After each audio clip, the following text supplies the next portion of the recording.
Okay.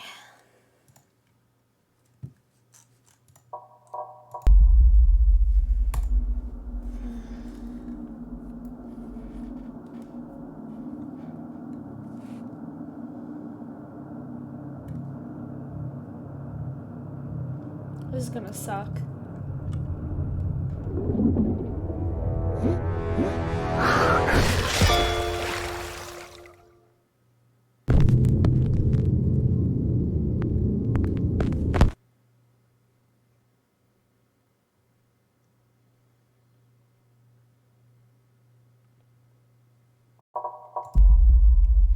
Ugh. Oh my god.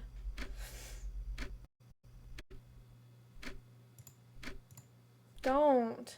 God, I hate the Grudge. She's the worst.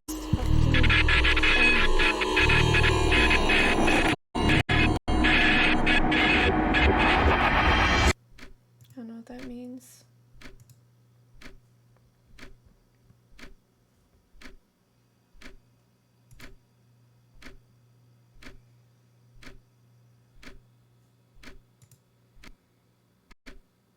Easy.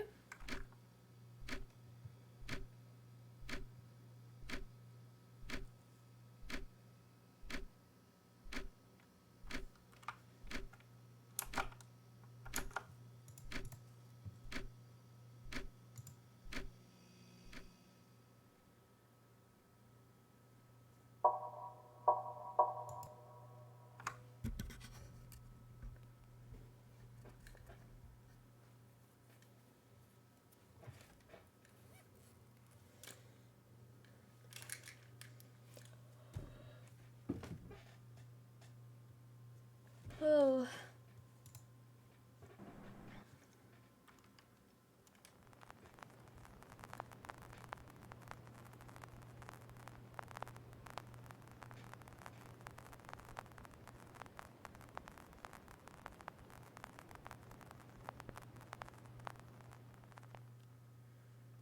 Okay. Listen up. We've got some news hot off the presses. This station has received reports that the two lighthouse keepers from Oxford Point Island Lighthouse have vanished. The lighthouse keepers' work... You have one unheard message. Two more lighthouse keepers headed First out to the unheard small island to message. relieve them. Upon their arrival, they could not find... Hi, baby. I'm stuck at the gate and they won't let me through. When you get back home, can you look for my ticket? I must have left it behind. Have a good look around and let me know. Love you. See you soon. Okay. End of message. To delete this message, press... So what the hell Halfway happens? through dinner when something interrupted them. There were no signs of a struggle and all their belongings were still there, including a journal kept by one of them. Several Shit. times that the island was talking to them. The most common theory is that the men have suffered from cabin fever and were perhaps accidentally washed out to sea. Other cases like this have been reported on in the past, but have never been fully resolved. A full investigation has begun into this I bizarre swear I thought he case. was gonna hit that We'll update tree. you as the story progresses.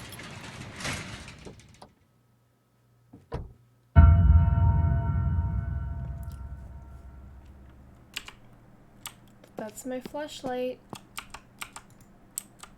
Okay. Yes, please. Eyes would like to see. Nah, we good. We can figure this out. Yep. That's nice. Nope, thank you.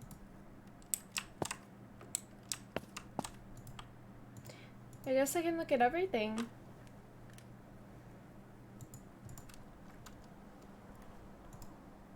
Yeah.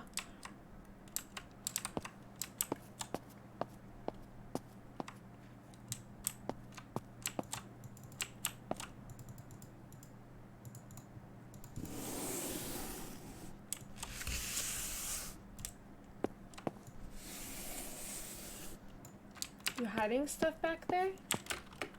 Can't jump.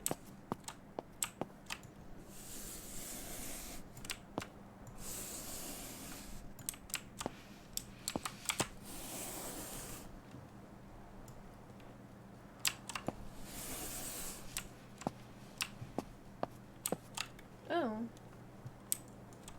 That works.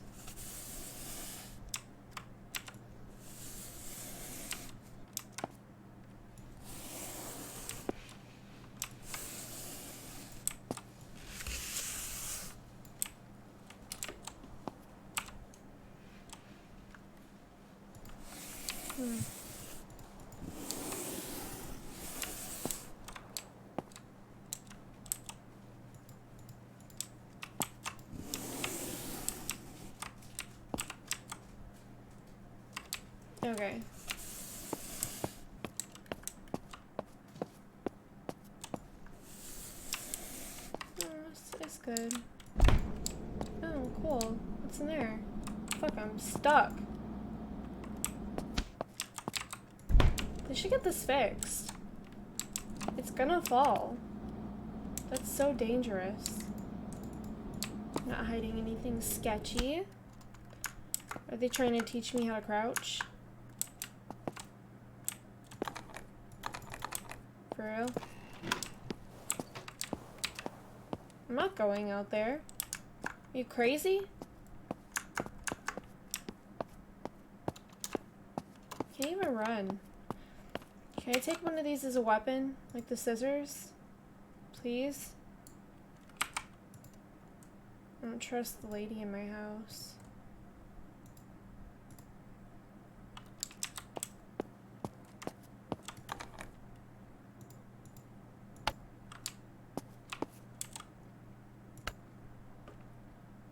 That's messed up. Dude, this is your house. Why can't you unlock the doors?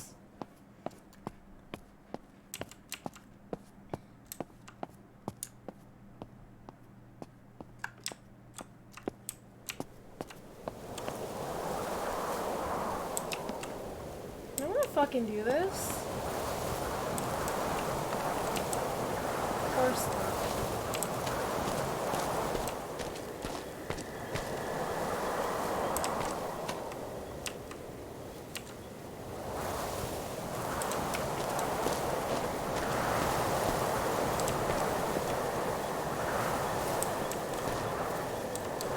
Totally gonna see somebody in this house, aren't I?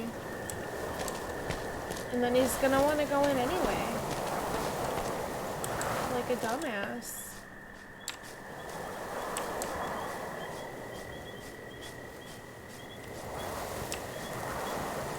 I say the wife is on her own. We're just gonna go. This house is so cute. Why is it gotta be so damn creepy?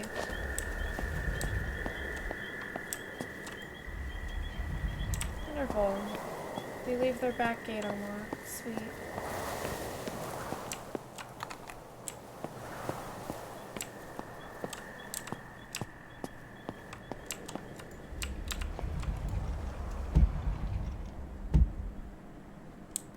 Lots of stuff to interact with already. Ew! It looks like somebody shit on a plate. Gross.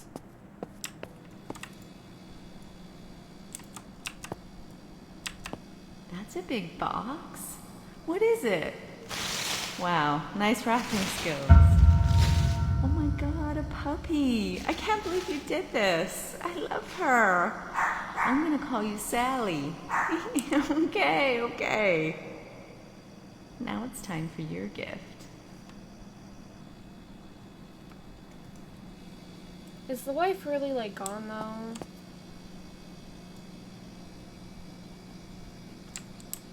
Our vision is shit. There's something else shining over here. What the fuck was it?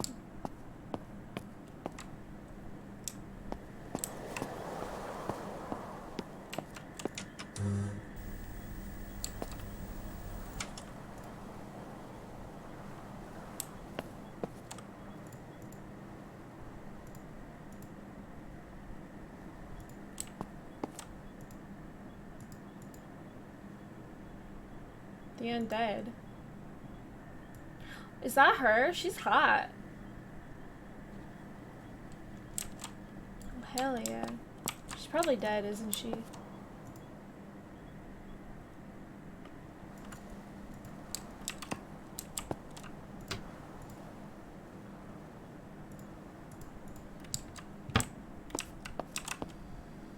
Oh, that.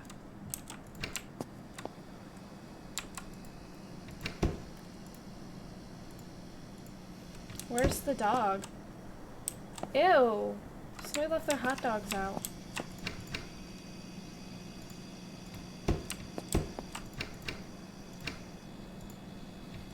Close, please.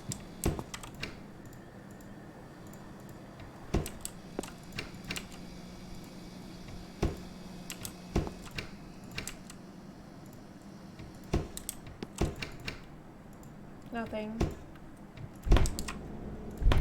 cool stuff are we hiding in here? Ew. Gross.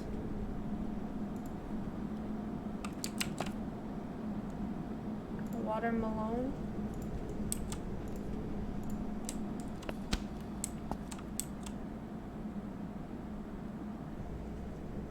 Cheeseburger. Pizzas. Papa's Pizza.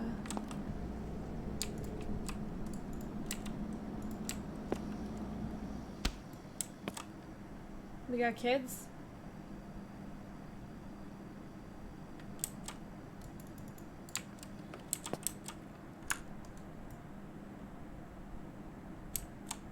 Bruh, you're so close.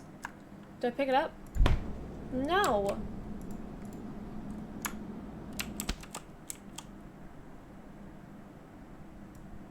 Look how clever our little girl is. I'm not sure exactly what's going on here, but she can already draw better than I can. She takes after her daddy. Where's the kid? Weapon, please? You're gonna need it, dude.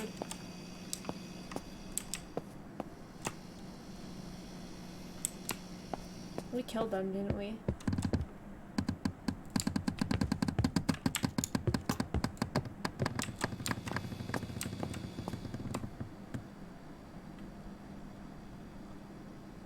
$19.99 June. I'm not going on that fucking floor. Don't make me.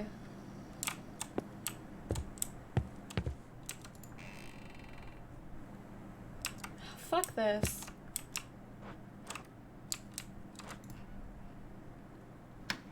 Thanks. Where's the fucking power? Ew. Is that what it sounds like when you guys walk on carpet?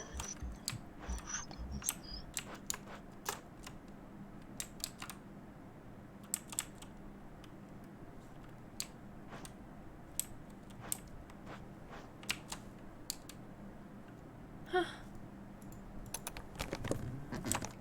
What the fuck was that?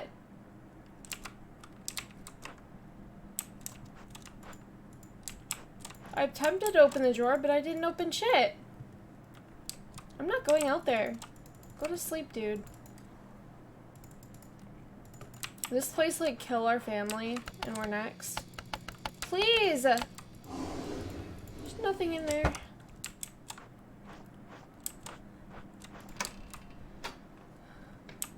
Fuck.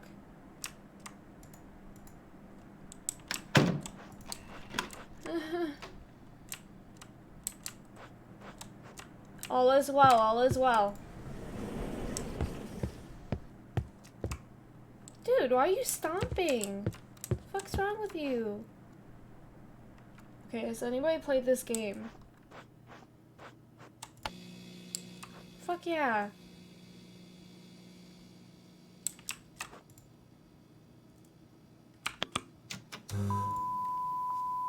Public access.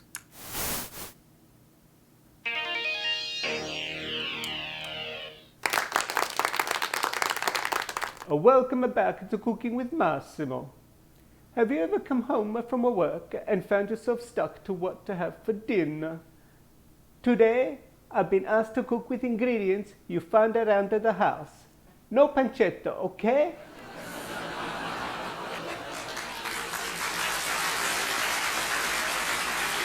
Master Chef. Let's see what we have here. We have mince meat. We have tomato sauce. We have mushrooms. We got the bread too. And a packet of pre-made pasta. Well, that's exciting. Oh, look here. Almost forgot the garlic.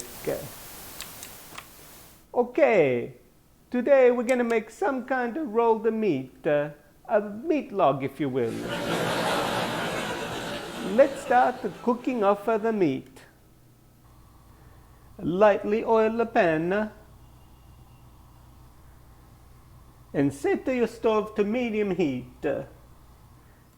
Now, with the meat, you throw it in, slap it in here. Slap it in. If you like, you can add some salt and spices, but they gave me a nothing. I'm surprised they even gave me a saucepan.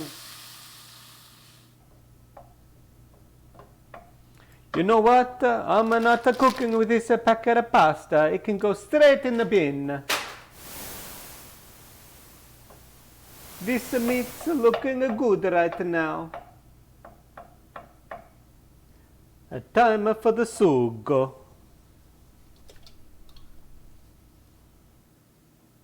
Mmm. And some fungus. Fungus. Stir this around and let it simmer. Now, let's see. Ah, that's right. While it simmers, we gotta prepare our bread. What do we want is a nice pocket.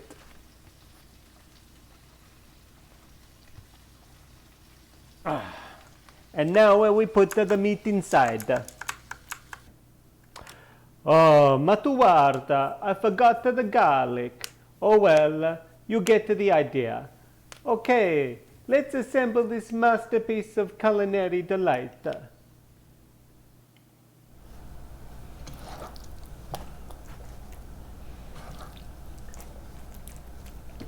Ew. That sound. Here we have Squishy, it, a moist. meat roll. Soggy. Eat the roll. I know eat the roll. You eat the roll. Nice. Public access.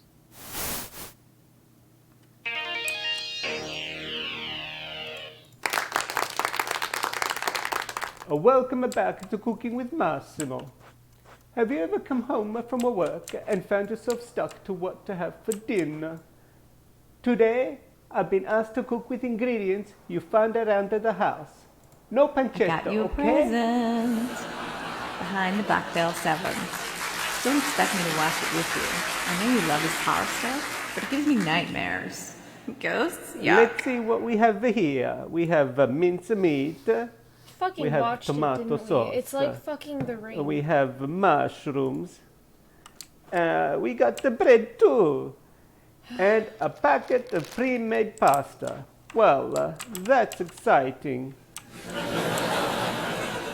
Oh, look here. Almost forgot the garlic. Okay, today we're gonna make some kind of rolled meat. A meat log, if you will. Let's start cooking up the meat. Lightly oil the pan and set your stove to medium heat.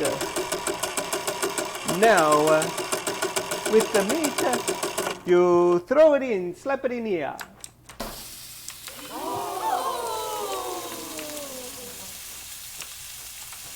If you like, you can add some salt and spices, but they gave me a nothing. I'm surprised they even gave me a saucepan. You know what? I'm not cooking with this packet of pasta. It can go straight in the bin. Why? That's my kid. That's my hot wife. That's me? Hot people. Cute kid, where's the kid? Do you, Sarah Angel Eddridge, take Gary Ryan Powell to be your lawfully wedded husband? To have and to hold from this day forward, for better, for worse, for richer, for poorer, in sickness and in health, until death do you part. I do. Aw, thanks. That's very sweet.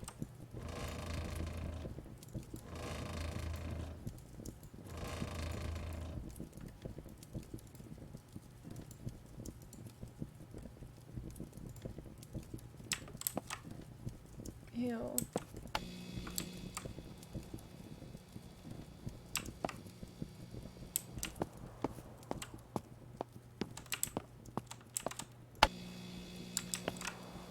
Yeah, we want all the lights on.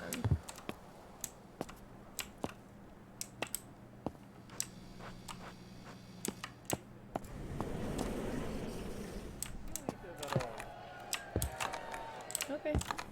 Oh, okay.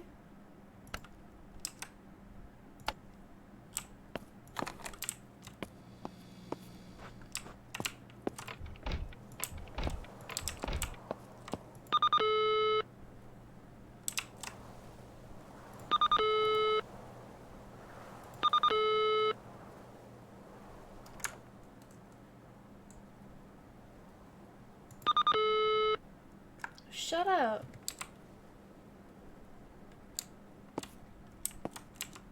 Movement where?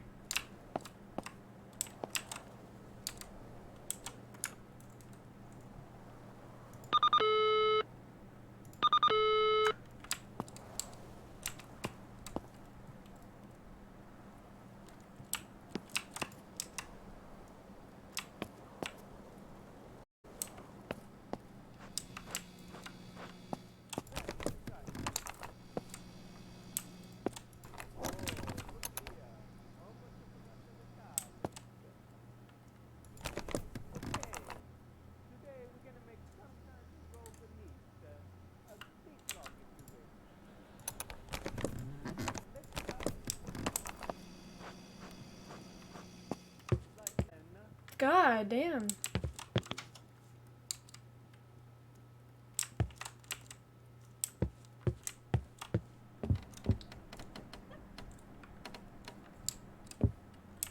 You want me to come in here? Hello?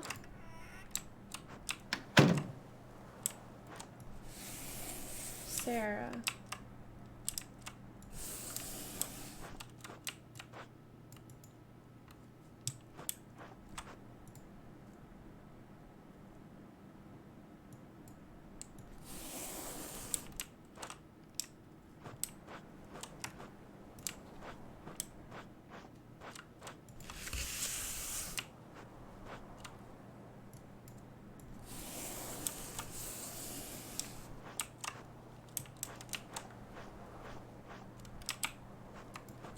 Okay, there really wasn't shit in here.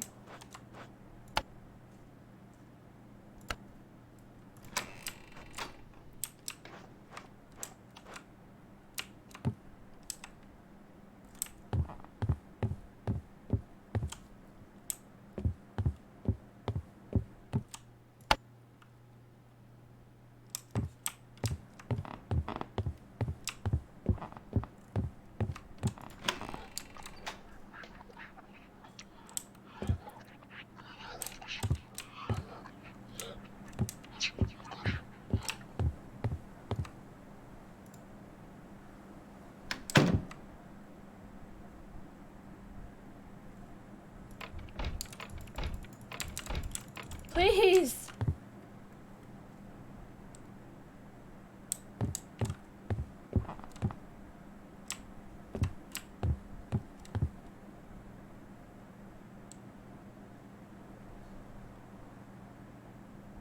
I'm not fucking doing this. I'm not going over there.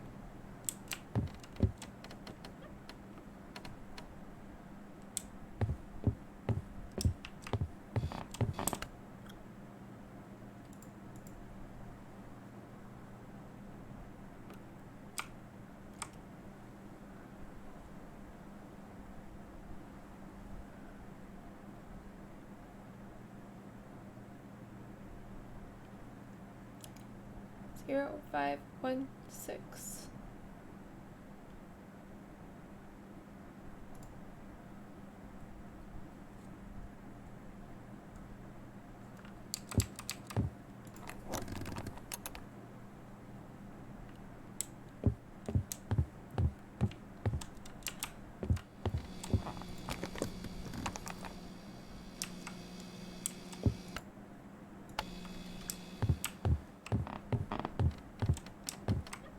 This fucking house, man.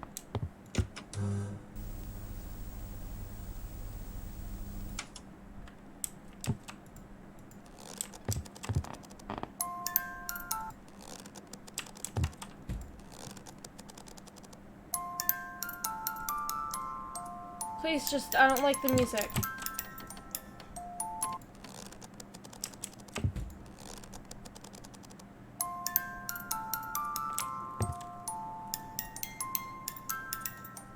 Oh my god, baby, it's perfect.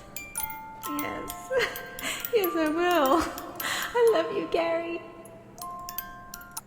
Oh.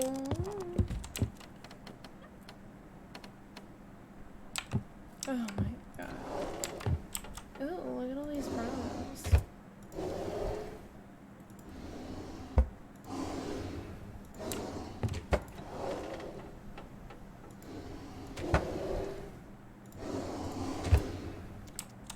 More bras.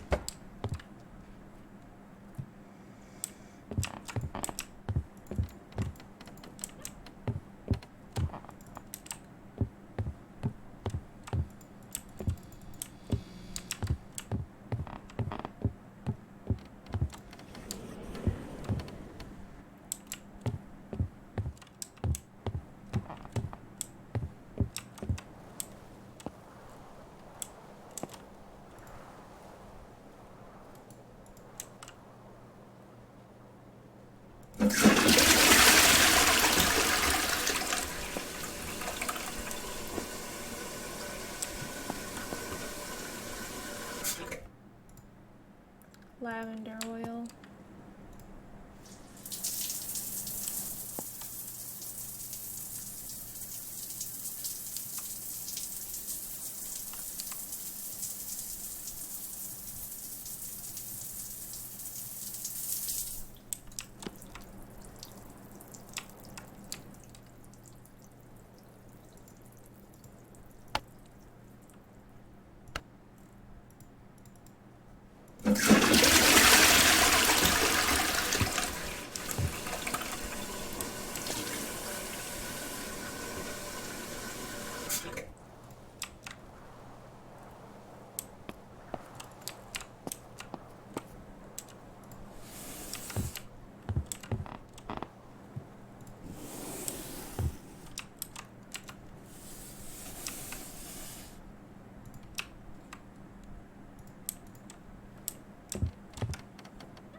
Dog.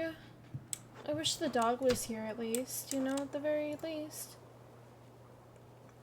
Ew, girl, what'd you do to this doll?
Just be where I hide.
freaks me out, man.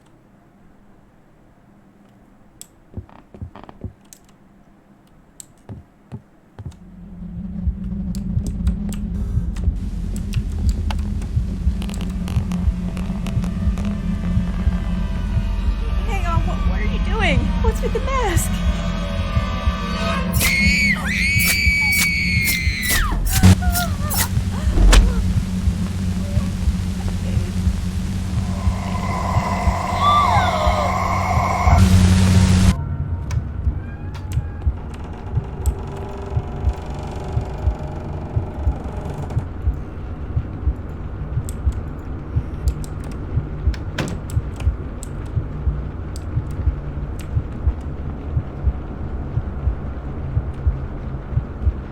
Who thought this was a good idea? Not me.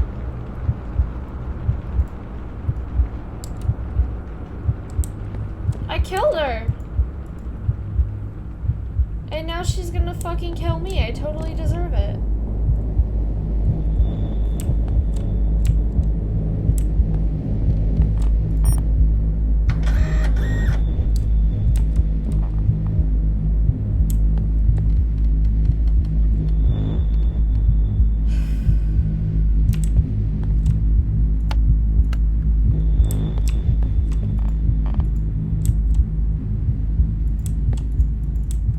Dude, why'd you gotta do that?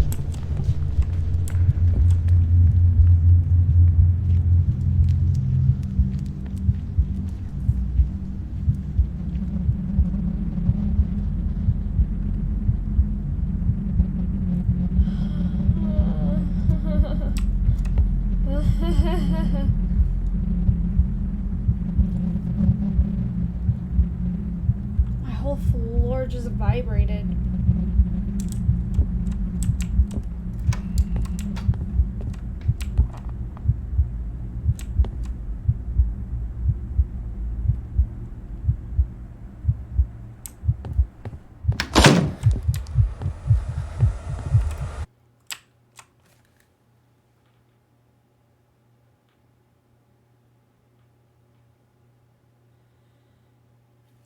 Such a pussy.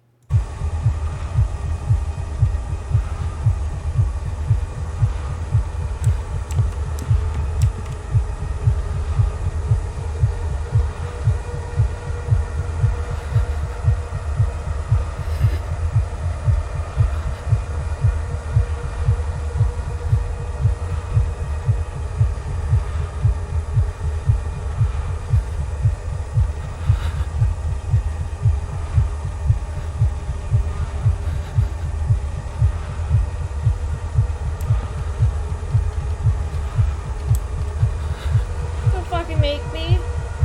Is that what she looked like? That's her dead body and we painted it. We're fucking crazy. I don't want to do this. Oh my god, I'm such a pussy.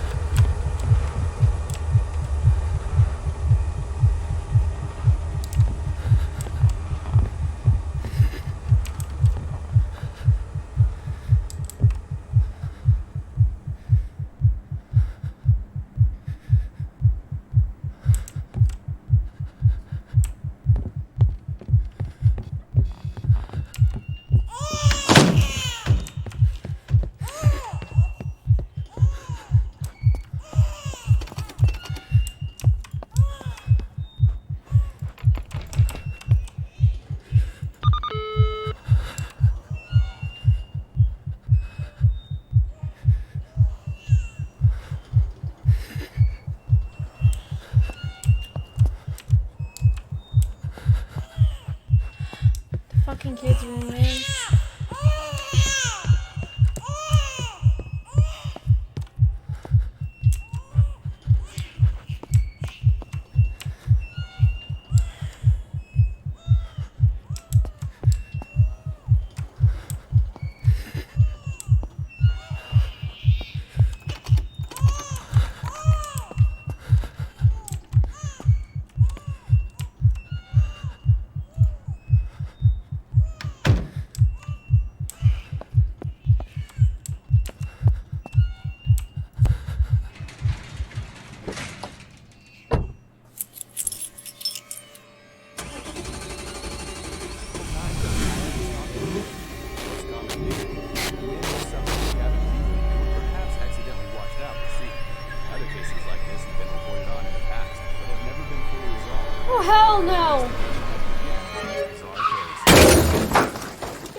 Wait, are we that dumbass that crashed? That was scary. Thought I was gonna pee. Oh my god.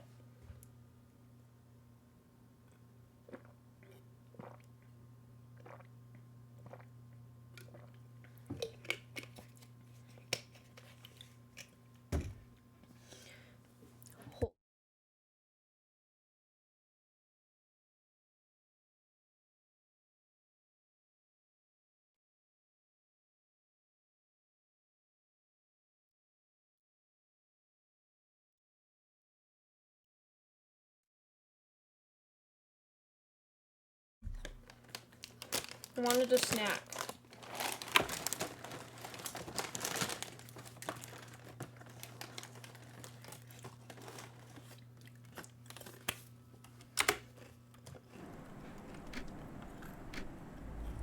I'm stuck at the gate and they won't let me through. Just the two of us anymore. See you soon.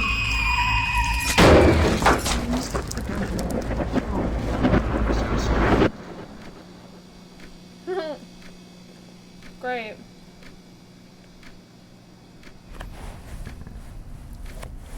I'm gonna fucking choke.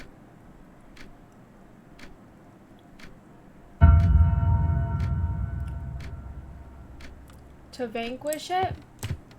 Yeah, the wife that I murdered?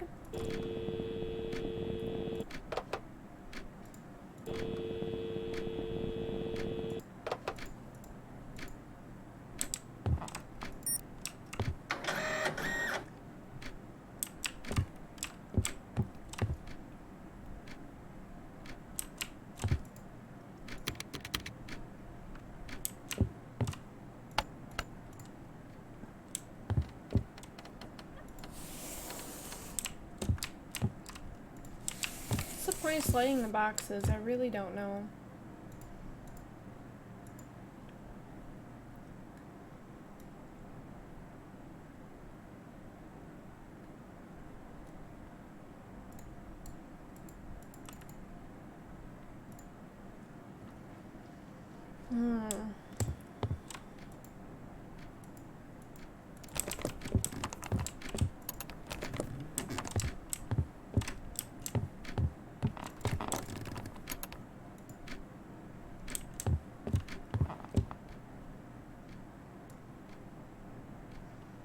For a perfect attendance record, and exceptional classroom participation, you are a shining example to your peers. Keep up your amazing work in the years to come. So where's our kid? What happened to the kid?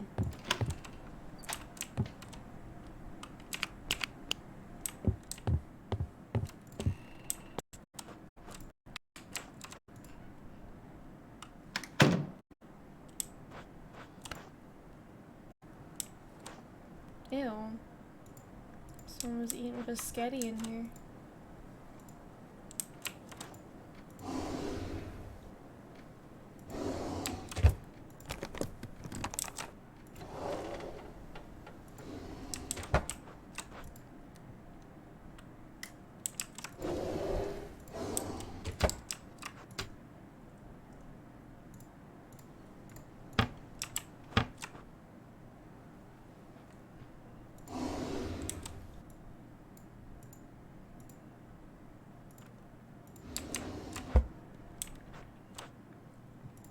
Lots of shit I really don't need.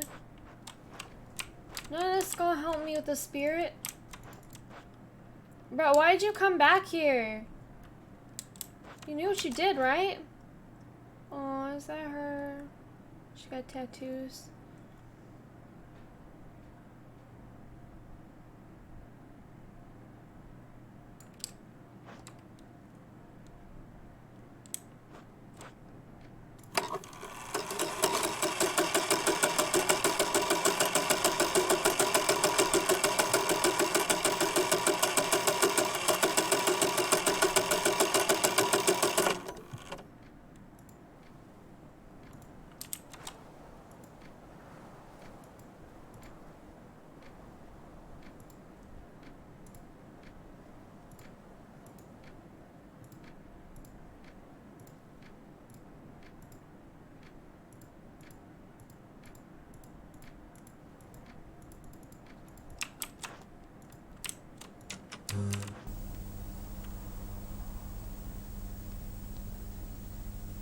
I'm seeing ghost orbs, that's great. Phasmophobia did teach me a few things.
Should've just played like Dead by Daylight or something.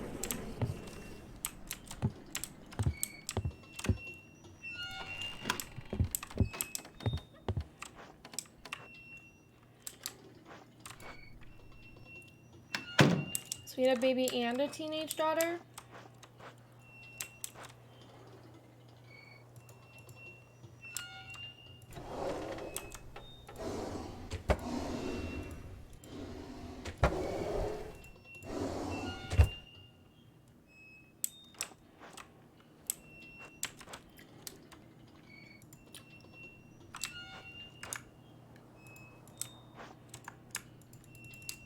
There's a blood in the baby crib.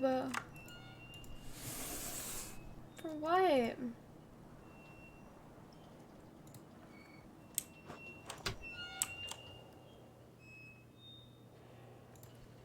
That doll is gone. Remember?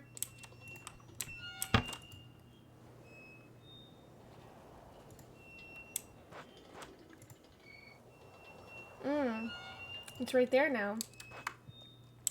That's wonderful. I'm still gonna fucking choke. Ew.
Okay.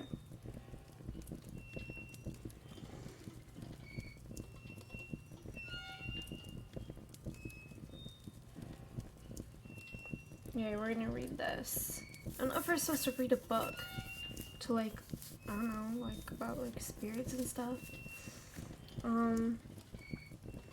As he wandered aimlessly through his house, nothing looked familiar. It was almost as if he was outside his own body, and he was seeing things clearly for the first time, discovering more about the real person that he is or was. The halls were filled with ghosts of his past. Some memories were happy and a reminder of how precious life really is, others less so. He looked at every single little item he could find as he went. When he came to a realization, he was here for a reason. He was supposed to see or experience something. An epiphany? A retrieved memory of what had come before? Typically, lessons are learned when you've done something wrong. So what had he done to deserve a lesson while we murdered our wife? It's amazing how so many items don't spark any memories, yet picking up a single innocuous object can spark a flood. Looking at a simple gift from his wife reminded him that he was not only married, but he was married to someone that truly deserved a person much better than he. Yeah. Is this a dream? Am I going to wake up as another person? This can't be real. I feel like I'm prying through someone else's stuff, but the memory is so strong and vivid. Is this a trick of the mind, a part of the dream designed to make me forget I'm dreaming? Yes, that must be it. This is all a dream. As he continued to rummage through his things that seemed to belong to another, he came across a photograph of his wife. He didn't recognize her at all, but was struck by her beauty. He could tell she was full of life, caring, giving, and intelligent. As he looked closer at the image, trying his hardest to memorize her face, he noticed something strange. What? The more he tried to look at the details of her features, the blurrier the image became. It was almost like it was being blocked somehow. Pulling back from the photo, he noticed that her face had been scratched out of the image. Was that there before? Am I going insane? Something had happened to his wife, but what? Whatever it was, his mind didn't seem ready to remember. This sparked a deep fear in him. He knew at this point that something terrible had happened, but he couldn't reach it. He was awash with a deep anxiety, the kind where butterflies are in your stomach and an invisible hand squeezes your throat.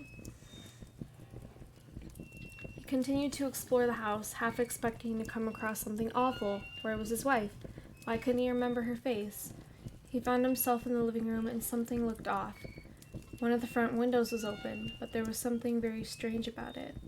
Walking over to the window, he stuck his hand through the outside, then it dawned on him. There was no breeze, no smell, no atmosphere whatsoever. It was the middle of the night and he couldn't hear the chirp of a single cricket. Looking at the sky, he noticed the clouds were rolling much faster than they should, and it looked like they were moving in reverse. The neighborhood was totally dark except for one house in the distance with a light in the window. Compelled to understand what was going on, he walked outside and headed for the house with the light on. He waited for what seemed to be hours. Looking up at his destination, he realized he hasn't gotten any closer. Turning back, he noticed he was still on the front lawn of his house. He turned to look at his destination, and suddenly he was teleported to the front door of the mysterious house. Teleporting might be the wrong description. It was more like the house came to him and was built board by board right in front of him within a second. He turned to look back at where he came from and saw nothing but darkness, broken only by a slow rolling fog. In the absence of other choices, he knocked on the door. Upon the third knock, the light in the house went out.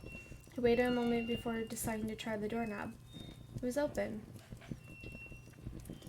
He crossed the threshold and looked behind him to close the door, but was shocked to find the door gone, replaced by a solid brick wall. This must be a dream, he thought. I don't even feel like me. Am I going to wake up from this nightmare and see someone else staring back in the mirror? That's when it happened. The answers he was looking for were right in front of him. Okay.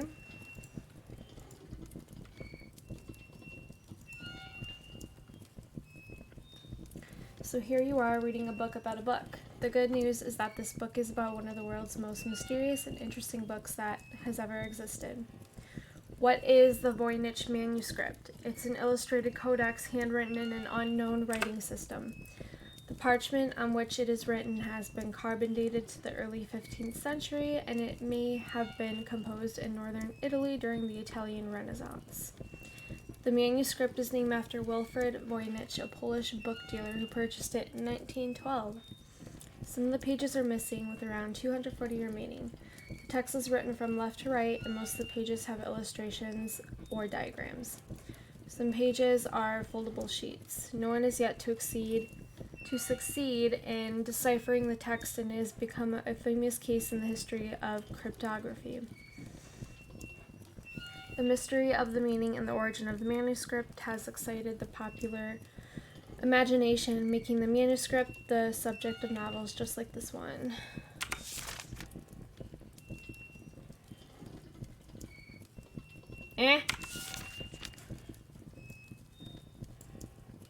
Can't read any of this.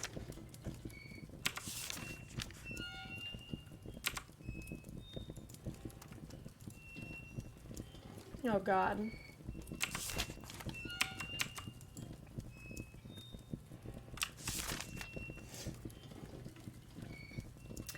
The coffin isn't really a requirement, it's more of a symbolic gesture. It keeps out the sun, but also pays tribute to the fact that they are the living dead and should actually be spending eternity in a coffin. They'll often keep their coffin in their basement or somewhere underground in order to keep out the UV light. Vampires are not solitary and usually have covens where up to 20 vampires may inhabit one of several nests. Unless you're a trained vampire hunter, you should avoid entering the nest at all costs. Although they'll be sleeping by day, your heartbeat is as loud as the dinner bell to a vampire and will wake them. Good to know. If you find yourself in this kind of situation, it's best to run to the nearest room with a window and let the sunlight in. If the vampires enter the light, they will combust and die. The virus in their blood boils and explodes upon contact with sunlight. Although vampires have been looking for a cure for many hundreds of years, none has been discovered. If you find that you've been bitten and infected, you'll start to turn. It'll take around 24 hours. You will still have human emotions during this time. You'll have one of two options. Accept your fate and become an agent of evil, or let your human side take over and commit suicide in the nearest sun-filled room. Once the 24 hours are up, your human emotions will be gone. You'll retain all your memories and parts of your personality, but you'll lose your humanity. We'll cover more about dealing with life or the afterlife once bitten in a later chapter. It is said that there is always at least one vampire slayer at any given time. These individuals don't know that they're a vampire slayer until they've been activated by the powers that be. This typically will happen anywhere from early teens to young adulthood. Once activated, this special individual will exhibit superhuman powers, much like a superhero. Once activated, a trainer will seek them out and explain their destiny to ensure they fulfill their duty. If a slayer doesn't fulfill his or her duties, vampires will overrun the area they're assigned to protect. It sounds cool, doesn't it? Being the chosen one, having superhuman powers, and saving lives. But it's actually a life of sacrifice and solitude. Particularly social slayers will find this transition extremely difficult, while the more reclusive types will take it into their stride.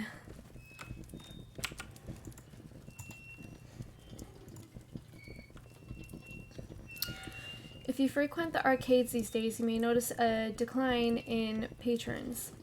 Many blame great economic issues, but the reason is simple. The home console is actually good. With the Magibox entertainment system now taking the world by storm, you don't even need to leave your home to play the world's best video games. I know what you're thinking, the arcade versions are better. You'd be correct, but it's lacking the convenience of the home system. Arcade versions of games are also designed to swallow quarters, making them both harder to play and costly. True. So, are the arcades really dead? Well, not quite.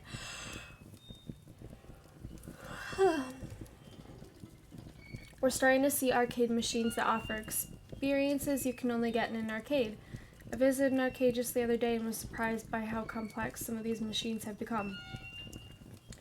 Take Deadeye for example. This game has a black curtain around it with light guns and has you moving through a darkened mansion shooting the undead. Being isolated inside the booth made it a truly exhilarating experience. Another amazing machine is Top Flight. This one has a cockpit you sit in that moves as you fly the plane in fast-paced dogfights. These are the only two examples of many. Whilst there are aren't as many customers in the arcade, there are still enough to make it a viable business, at least for now. This all said, the writing is on the wall for the arcades, though. As I mentioned, they're offering some amazing experiences. The only problem is I personally feel they've reached their peak. Home consoles are only just getting started, and will only get better from here, leaving little room for arcade experiences. True. It makes me feel both sad and old, like the era I'm a part of is becoming obsolete. I imagine this is how my father felt when the things that brought him joy as a child were surpassed by things like the arcade. Anyway, that's enough looking backwards. Let's look forward into the brave new world of the home console. I just purchased the new Maggie box for my son. We play it together and it's so much fun. I find myself sneaking onto it when he's asleep.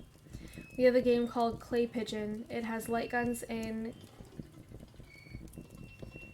consists of shooting at clay pigeons as well as other hunting activities. Granted, the graphics aren't as good as Deadeye in the arcade, but I find that it doesn't matter when you're having so much fun. The other game I purchased and my secret addiction is Magi. This is a side-scrolling platformer type of game, and I find it to be an extreme challenge. Again, the graphics aren't like the arcade, but I still find them to be very satisfying. Magi is about a young boy with newly discovered magic powers. He needs to defeat the evil wizard in order to save the world. He can shoot fire, ice, and some other kind of magic. Each attack has a different effect, and enemies are more susceptible to some powers than others, adding an element of strategy. It's not all magic and clay pigeons, though. With the rise in popularity, there have been a slew of new games coming out each month. An effort by corporations to cash in on the hot new toy in town. This has resulted in literally hundreds of bad games. You really do have to wade through a river of shit to find the diamond in the rough. My concern is that many consumers will buy bad games not knowing any better, have a bad experience, and put the console back in the cupboard. I truly do have faith that once all the crap is weeded out, we'll be left with a stellar home console market, but until then, buyer beware. So, how do I find the best games? I'd recommend picking up a new publication called Magi Power. It's a monthly magazine containing detailed reviews on all the new games of that month. They're performing a public service, really. Playing all the games, good and bad, then letting you know which are worth your hard-earned money and time. Now that we've had a very quick overview of the market and how to navigate it, let's start looking at some of the more technical accomplishments of both the hardware and software of the home console markets. Okay.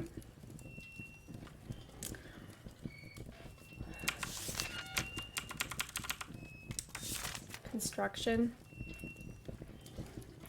You may think labeling your fallout shelter with a sign like this one would be a good idea, but remember, you have just stocked it with rations for a family of 4. If your shelter is made public, your ration stocks may only last weeks instead of years.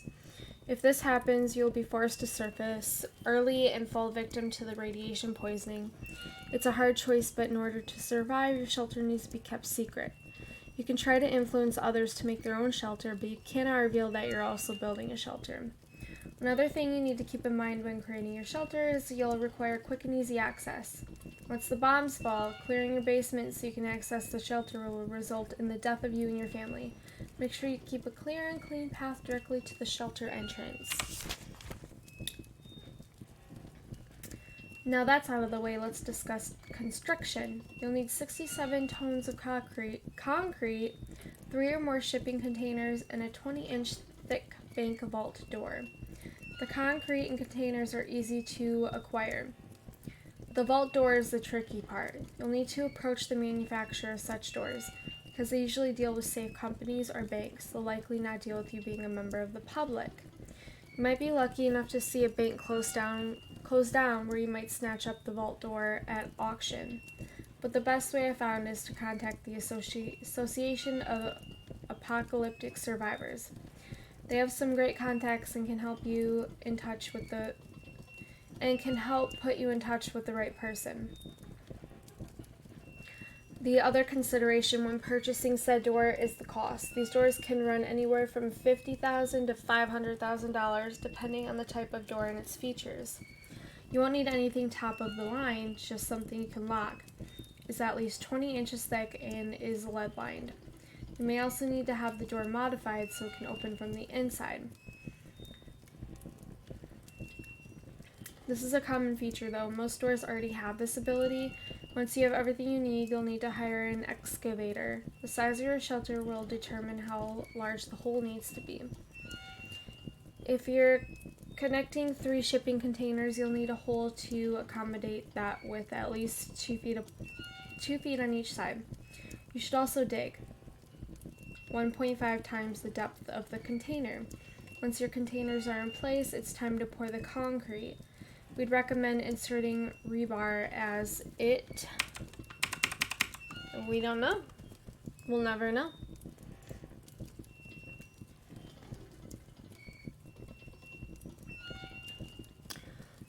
Okay. There was a scratching on the glass. She could only see her own warped and twisted face in the reflection.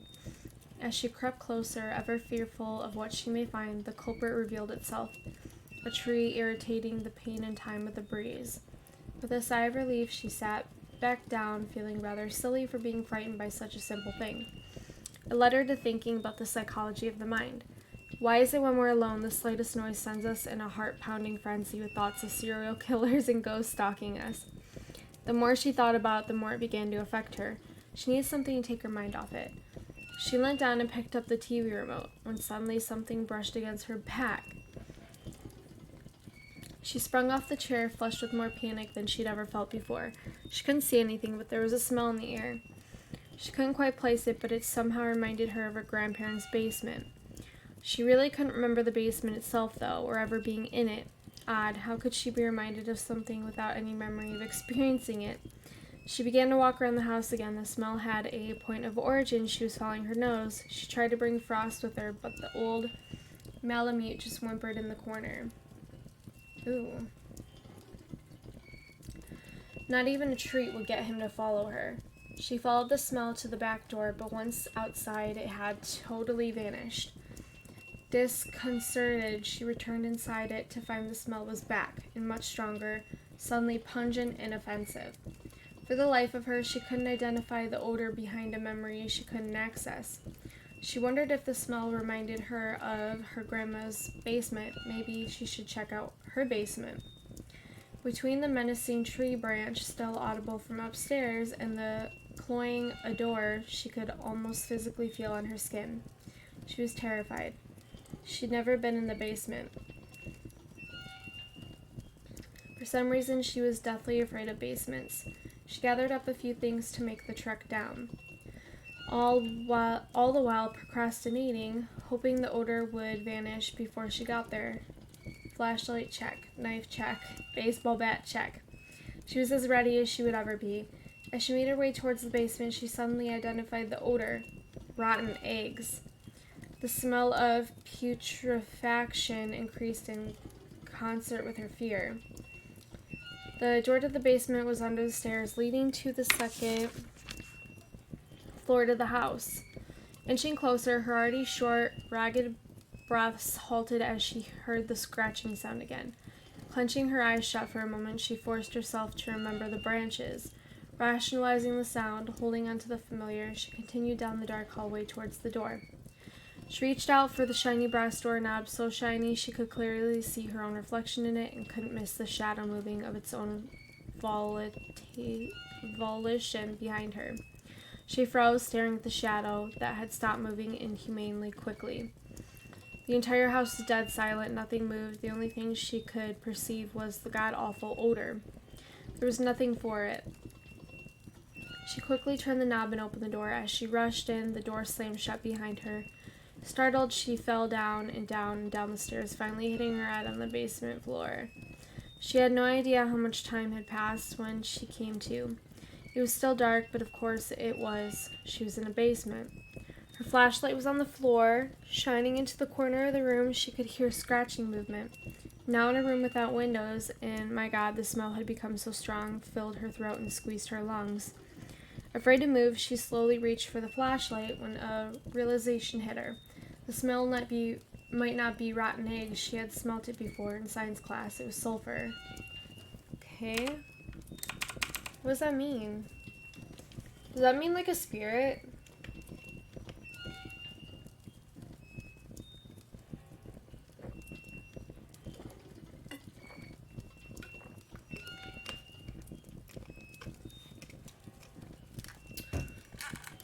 That's messed up, man. We don't know how the story ends. Lasagna.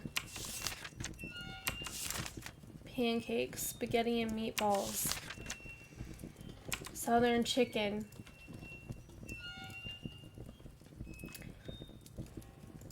Okay.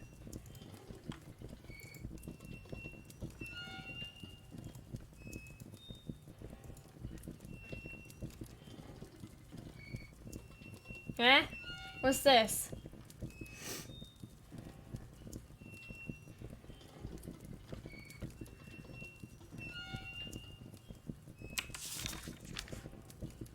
Oh, it's like those drawing books for like kids.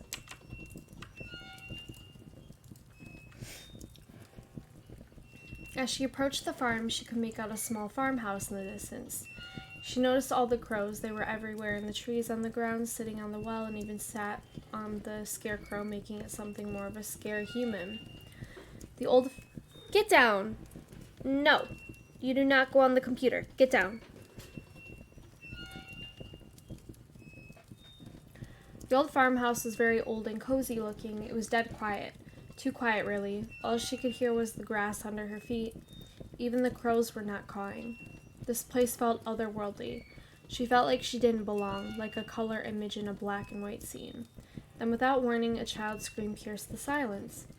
All the crows at the moment landed on the house. She approached with caution and peeked in the window. She could see several shapes moving around in the room, all hunched over a table. She still couldn't hear anything at all. It felt like they were all communicating without the use of vocal cords. They all quietly left the room. She decided to investigate further and slid the window open. It didn't make a sound. She crept in and moved towards the table. As she got closer, she was able to see more until she was standing over herself. A girl identical to her had been badly mutilated, with tools sticking out of her eyes and her fingernails replaced with beaks from crows. The room began to spin and then nothing. Black.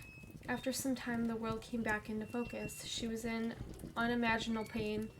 It was her on the table all along. That's when she saw him. The defiler.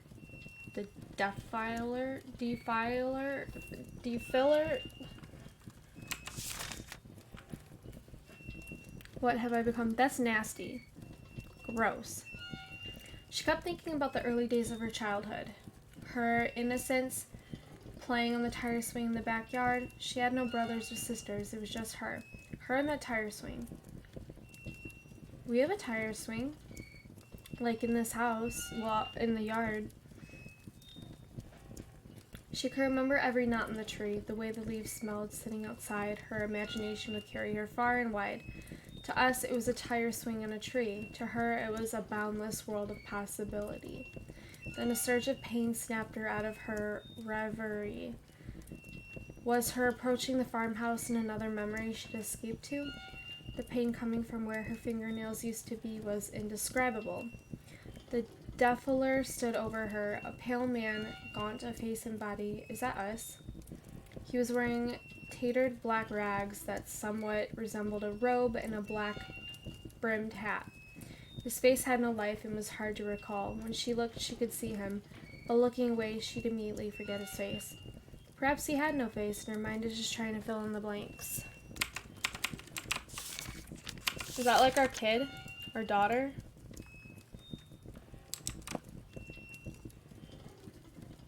It's kind of nice reading those, actually. It made me a little less freaked out. That's rough. Who's this?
The one movie is gone, I think.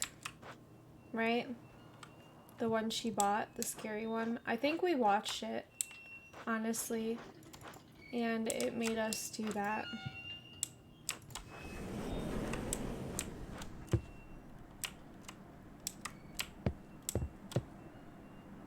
Oh my god.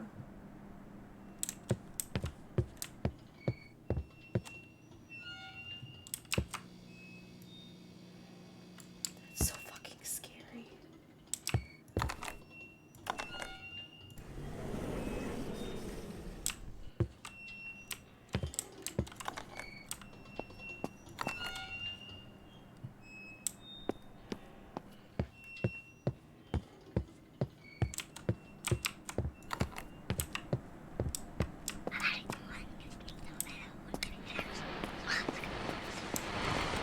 Listen up. We've got some news hot off the presses. Tragedy has struck Pleasant Falls. A woman was found murdered in her home. She was brutally stabbed over 10 times. The victim's name was Sarah Powell. Sarah managed to make a call to 911 before she succumbed to her injuries. The primary suspect of this brutal murder is believed to be her husband, Gary Powell. He was found deceased only mere blocks away, slumped over the steering wheel of his car after a fatal collision with a tree. The murder weapon was found in the car with him, leading investigators to speculate that he crashed his car while fleeing the scene of the crime. The couple had a daughter believed to be 19 years of age, but police have been unsuccessful in tracking her down. If anyone knows the location...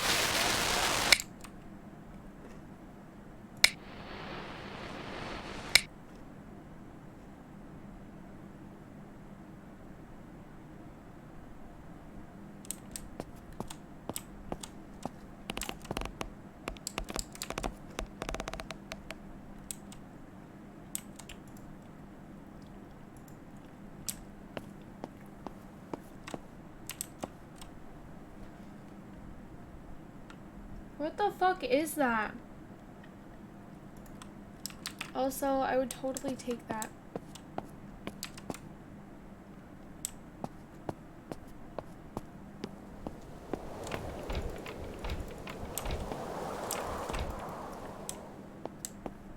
No one knows where the daughter is.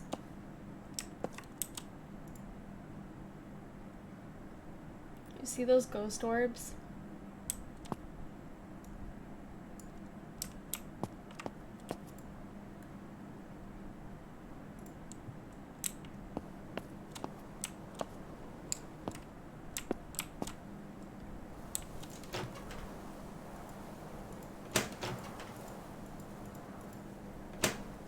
So she still died though.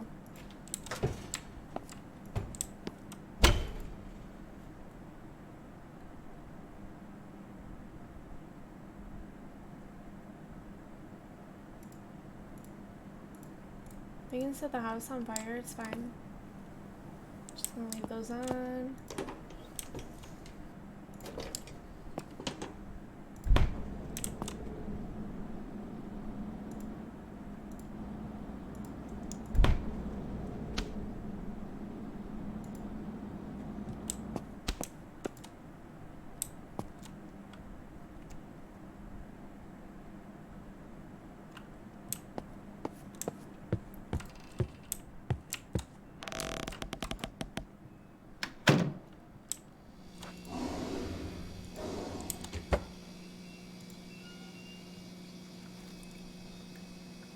Who is he? My thoughts are dark, black as night. Life is sparse.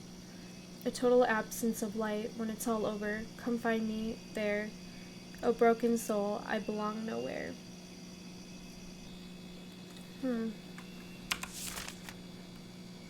June 6, 1999. My hands are shaking as I write this. Maggie's gone. Michael's gone. Gary's gone too. At least the man I love is. It's just me and the monster living inside Gary. And the beatings are getting worse and I'm running out of excuses. So tired. The lady next door came over yesterday. She must have heard something. She urged me to call the police. I just can't do it. Just shut up. I love Gary so much. He's never gotten over Michael leaving us. And he blames me. Maybe it is my fault. All he does is drink, locked in that basement day and night reading those weird books. He's so unhinged now. What do I do? I can't abandon him. I know Gary's in there somewhere and I'll be right here when he surfaces again. Fuck, this is so hard. I have to stay strong for him.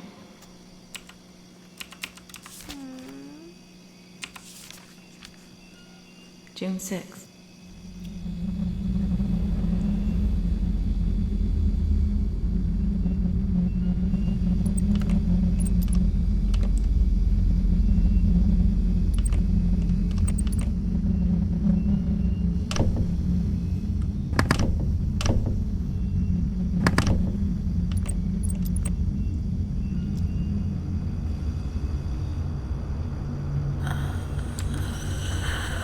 Hell no! Fuck no!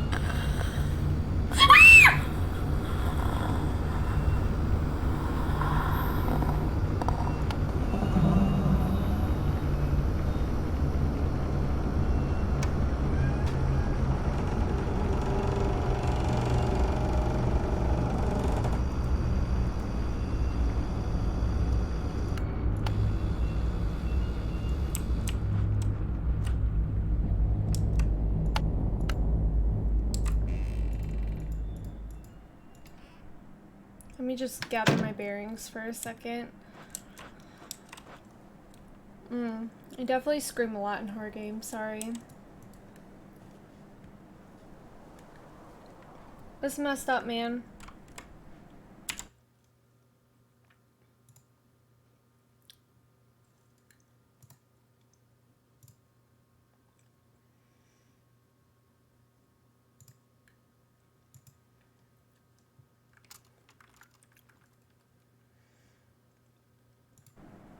Alright, let's grab a Cheez-It.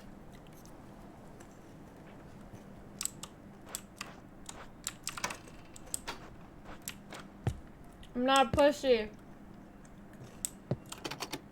All the doors freaking closed though.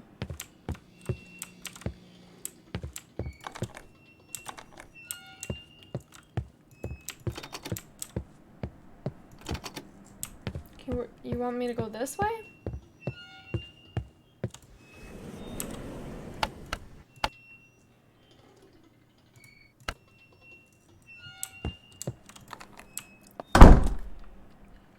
I look in the mirror, I see only a horse.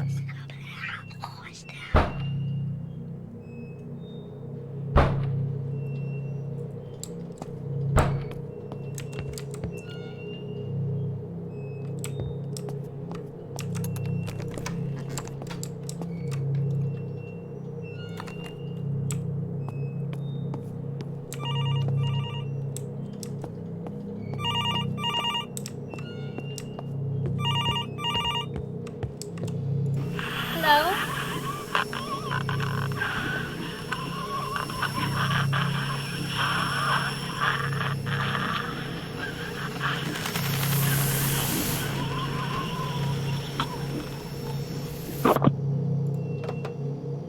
I totally turned my sound down.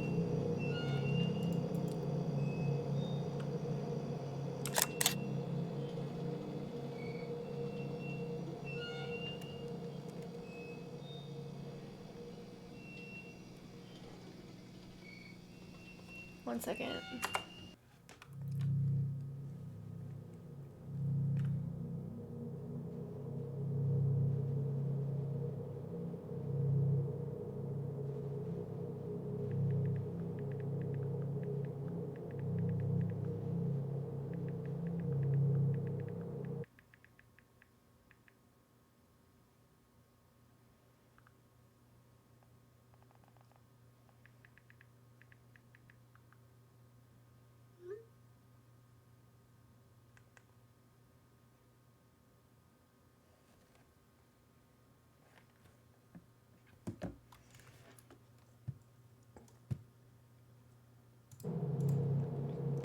Find and examine items of interest to unlock memories. If you're stuck, Sarah's journal can sometimes help.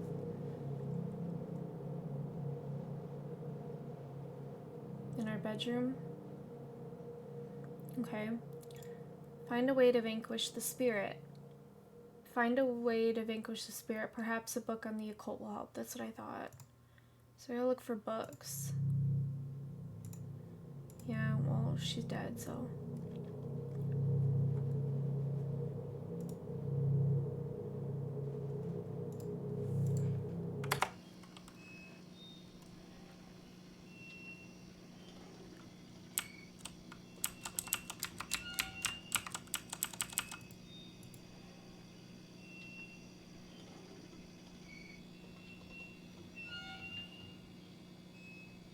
That's me up there, Ellie.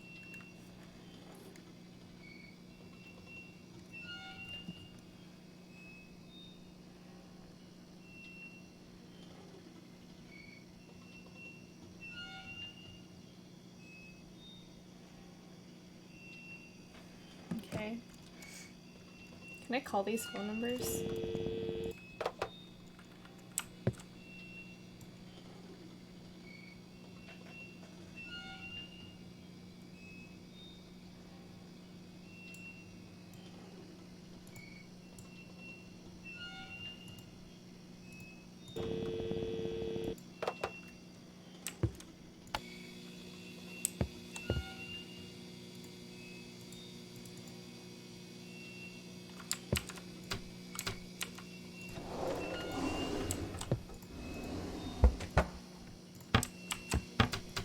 I actually don't remember if I looked in these. I probably did, but they don't really look familiar.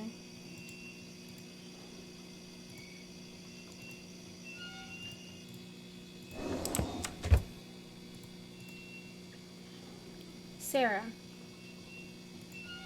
I can't believe I killed her. So messed up.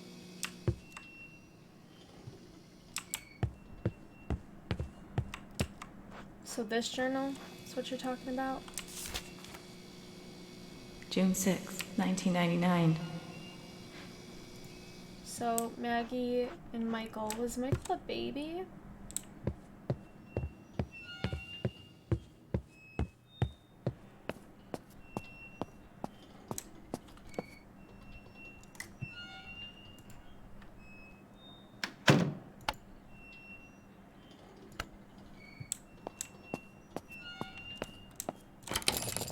That's the fucking basement. Seriously? Why can't we just break it?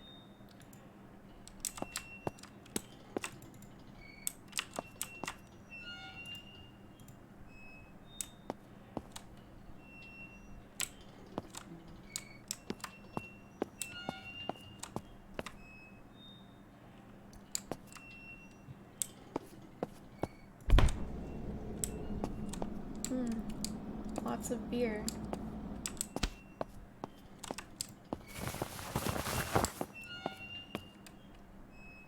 Put that back!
understand.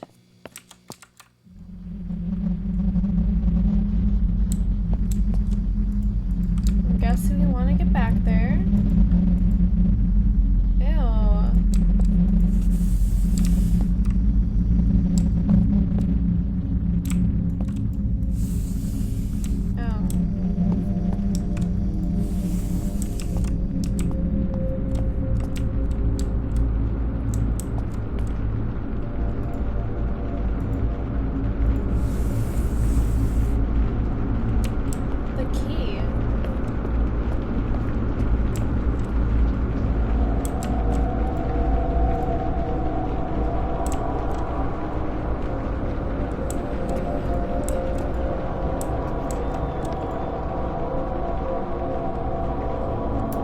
Spells contained within this book are your pathway to power beyond your human ability.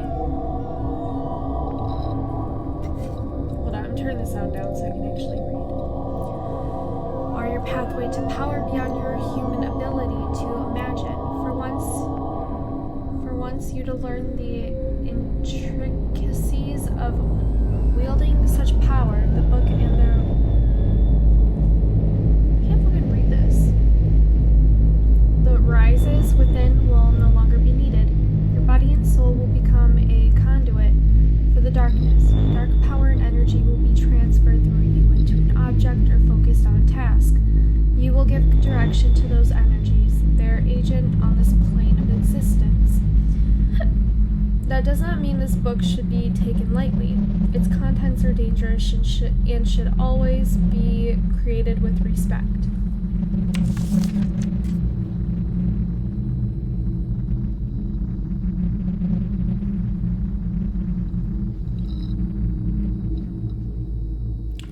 To commune with the dead, one must open their mind to the ghostly fields of the ethereal. The world of the specters and the world of flesh are separated by a thin veil held only by faith. In a false idol, once you give yourself over, you will stand astride both worlds. This alone is not enough to speak with the specter, you simply be open to it. The rise of scripture will need to be performed before you can summon the specter to you. Be warned, death does not care for you or your aspirations. Performing such rituals is forbidden in most cultures for this reason. An earth lifetime is but a passing shadow in the face of eternity. Keep this in mind when you summon the dead.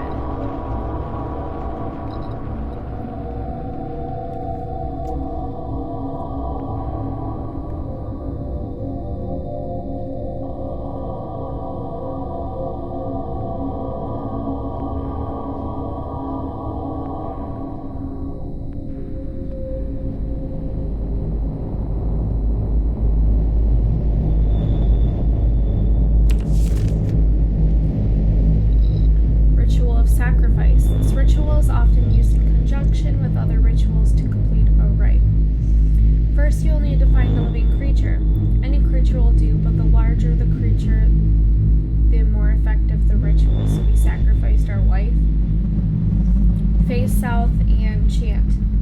Etheria me didero ko blah blah blah. Repeat these words for the remainder of the ritual.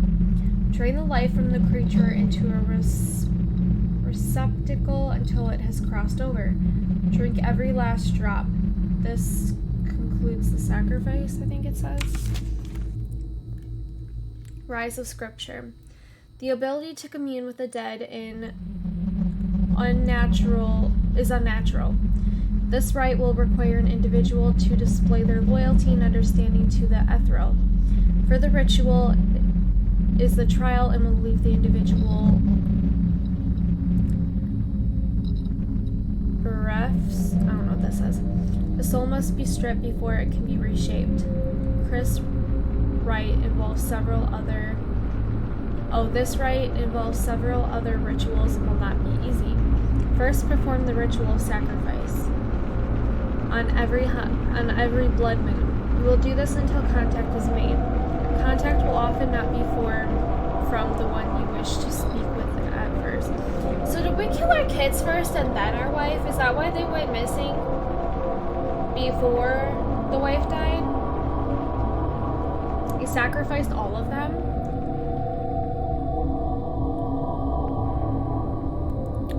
Post-contact, your earthly belongings will become anchors, tethering the dead to you. You must source some objects that... well, something specter. Okay. So you start with that one. And then this one, and then this one. Ritual of devotion. This ritual proves loyalty to the dark and spurns the light. It requires the desecration of false idols, and it is often used in conjunction with other rituals to complete a rite. In performing this ritual, you will bring yourself closer to the beautiful dark. Smelt 6 relics that represent the false idol. The relics should be composed of precious metals. Once complete, melt the relics down and smith the metal into an inverted symbol of the false idol. Perform the ritual of sacrifice and imbue the object with dark energy. Repeat this step many times until you can feel a resonance. You may now have a cursed object, a link between the darkness and the mortal plane. It is best served by being placed in the possession of a false idol devotee.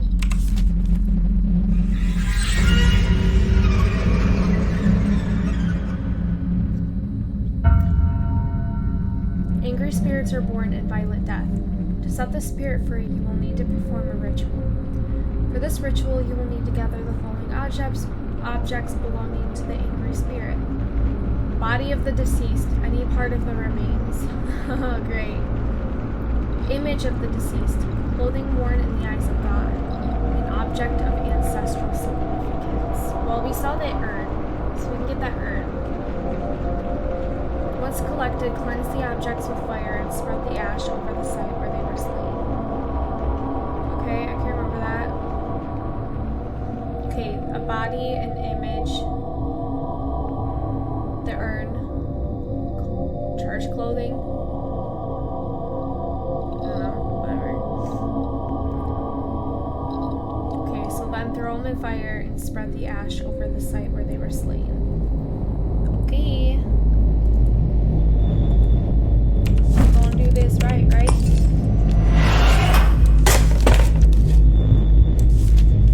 Oh, please no!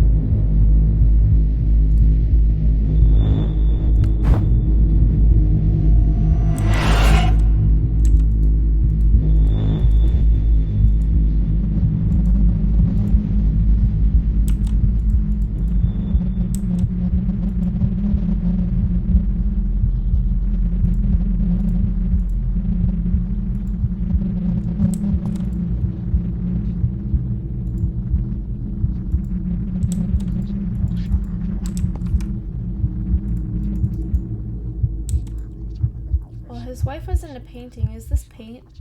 Blood red. So is this his wife's stuff?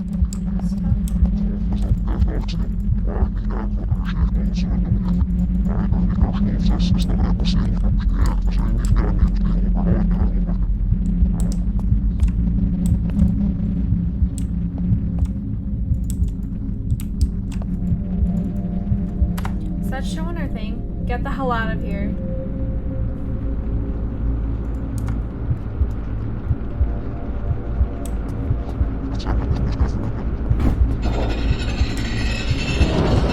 Oh God, why?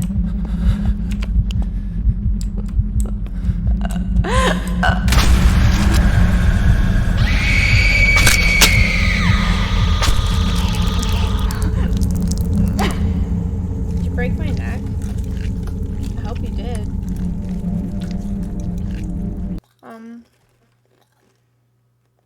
That's supposed to happen. Am I just gonna like wake up? Because I mean, we're dead anyway, right? Unless we're the son, but I imagine the kids are probably dead.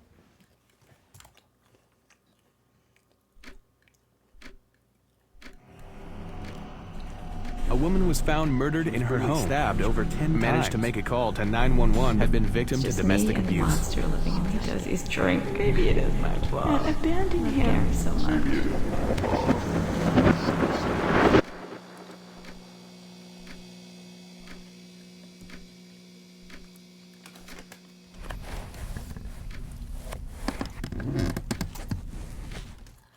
Made it a lot better looking at the ground, honestly.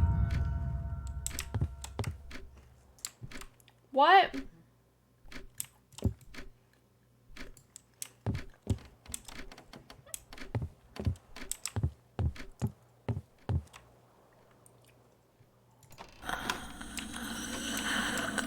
Oh, thanks. The door.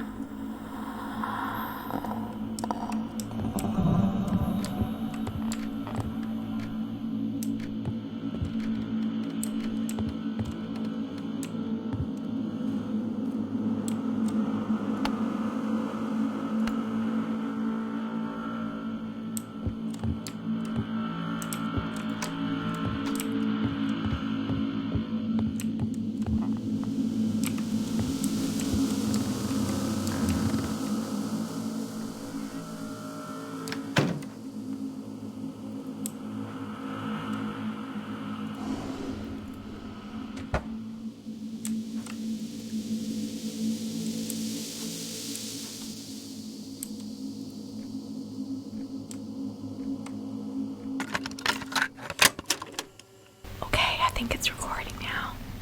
This is Sarah reporting live from Maggie's bedroom. We're whispering so we don't wake Daddy after his night shift. What do you have to say, Maggie? Anything new to report? Looks like we're having trouble hearing you, Maggie. Come on, don't be shy. I'll start it over.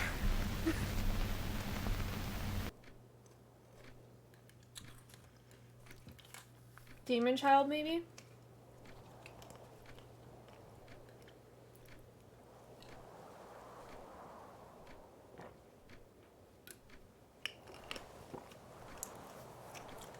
Maggie.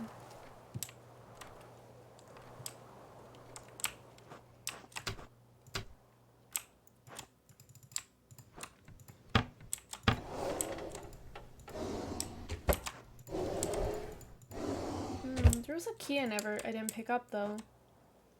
Because I wanted to read the book first. I never got that key.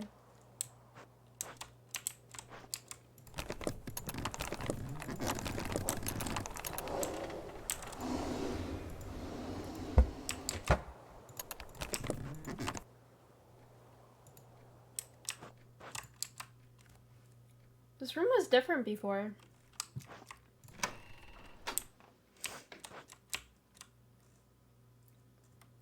She went into this room. You'll be down here soon. Are you in the toilet?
tried my best, okay?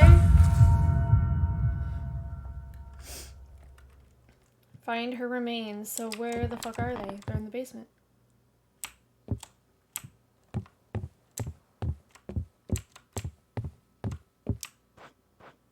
Okay, hold on.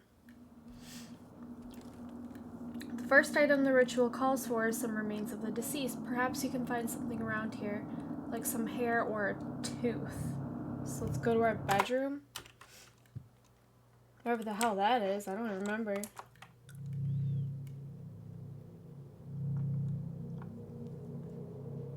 Ow, my eyeball.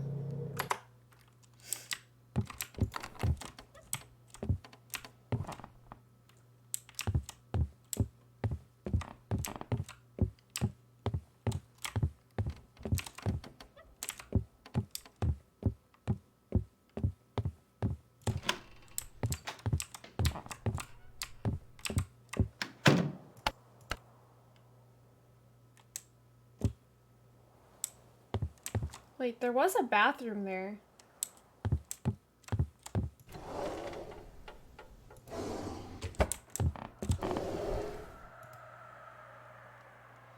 Hi, Sarah. I'm your only friend. Life is a storm, and we're your husband's friends. It's wonderful. 1st of June, 1990. I asked him today what he does down there. He just stared at me silently with pure hatred. I don't understand how this happened. I don't know him anymore, and sometimes he scares me. He spends all of his time in that basement. Next time he does a beer run, I'm gonna sneak down there and look for myself. I trust Gary, but the man I'm living with isn't Gary anymore. I have to keep Maggie safe, if nothing else.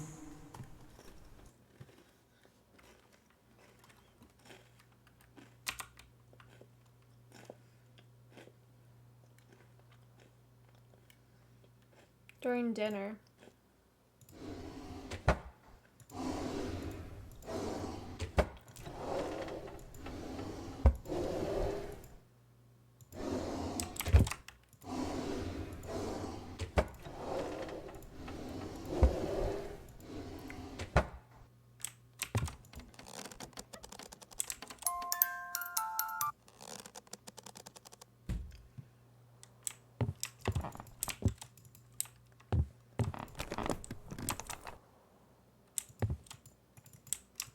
Is it under your pillow for the tooth fairy?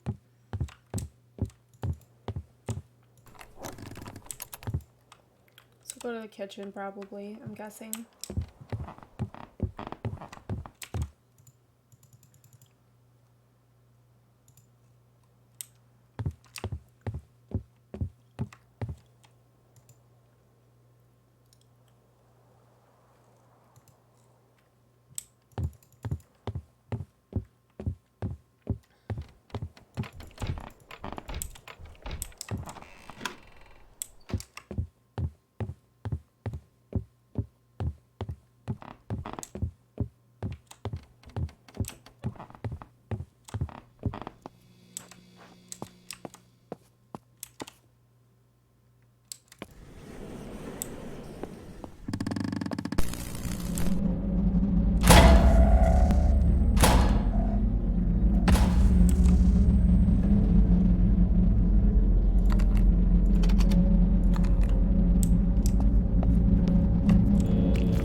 I'm not the one with problems.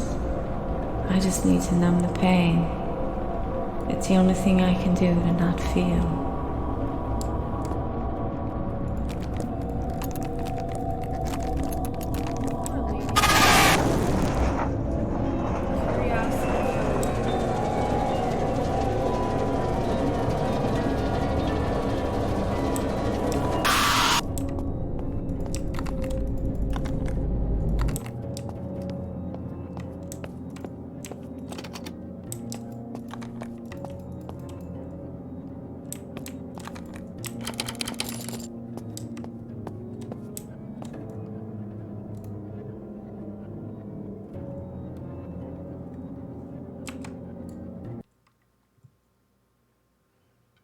just picked up a camera. To switch to camera mode, press C. Once in camera mode, you can take photos. Photos will often reveal hidden clues and surprises you wouldn't normally see. If you're stuck, try taking a photo. You might find a solution or a clue. This camera has unlimited film, but if you ever see camera film in the world, this is a reminder that maybe you should try using your camera. That's pretty cool.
I'm not alone. You're definitely not alone.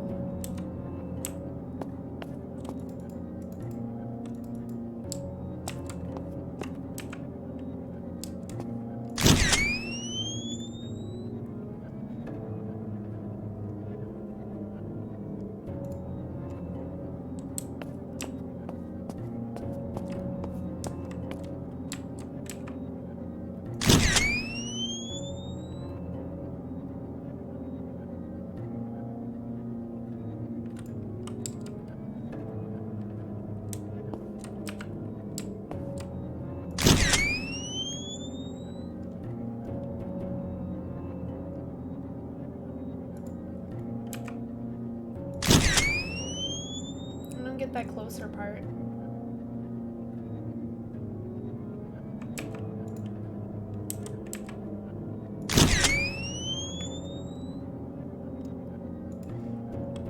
Okay, I don't think it has anything. Ah!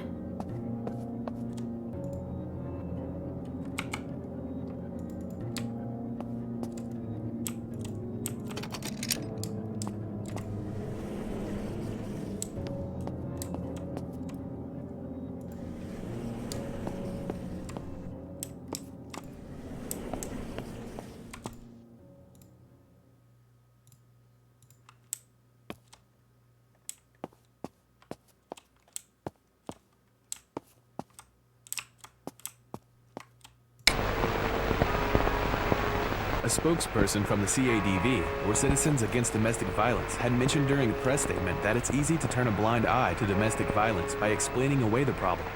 Often in cases like these, the victim is in love with their assailant. As we all know, love often drives rational thinking and action. These cases often need outside intervention, but ultimately, it is up to them to help themselves.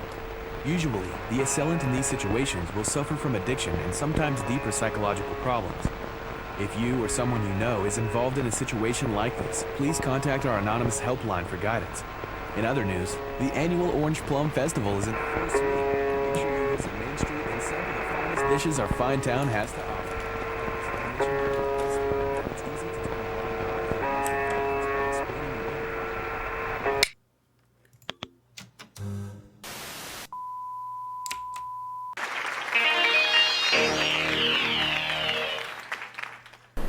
the Welcome back to Cooking with Massimo. You have the ingredients to cook something truly special. Here we have some chicken been marinating overnight with some Infliction. There's blood on This it. liquid give it a really nice salty flavor. Fuck.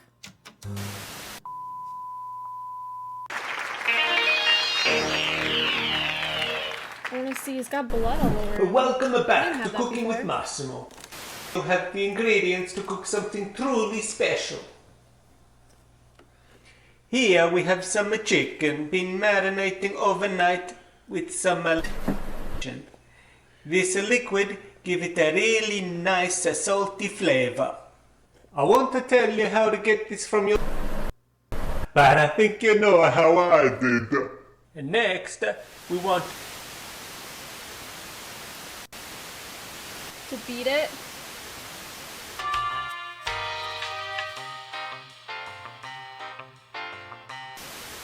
now you toss it into the pan and you drown it beer and a bourbon. It's a time for a drink now. You can leave it at a chicken and head out to the bar. You check on it later when you come back home. That's all from me. And come back next week and I'll show you how to really punish some land.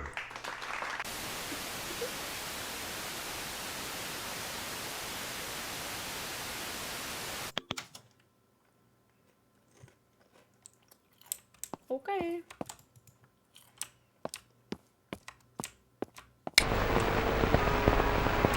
A spokesperson from the CADV, or Citizens Against the...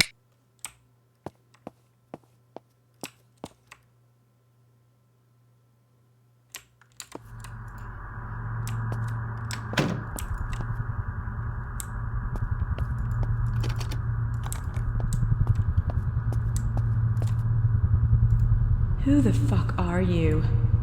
All you do is drink. You're a monster. Can't live like this anymore.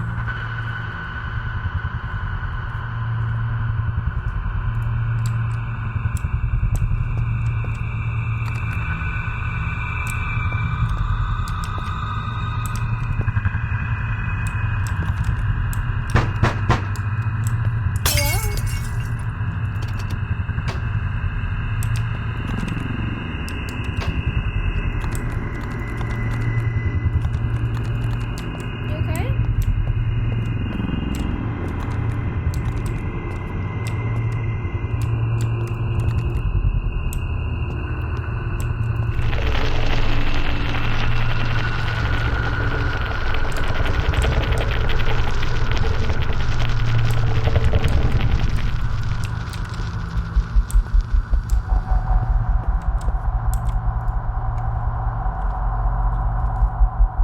Dear Mr. and Miss Powell, the Community Outreach Program has been operating in Pleasant Falls for over 10 years now. Primary focus is to assist families in crisis. We generally do this by assisting with house maintenance and home restoration. An anonymous friend of yours wrote to us detailing your situation.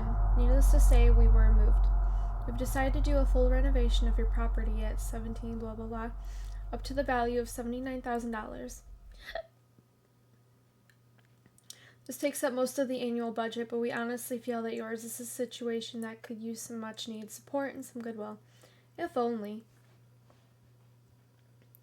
We'll be sending an assessment team over next weekend to meet with you and do an initial assessment. Your input isn't required, but it is your house, and as such, your input will be extremely valuable. We are so sorry to hear what happened and hope this little bit of good news helps. Great.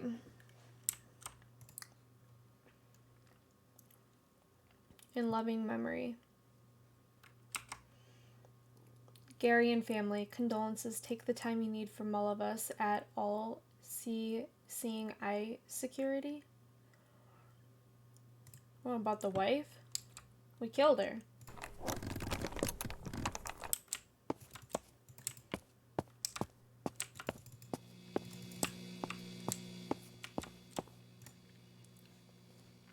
Deepest sympathies to Sarah and family. We're sorry for your loss. Our hearts are with you during these dark times, but all of us at Tall Pines Gallery.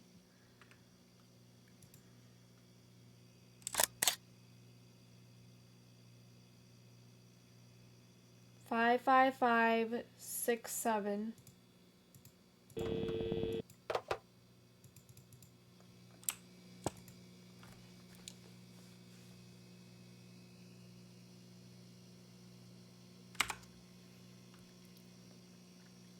stomping out domestic violence. We heard this. We're all familiar with the old carnival in the mountains, but we didn't know in the dark history its decaying walls harbor. The carnival was a popular and bustling attraction for locals until something went horribly wrong. At some point in the 1960s, a school bus full of children went missing in a field trip. A few of the parents blamed the carnies and set fire to the carnival. There were several fatalities in what seemed like justice at the time. It was later discovered that the bus was in a fatal accident on its way to the carnival and found at the bottom of the Stock Ravine. That's why you don't make assumptions, assholes. It's said that some of the surviving carnival folks still live up in the mountains and they don't take kindly to outsiders. And who can blame them? My editor will not grant me permission to investigate the grounds, and deep down, I'm grateful. Just remember, vengeance cannot be justified. Yeah, true. That's pretty fucked up, honestly.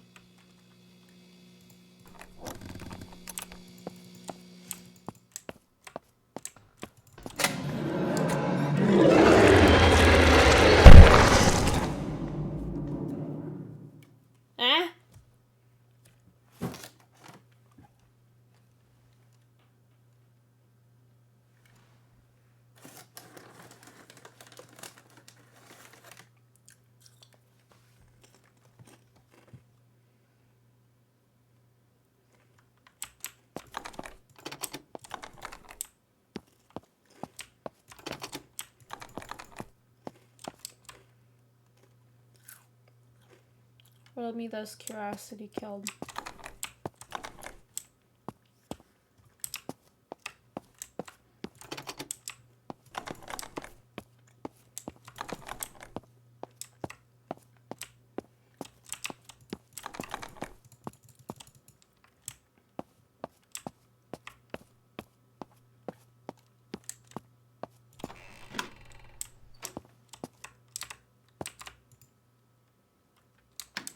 Guess we're going back.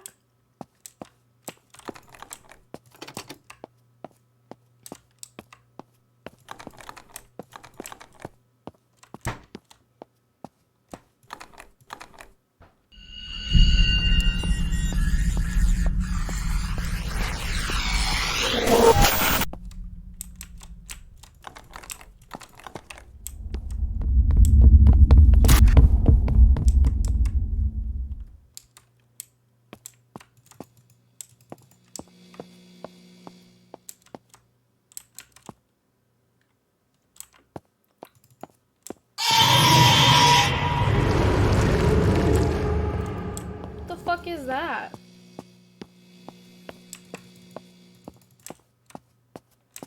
Oh,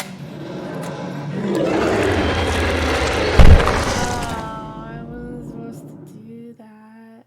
God damn it. I did it again, guys. Messed up.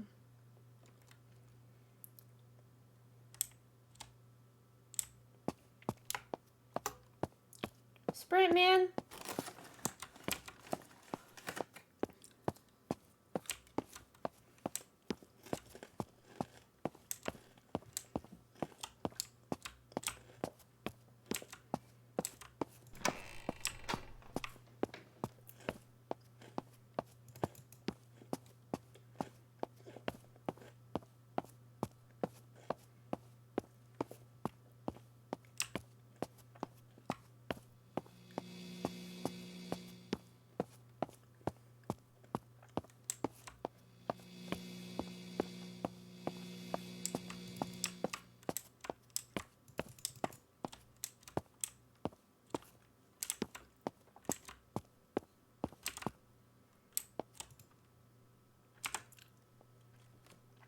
To Sarah, Gary, and Maggie, our deepest sympathies. If you need anything, please know we're here for you. Love, the Smiths.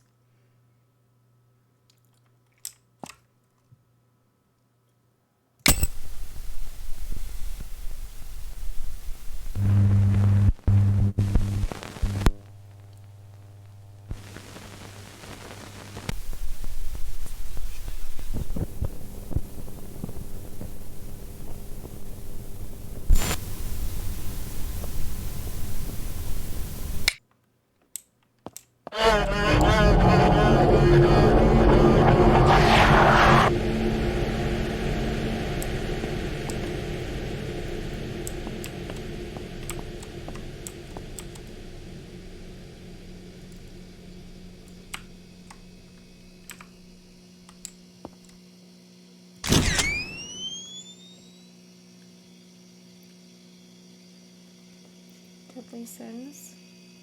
It's a blood trail.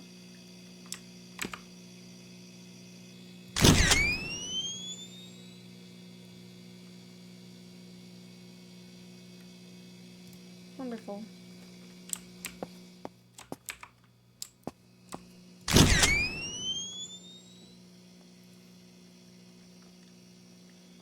Curiosity killed the cats. What?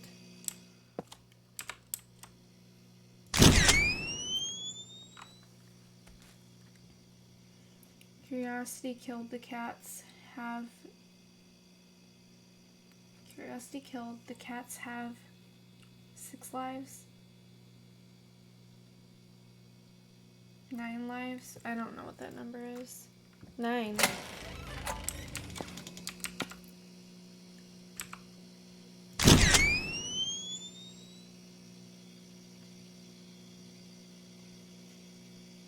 I don't think I really need to go that way. Should I though? You know, let's check it out.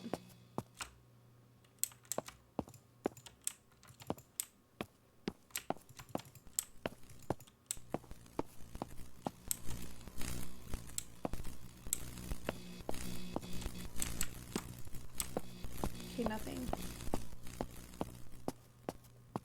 It's good to check, you know?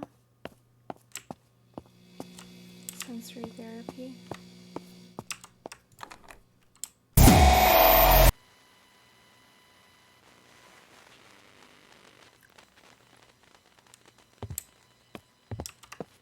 Huh?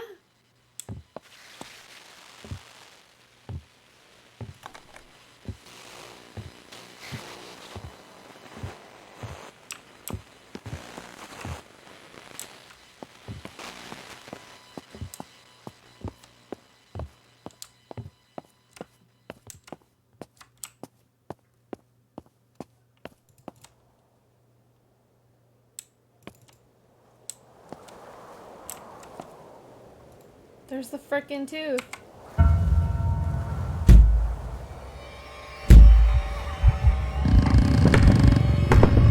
Bruh, run! Just ripping that shit down. Oh, hell yeah.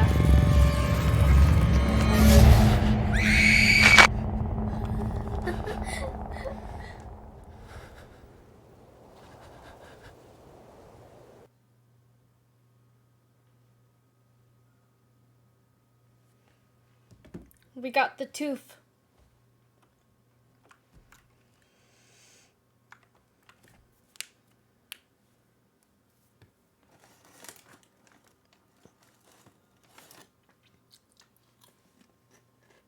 It's nice my camera's still working.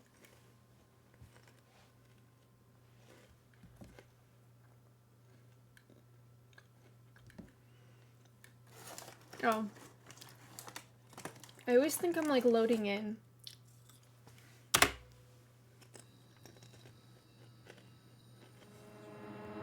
That it's easy to turn a blind eye to domestic violence. All you do is drink. I need you, and I love you more than I can express. I don't understand how this happens. Sometimes he scares me. I just need to numb the pain. Will suffer from addiction and sometimes deeper psychological problems.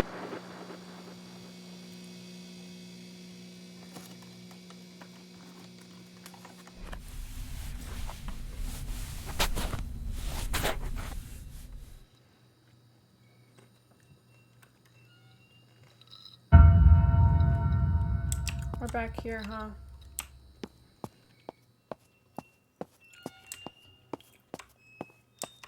You can do that.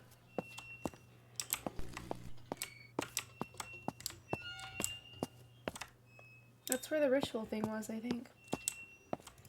Thought that was a key. There's blood on that though, isn't there?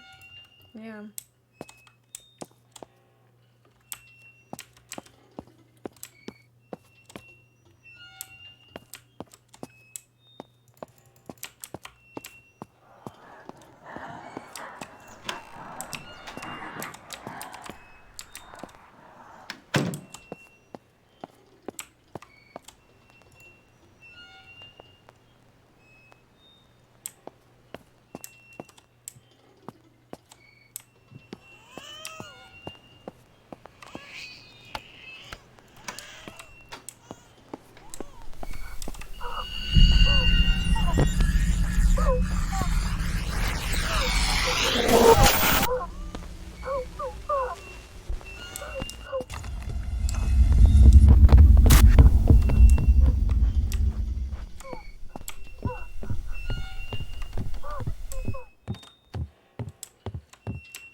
I'm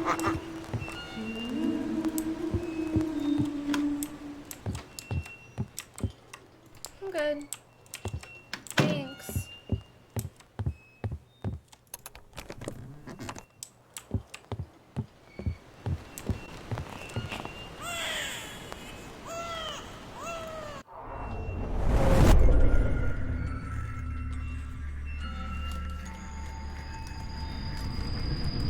I told you. I renounce you.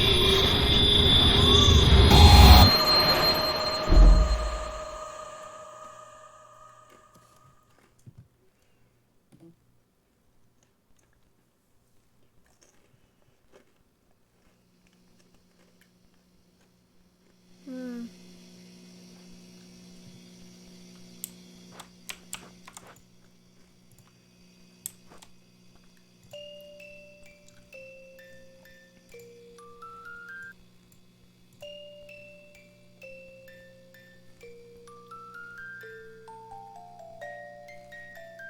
Why is he going crazy?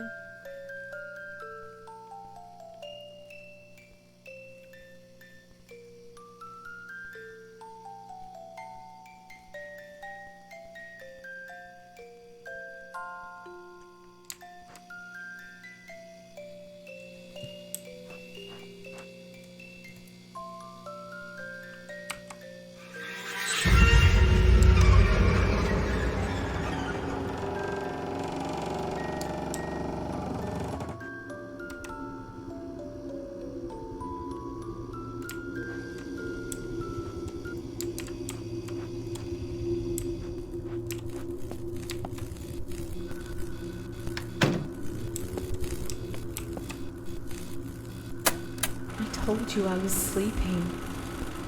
He was out with Maggie getting ice cream or something. I don't know. I was asleep. Look, my baby boy just died. And I don't know how. What kind of God would kill an innocent baby? I didn't kill my son. Yes, I had postnatal depression, but I'm telling you, woke to a noise and had a strange feeling something was wrong. And I ran to his room and I found his crib collapsed. His lifeless body. He blew a hole on the bed. My baby boy.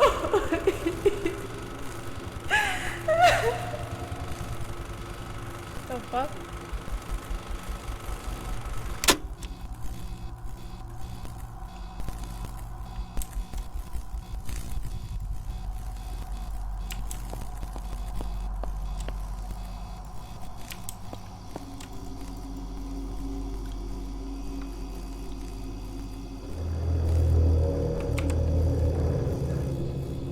Before me, the undersigned authority on this 6th day of June, 1986, personally disappeared Sarah Pout of address, blah blah blah, deposes and says, I was at home with my 6-month-old son, Michael, my husband Gary, and Sarah. Okay, we read this. No, we didn't. My 6-year-old daughter Maggie had gone out shopping. I decided to put Michael down and take a nap. It was around 1 p.m. I awoke at around 3 p.m. to a loud bang. This caused me to panic and run and check on Michael. His critical. Oh, we did read this. Gary and Maggie came home around 3:10. We didn't read that part. I picked up Michael, but he wasn't breathing. His skin felt cold. I took him and sat on the staircase holding him. Gary and Maggie came home around 3:10 p.m. to find me holding Michael at the foot of the staircase. Gary called an ambulance. Gary was hysterical, as was I. Maggie didn't understand what was happening. The ambulance came and took my baby away from me at around 3:20 p.m. and the police arrived at around 4 p.m. Subscribed and sworn to before me on the 6th day of June, 1986. That's messed up. What the fuck?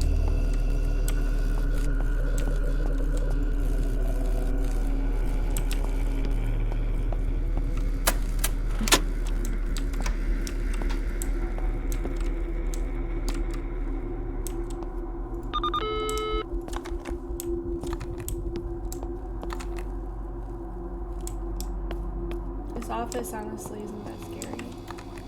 Honestly. Can I take the elevator?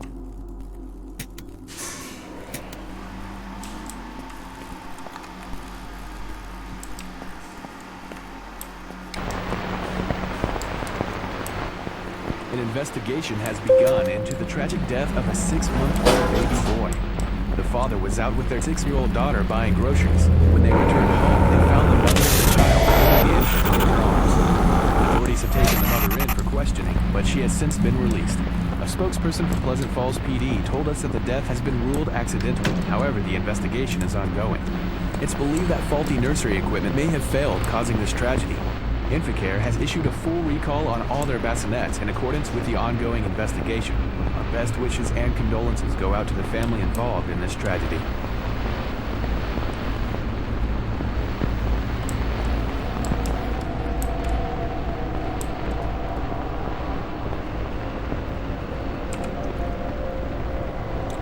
It is my opinion that Detective Walker Higgins is federally has been prescribed only a sedative to combat anxiety caused by overwhelming stress. His issues are being managed and should not affect his ability to do his work.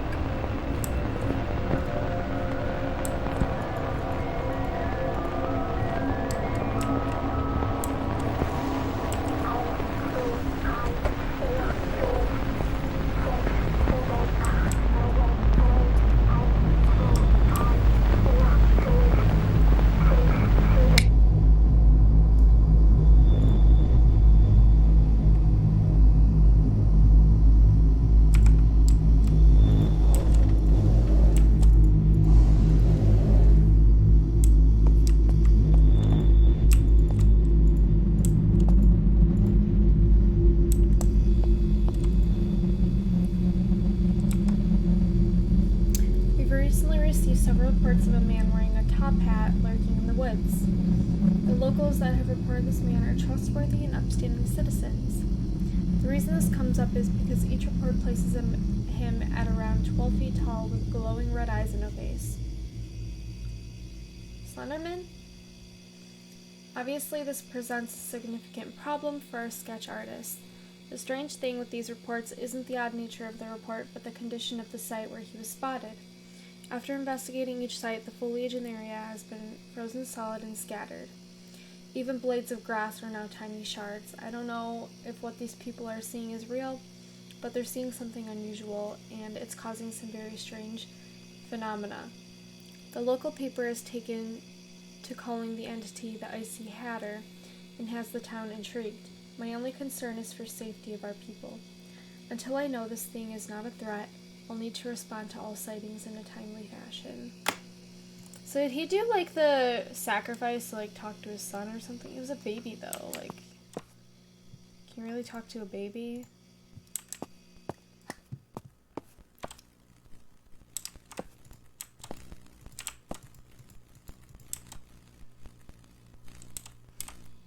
Over 30 years ago, there was a property dispute between two families. The dispute was in a deadlock with the civil claims court. After 5 years, the judge suddenly ruled in favor of the Hernandez family. It's clear why this sudden decision was made, but this was the beginning of a war between two cults that would rage on for decades. Both families have rallied younger, more impressionable members of our community to their cause and invited them to live on their respective compounds. The families have taken to calling themselves the Hernandez clan and Smiths. Remember the Smiths?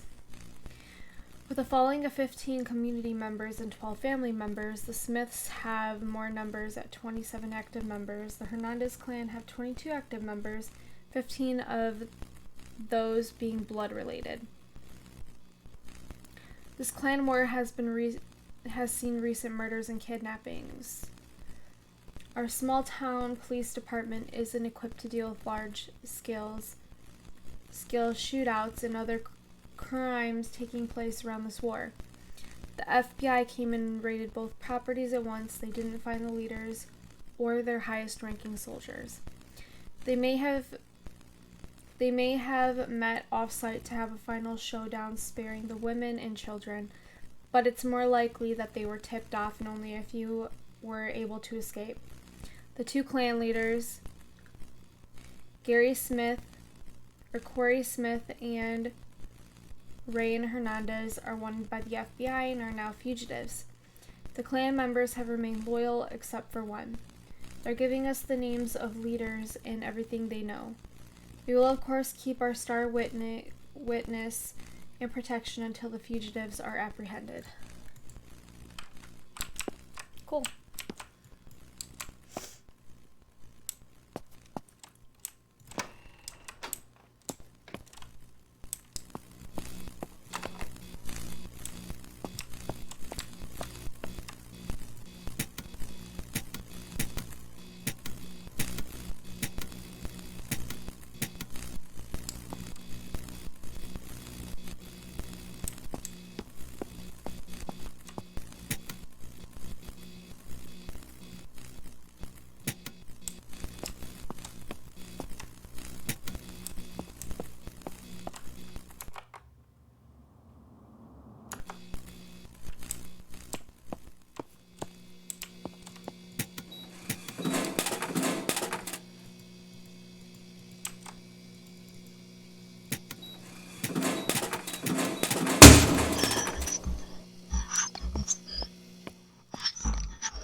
Some of them look so happy.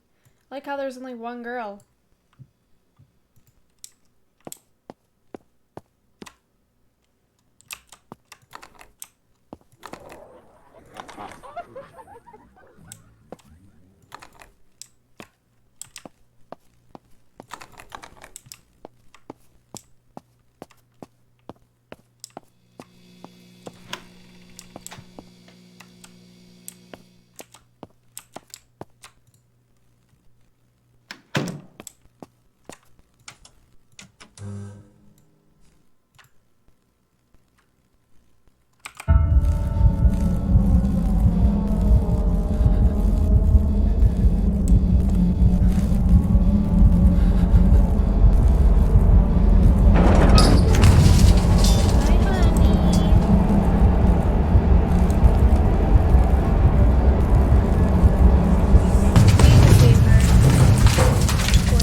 1986. I can't believe he's gone. Only 6 months. His little body was so cold. He never even had a chance. And I miss him so much. And Gary hasn't spoken to me since it happened. I think he blames me. And maybe he's right. I was here with Michael. And now he's gone. Oh my God, I can't believe this. How could you take him from me? And the police questioned me for 7 hours yesterday. And how is a grieving mother supposed to survive an interrogation? Maggie's only 6 and doesn't understand what's going on. And I need to stay strong for her. Gary's been drinking, so I'm on my own. Oh, please, make this stop.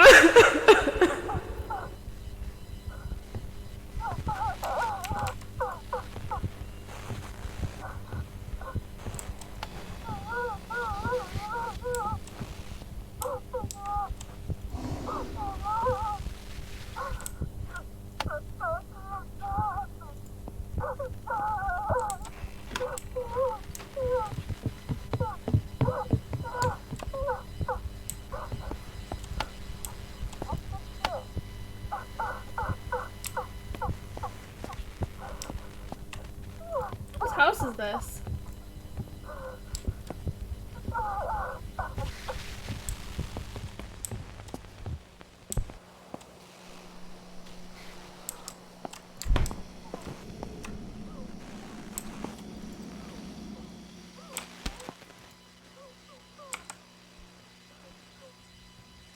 Gary and family condolences. Take the time you need from all of us. Okay.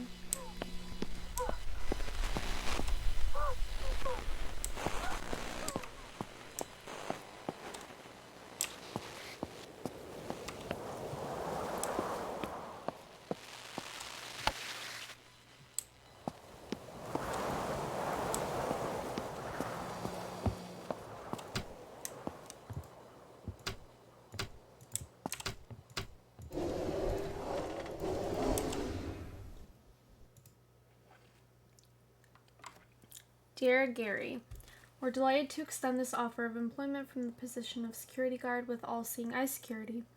Please review the summary of terms and conditions for your anticipated employment with us.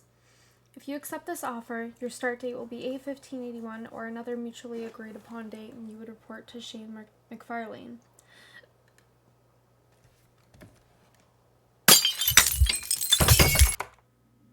Oh my God, that scared me. Dude, I'm reading. Hi Drew, sorry I didn't see your messages. It is being nice. We haven't got a disconnection yet. I've been really busy with work, very exhausted. But it's okay. Same as usual. I'm just gonna turn my sound down and continue reading this, since they want to keep interrupting me. If you accept, okay, blah blah blah. Please find below the terms and conditions of your employment should you accept this offer letter. Your title will be Junior Security Officer, and you'll report to the Regional Security Manager. This is a full-time position. While you are employed at this company, you will not engage in any other employment, consulting, or other business activity, whether full-time or part-time. That would create a conflict of interest with us. By signing this letter of agreement, you confirm that you have no contractual commitments or obligations. Lady! I was reading that! That's messed up.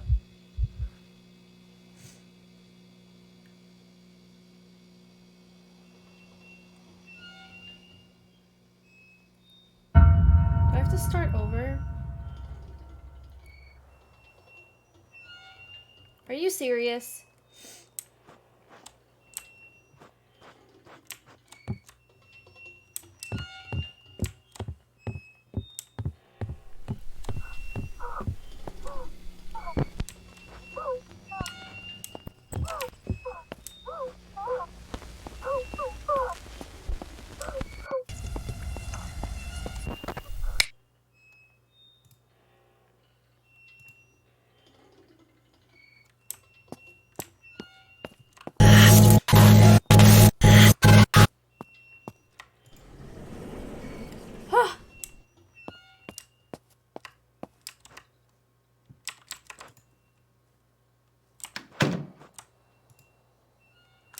already read this. June 6th. Yeah.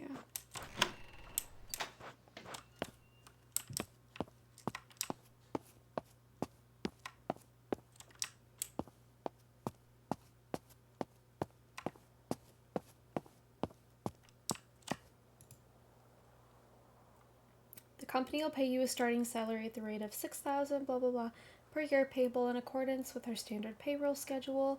The salary will be subject to adjustment pursuant to our employee compensation policies in effect from time to time. The company reserves the right to terminate employment of any employee for just cause at any time without notice and without payment in lieu of notice. The company will be entitled to terminate your employment for any reason other than for just cause, upon providing you such minimum notice as required by law. Dear Mr. and Miss Martin, I am both excited and regretful to inform you that I am retiring. As you all know, I have been operating a Dodge Alterations for the last 16 years, and during that time I have seen success doing the thing I love most. I owe much of my success to the fantastic location on Main Street, leased to me by your family, which I have gotten to know over the years and have come to love. The current lease, as I understand, is due for renewal in October this year. I'll remain open until 1 week before the lease is up. At this time, I will vacate the building. I hope your next tenants take advantage of this beautiful location as I have over the years. Once I have closed the doors, I will continue to do a little work from home for close friends and family. Should you require my services, please let me know. It'll be free of charge as always. Forever your friend and Taylor, Rose Dodge.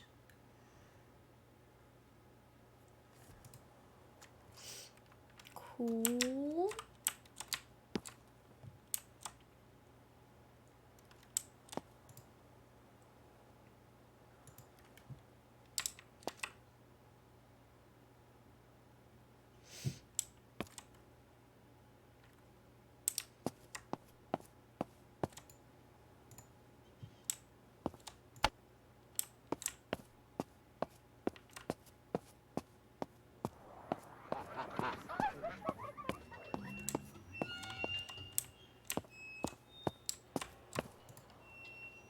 Whose house is this? This isn't our house. Yeah, we're just gonna open that. Okay, so find a photo of Sarah. We did though. She take it? Like the bitch she is. I'm kidding, I'm kidding. That's a horrible fucking sound.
Where is this damn phone?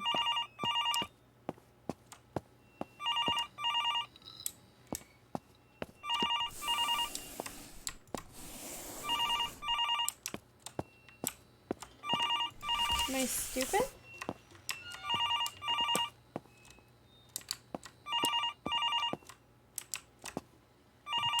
Is it above me?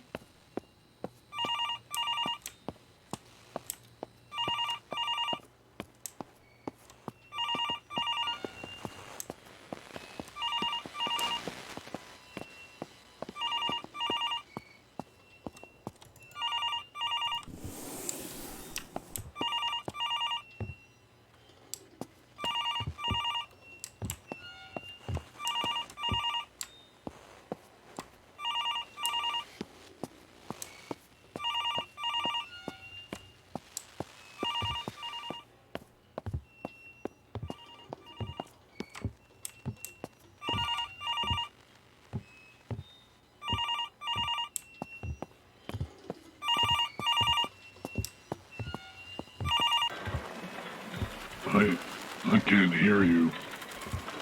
Find me on the baby monitor.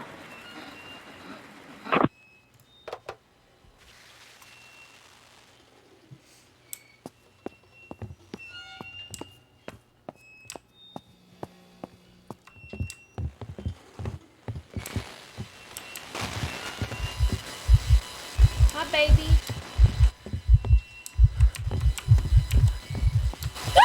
What the fuck? She was so fast.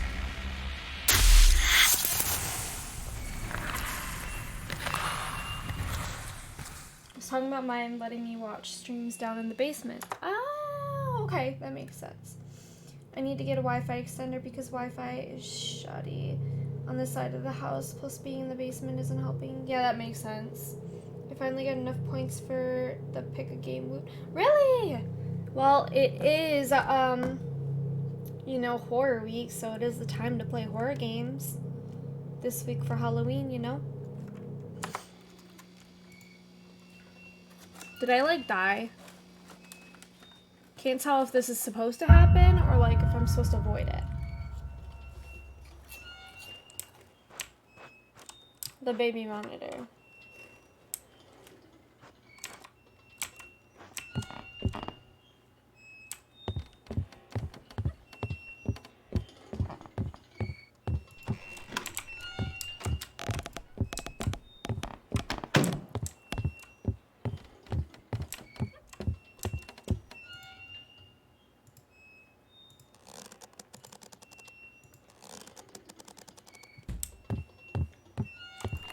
It's so weird. There was a bathroom here. He's gone, but I can still hear him. He's trying to talk, but it's faded. Muted and jumbled. What does it mean? I don't know, man.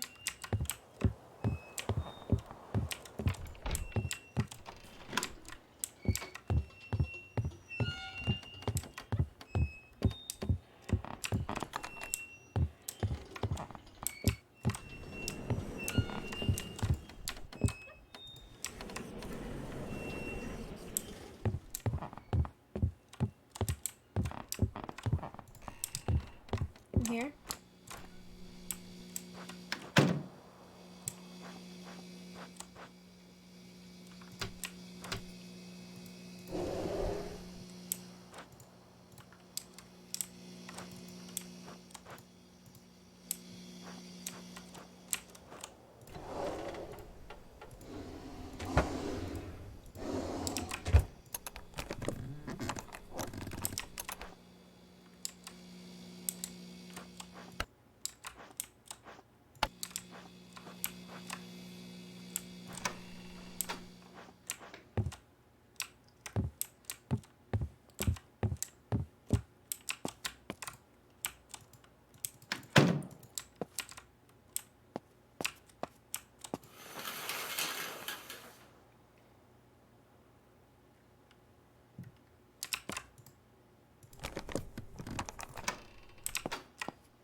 Face is gone. Keep the baby monitor.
Isn't this where that urn was?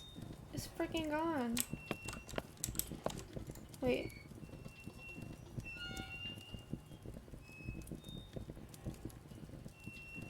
Rose. God, she died?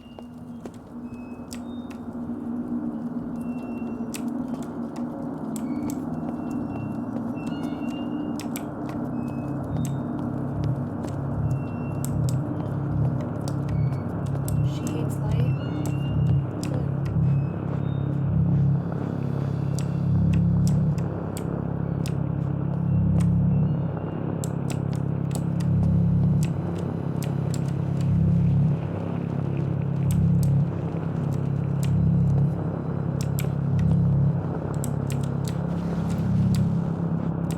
The music.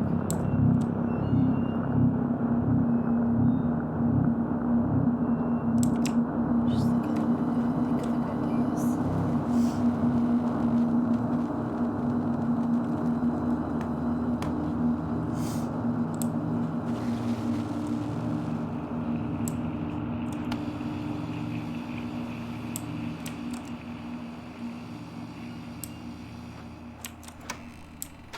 So I just have to stay within lights?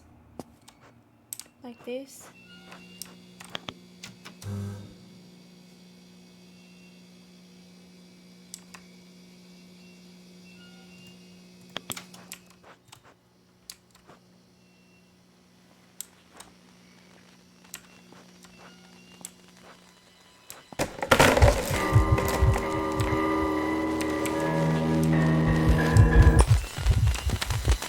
Oh god, fuck! Jesus fuck, I hate when she's running at me like that. Girl! Is it just random parts where she pops up? I don't know.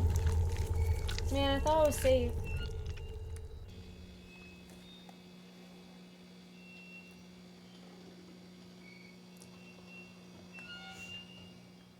One second. I'm not trying.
Okay.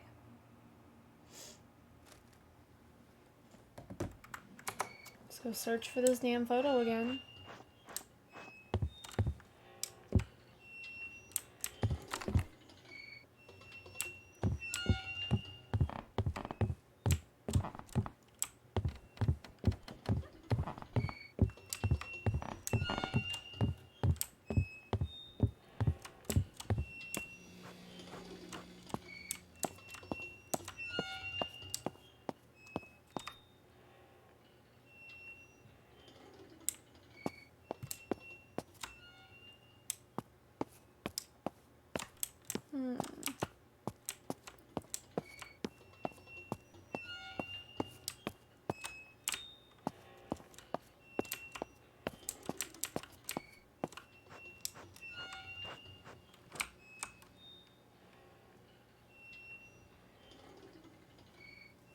Oh.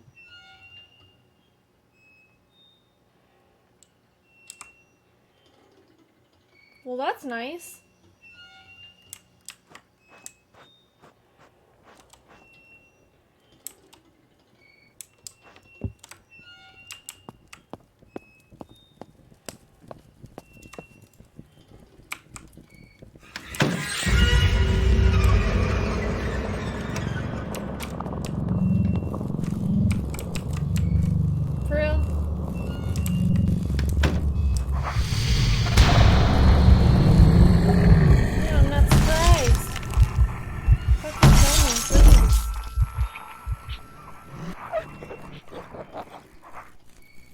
so happy.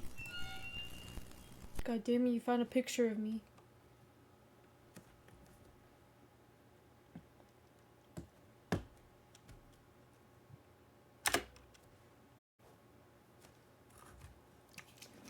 An investigation has begun into the tragic death of a 6-month-old baby boy.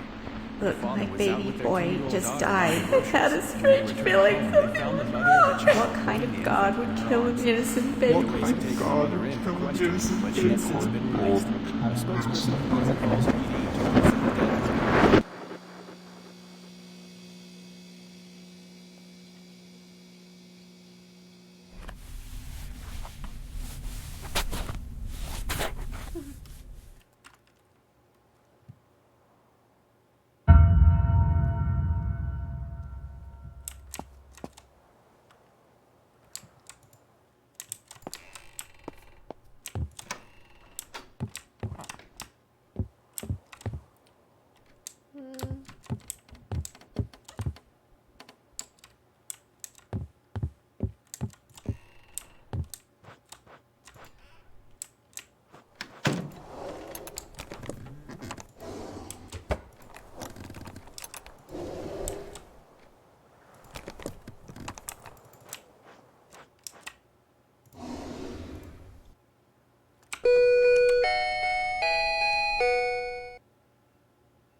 January 11th, 1986.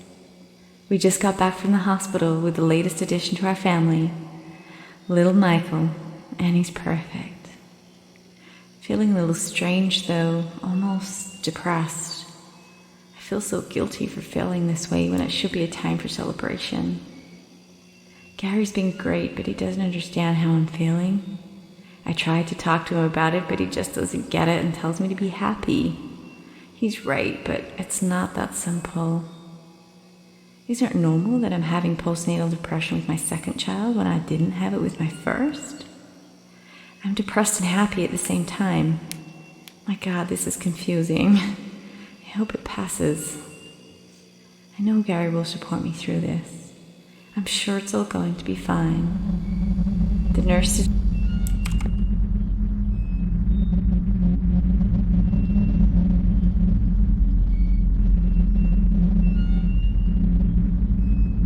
Done, lady.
Yeah, we're not dying today.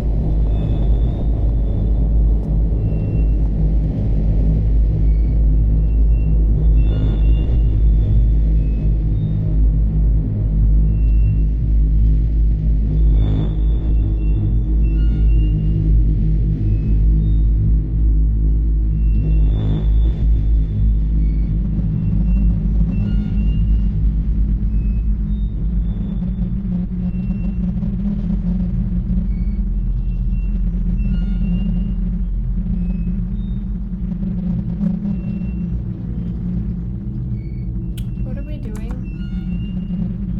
Oh, clothing seen by God.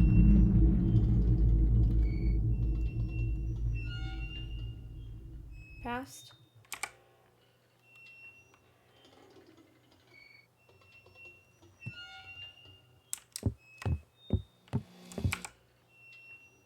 No!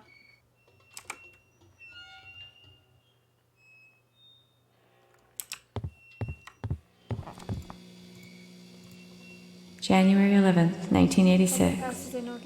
We just got back from the hospital with the latest addition to our family, little Michael, and he's perfect. Feeling a little strange though, almost depressed.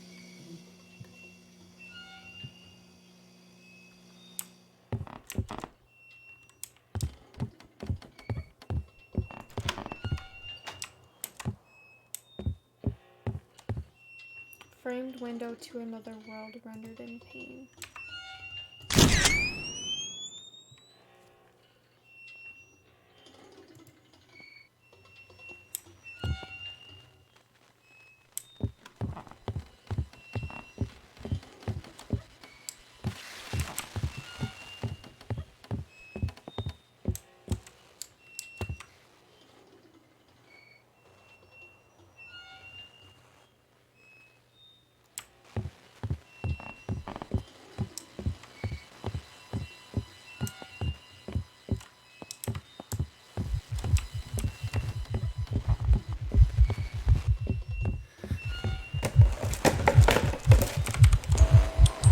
Did I save myself?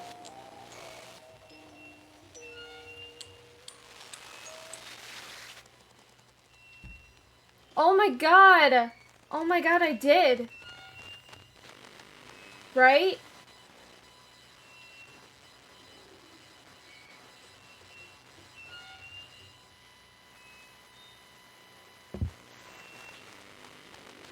She's like, I saw him running here. Little dirty bitch. I'm kidding, I'm kidding. My condolences.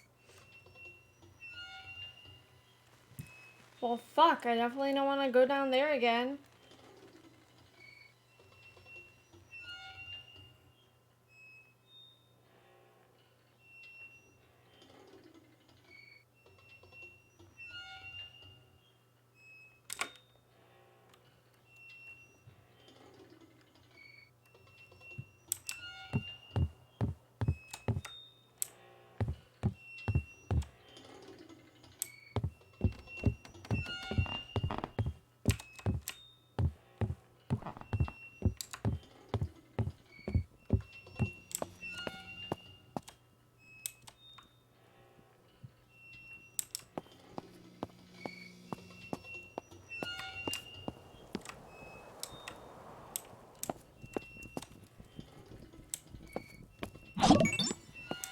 Oh god, it scared me.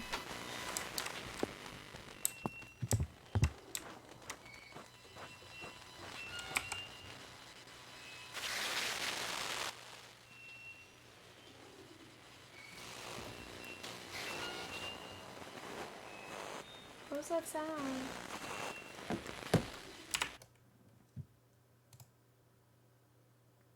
Oh, thank you, Father, for the follow. Sir Dior? Did I pronounce that right?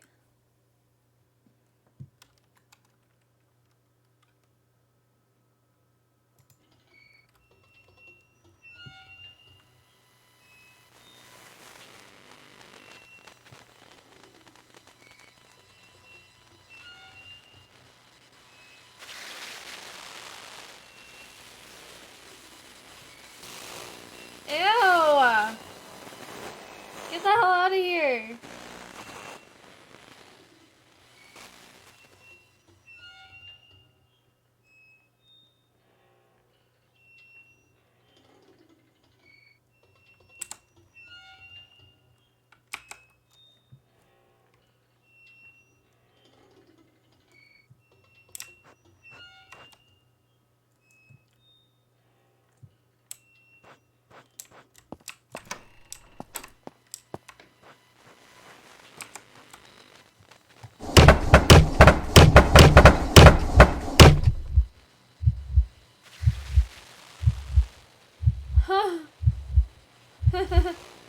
Wow, I really love constantly hiding. I'm really happy I found this.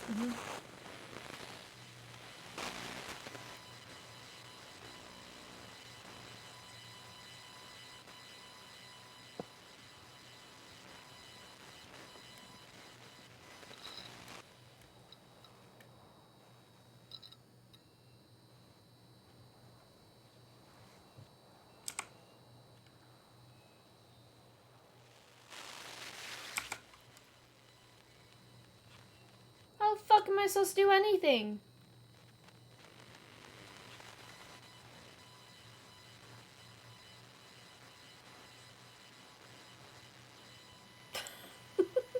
That run.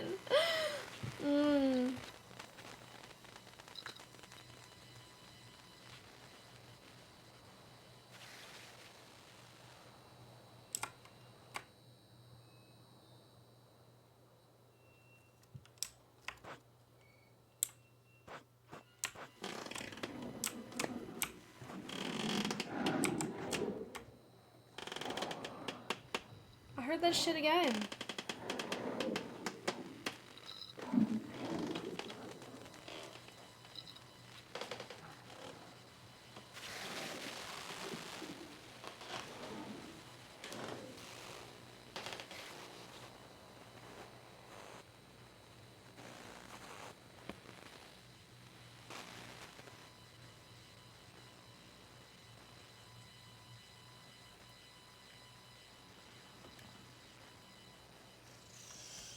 Oh boy.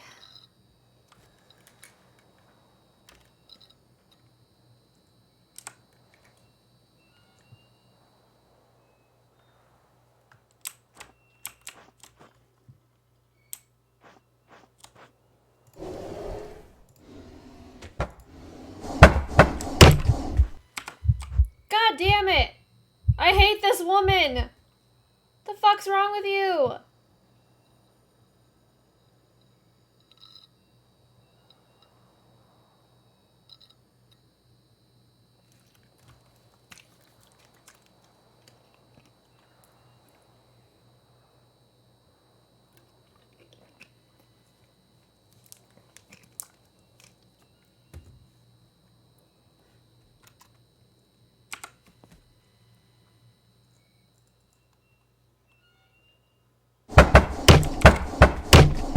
Am I like supposed to die?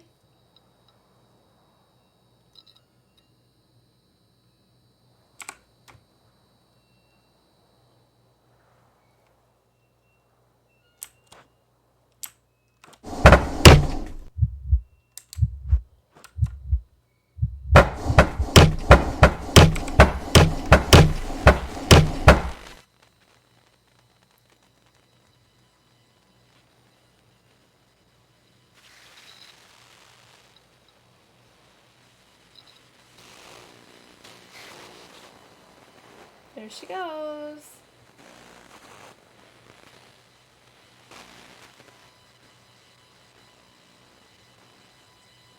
I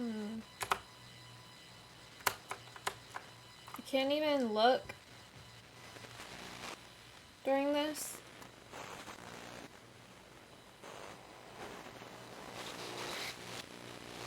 Finally, you fucking check in here.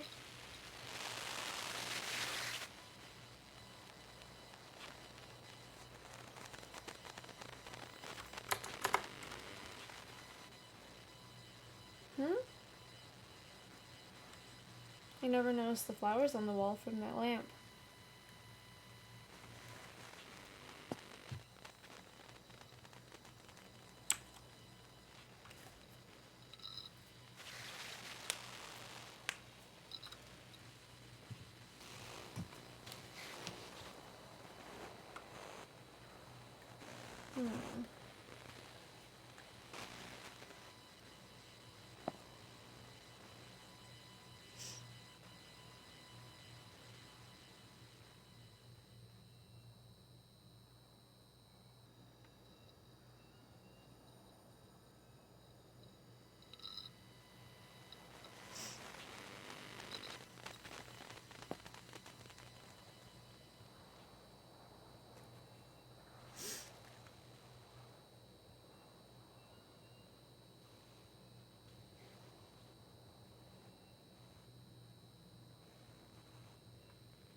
Okay. So apparently you should break the lights if you leave them on.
Okay.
That's why she's constantly hunting. I'm supposed to banish her.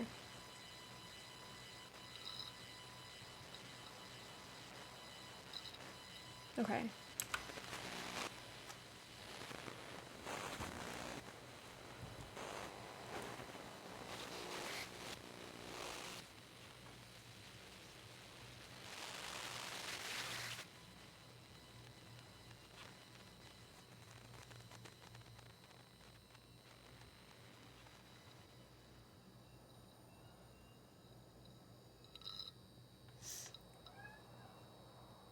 Okay.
Come on, lady.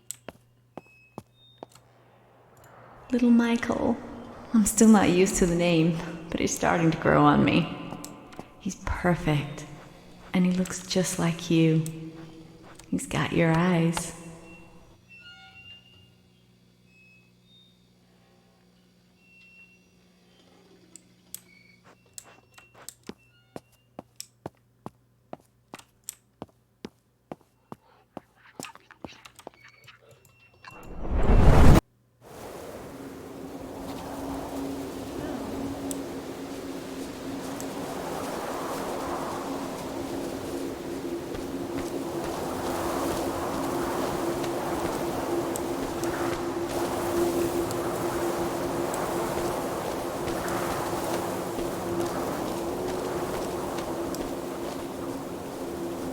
Okay, I guess I didn't have to do that. Brian, you okay?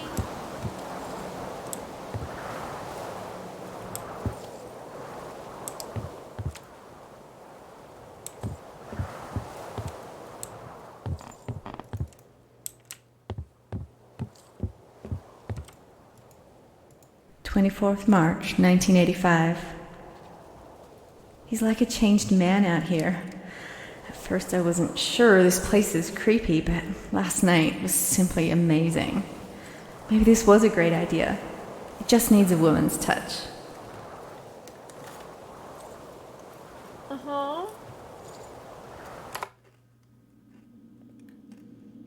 A wedding dress.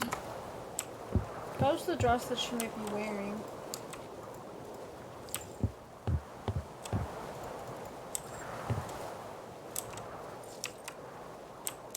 Oh.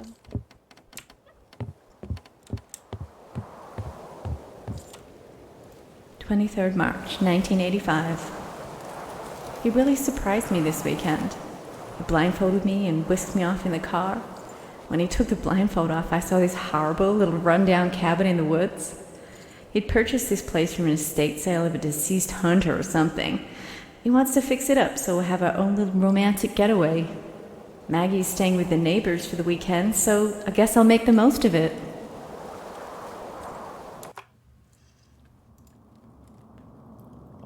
I think I missed some memories. Damn.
There's a fucking person there.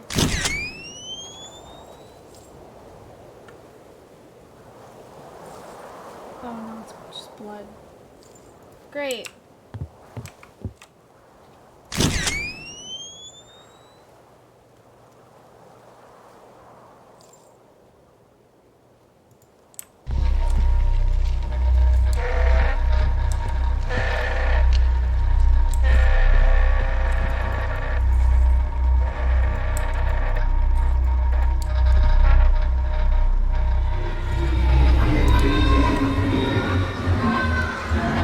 Did you hear that? Yeah? Dad's a drunk. He drank and drank.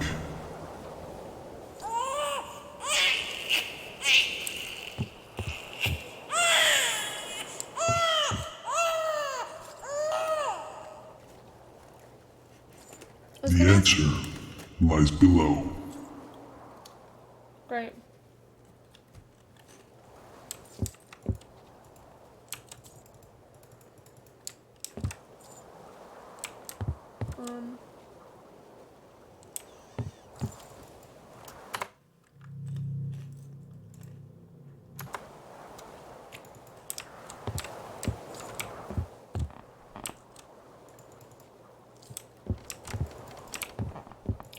I was gonna ask if maybe we're the girl, the daughter, but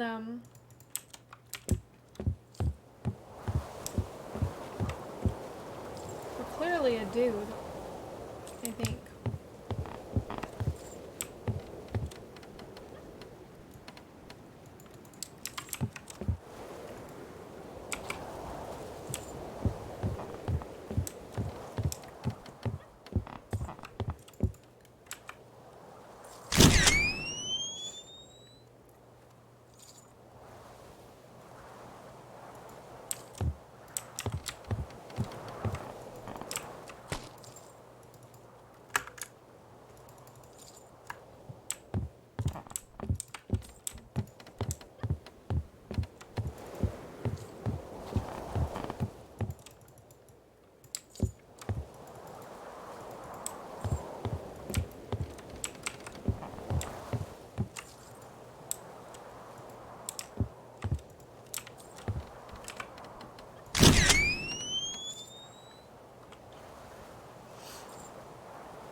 Ah.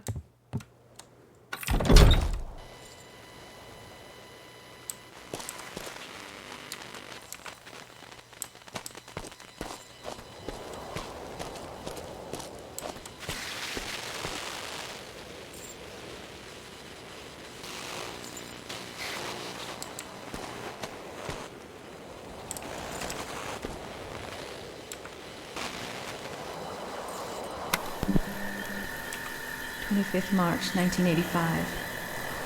I don't ever want to come back. Last night there were all kinds of strange noises. I could hear whispering. I think maybe some of the locals don't want us here. I heard something in the basement and had to investigate. Oh my god, it's the slaughterhouse down there with some really weird shit going on. And I appreciate taxidermy as an art form, but this looked like more than that. Between the cabins and the history and the strange noises, it'd be a cold day in hell before I'll set foot in here again. This is how those horror movies start.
January 11th, 1980.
Oh god!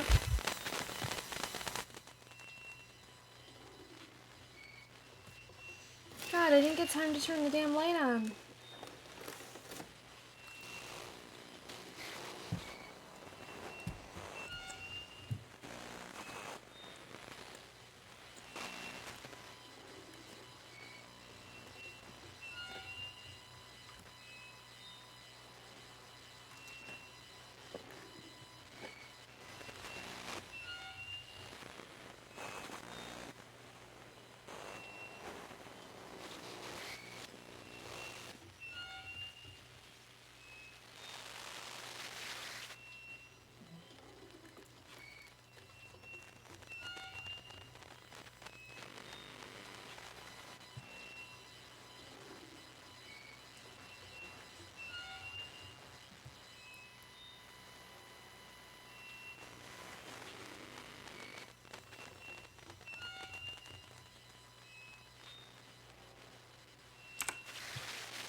Oh my god, she's just fucking standing there.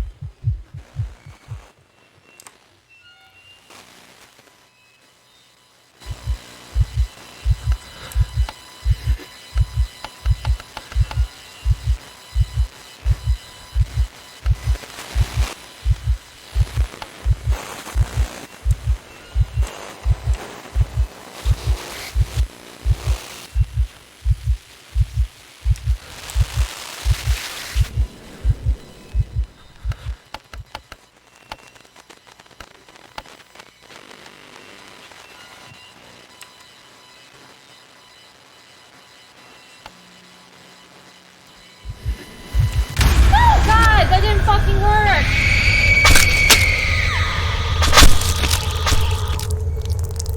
Eh? Oh, I still died. God damn it. Huh.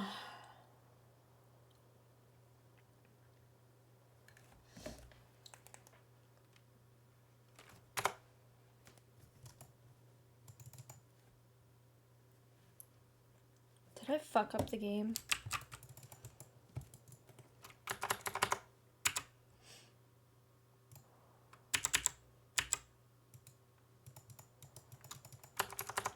I think the game fucked up for me doing that.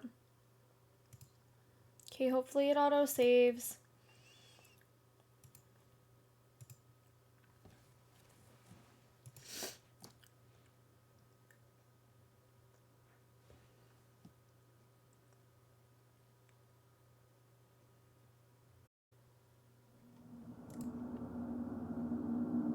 Man, I really hope it auto saves.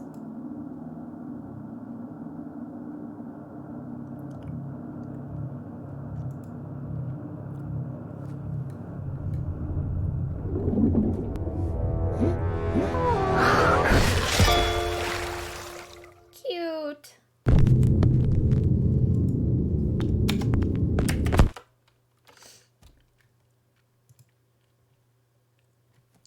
a wedding dress?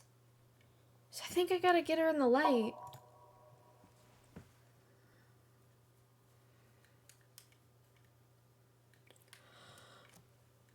Okay, good. Does auto-save? Great. Yep,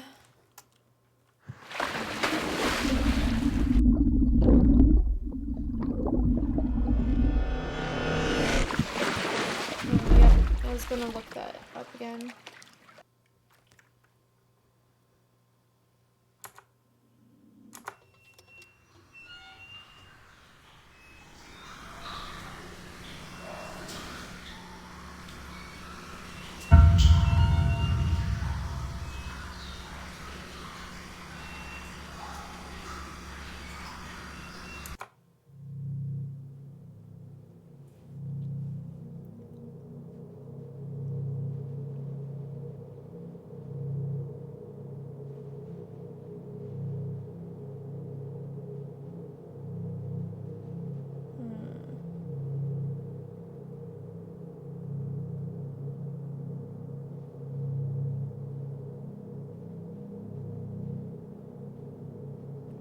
The master bedroom.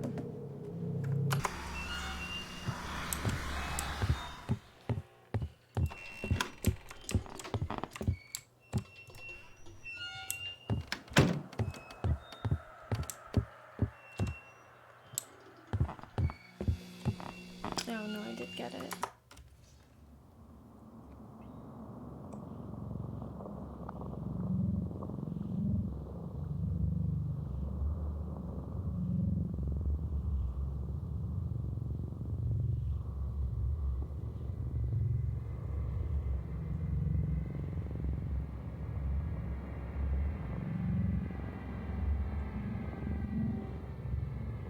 Okay, I guess now we just go to the attic.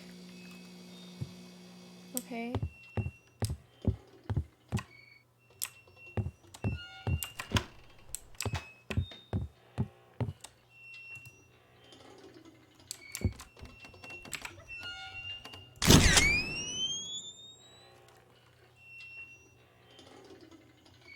Okay, where's the attic?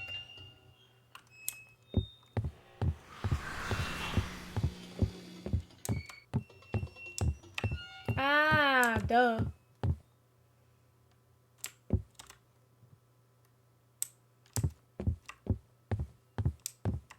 Tell me to cheat, but I think I had to. I was very confused.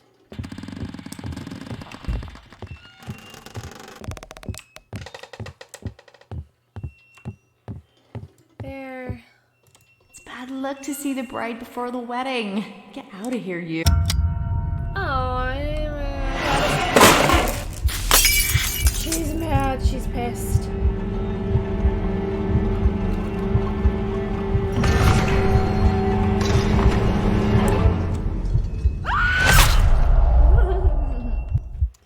I wonder if it hurts him every time.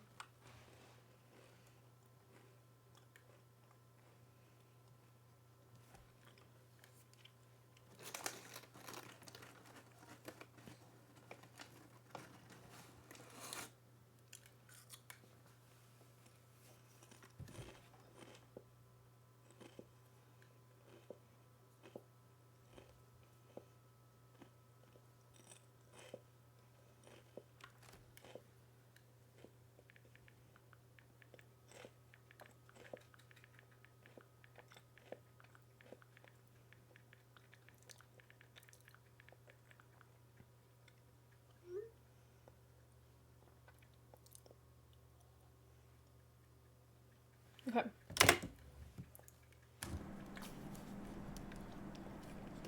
95 deaths.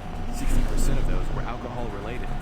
Slaughterhouse down there with some really weird shit going on. Just needs a woman's touch. Be a cold day in hell. Changed man out there. It's like a changed man out here.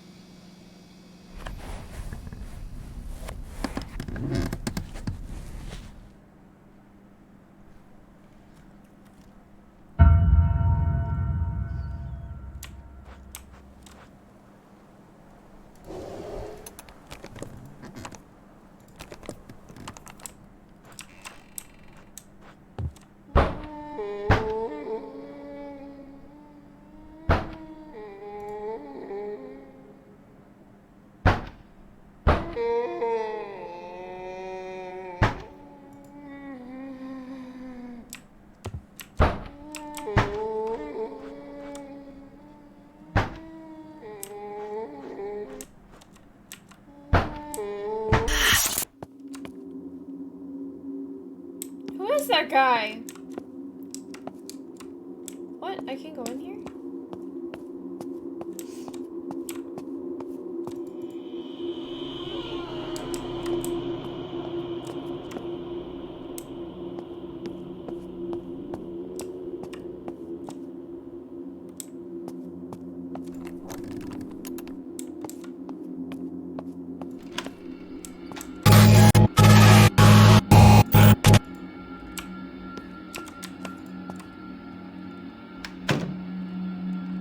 I hate this place.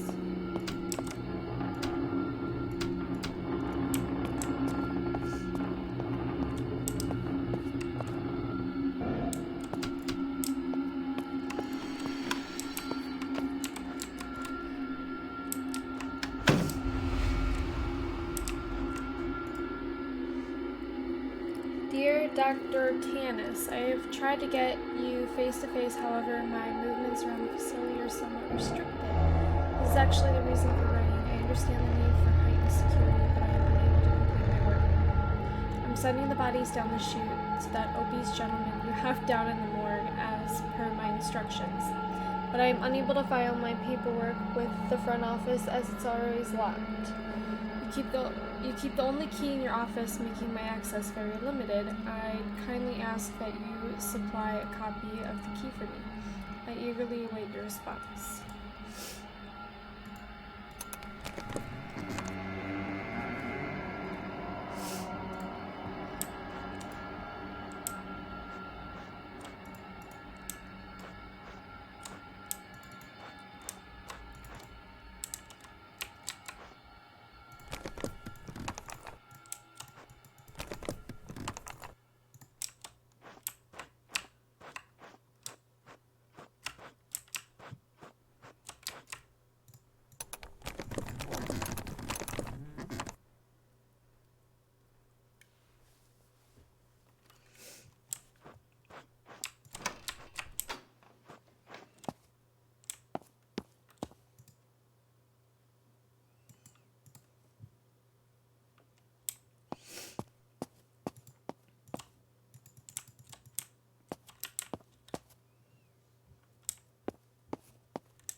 Are these all me?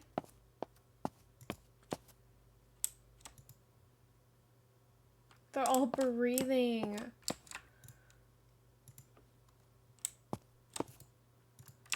Not here though.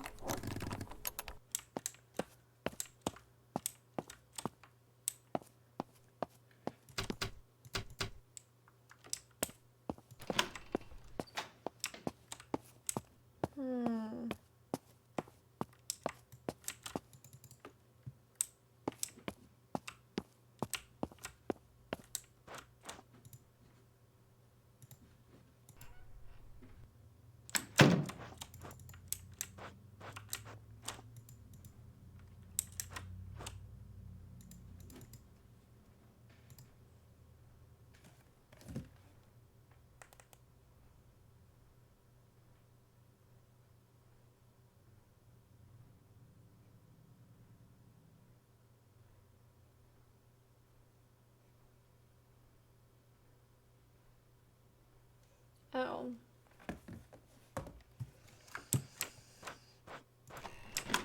Okay.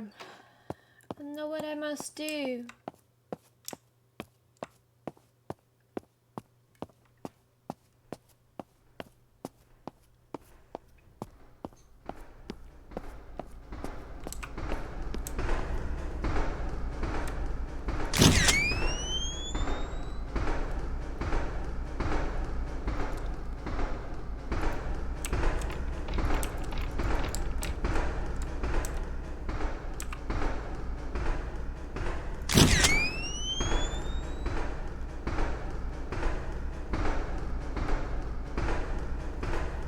There's anyone there now.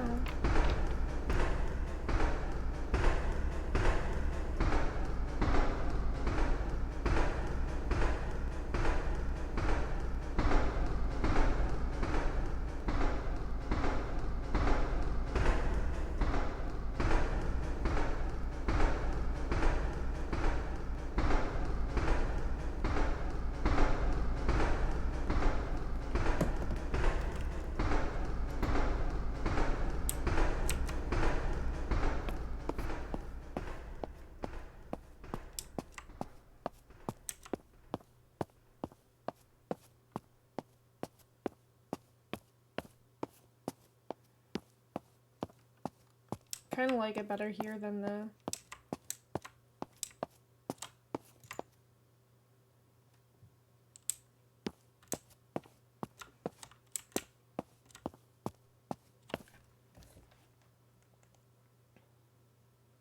the house, I mean.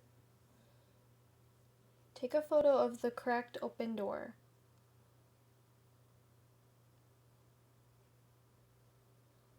Back to the first double door on your right, click to slide the boxes out of your way.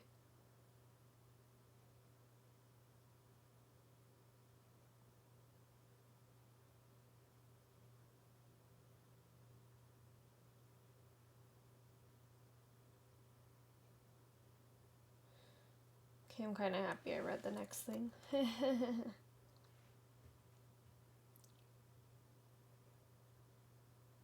first double door on your right. Heh.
leg or broke his face. I don't fucking know.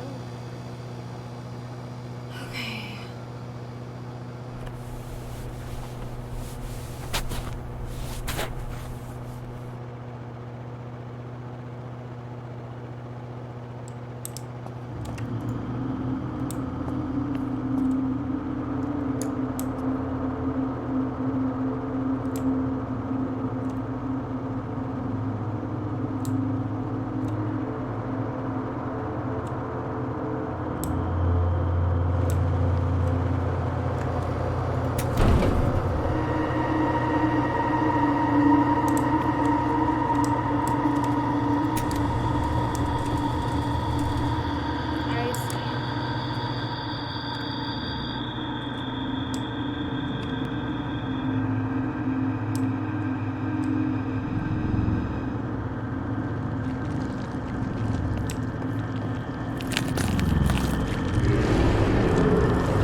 Fucker. I'm gonna lock your ass in there. Haha, fucker. Fuck you. Is he naked?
Oh my god. That's scary. Why they got this?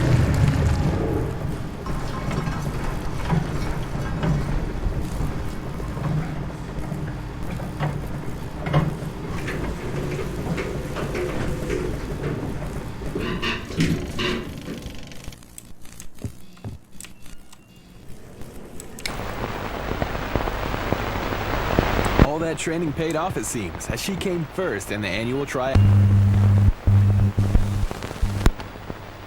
And you know who you are? Or do you? Some believe this is their life flashing before their eyes. There's really a moment of clarity, clear meaning, and understanding that every action you take will bring you closer to your judgment.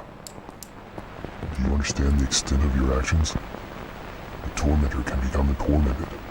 The giver of gifts can become the receiver. I only got 6 months. I'm lucky. This reality isn't real. It's only a reflection of you. We'll be back after these messages.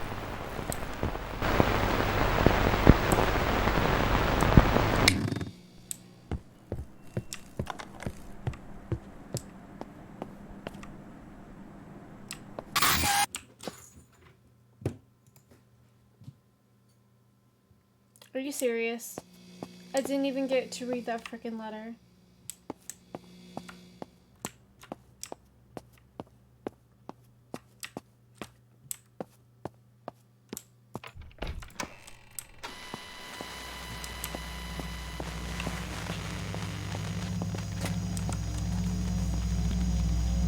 Now I gotta hide here too from these dudes.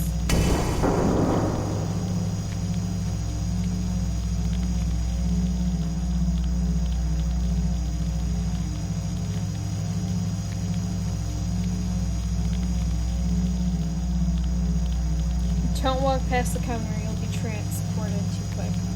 Yeah, that's so stupid.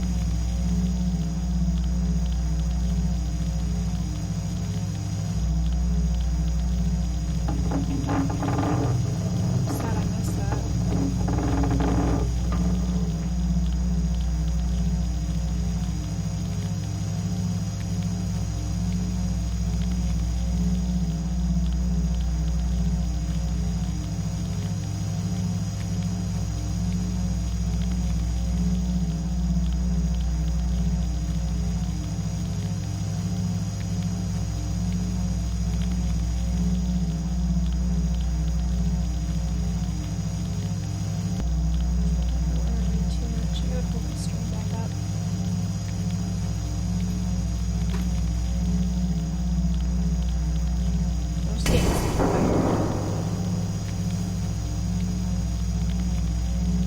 We're almost done.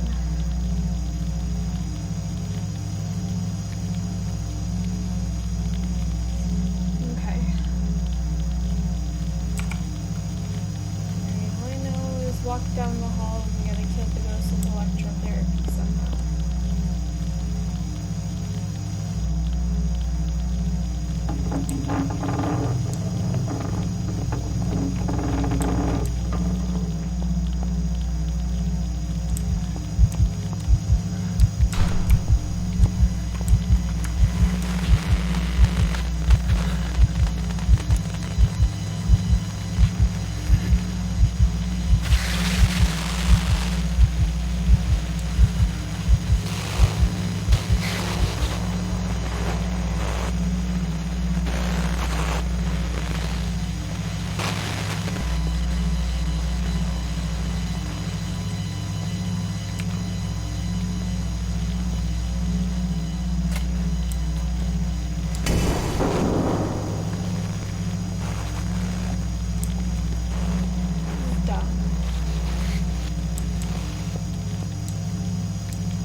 There, maybe I should read what to do. What the fuck?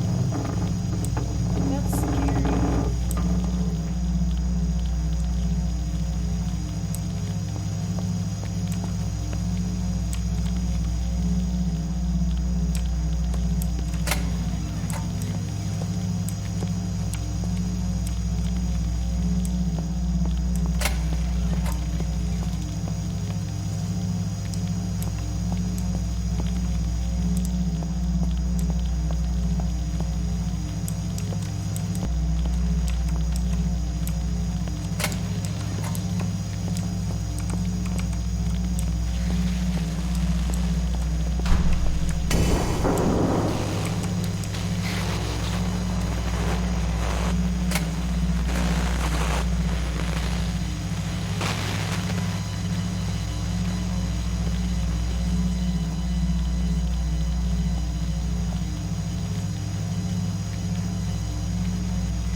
Well, I got lucky.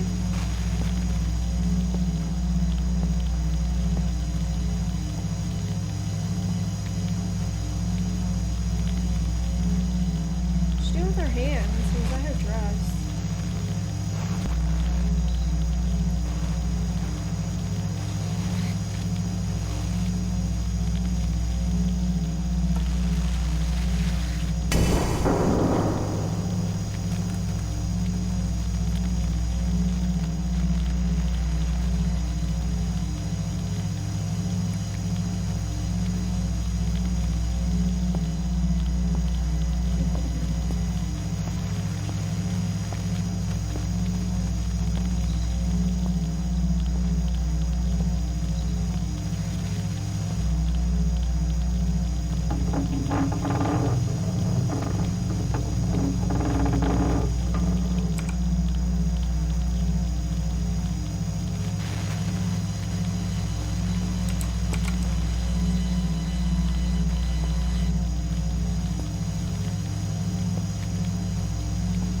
Well, I got lucky.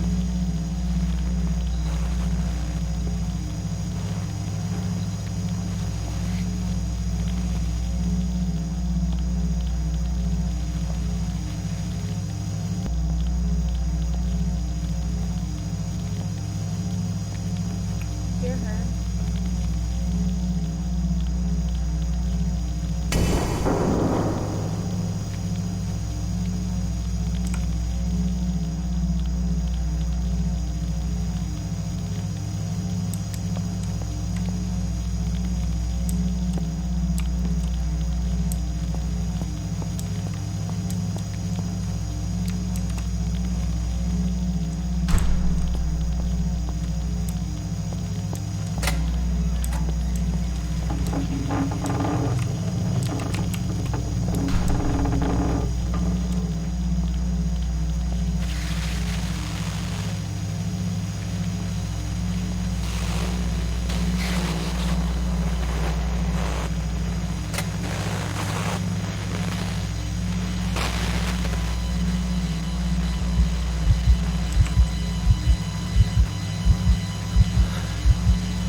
You dirty bitch!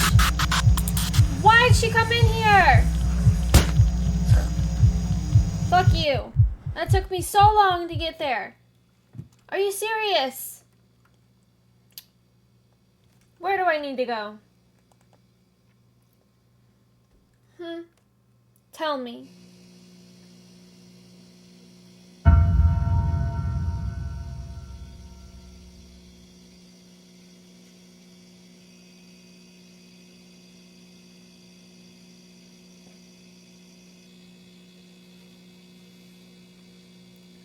Fourth double door on your left, immediate right. Your next door, you left to click to open it. Turn around and head down the hall.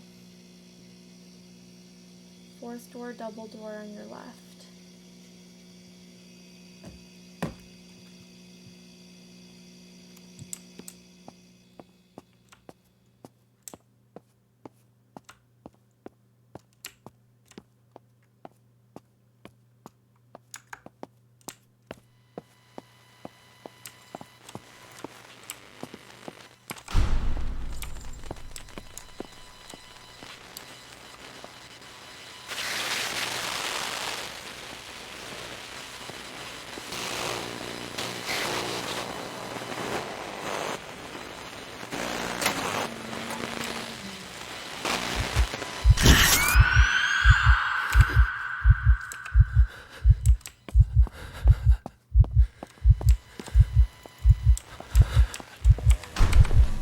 When I can actually fucking hide under. God damn, yeah, that didn't fucking really work.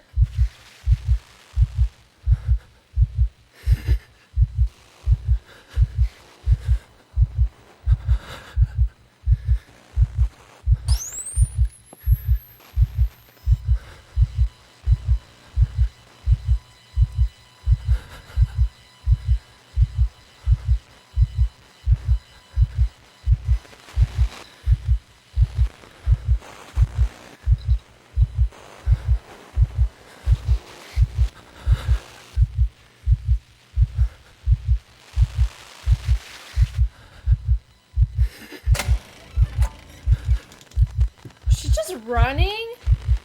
Oh my god, she's mad. I used my camera on her. I had to. She freaking came in the room. Okay. Fourth door on your left, which is the double doors, which I saw. Immediate right through next door.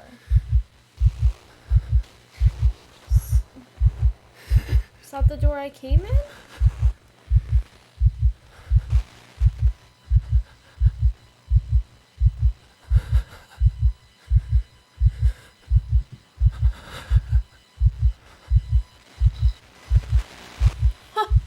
Fuck, she's not gonna leave me alone now. God.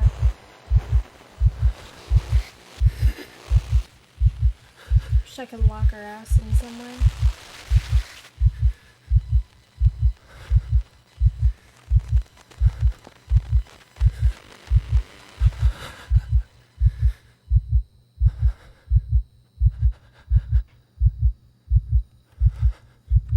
She's still in here, right? I don't think. Did she run out?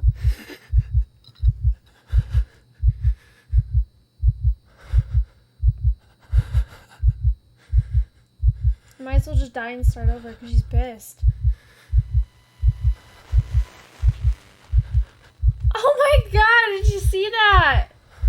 Gross!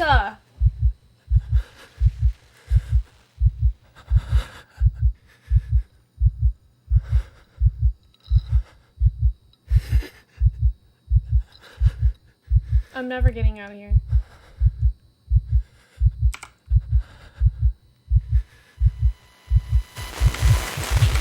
Oh god, fuck! That scared the shit out of me. It happened so fast. I might as well die. Maybe then I can try to get to this room really fast and actually hide under the bed.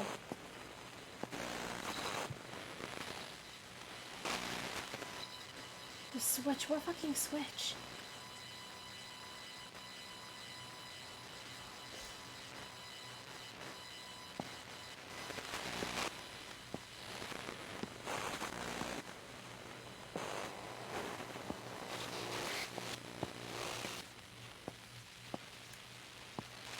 Oh, she's walking out, thank God.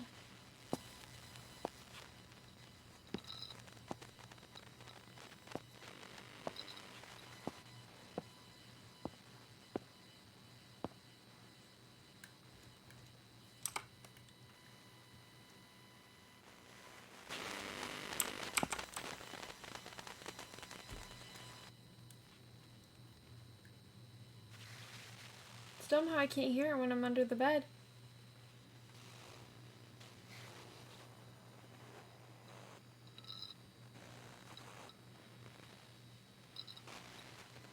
Fuck, I should've just went. Or peeked for her. I don't really feel like constantly hiding in here. Fuck, and I need to go that way, and she's gonna go. Is she gonna come in here? Of course she is. Come on, lady. I need to get on it. I need to go. It looked like she was on her period.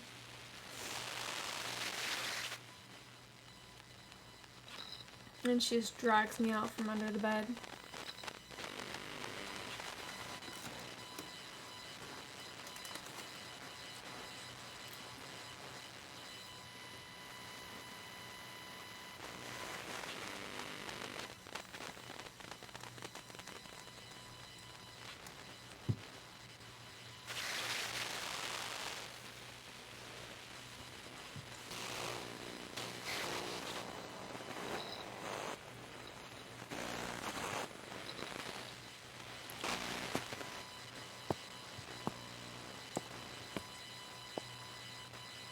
Lady, I need to go that way.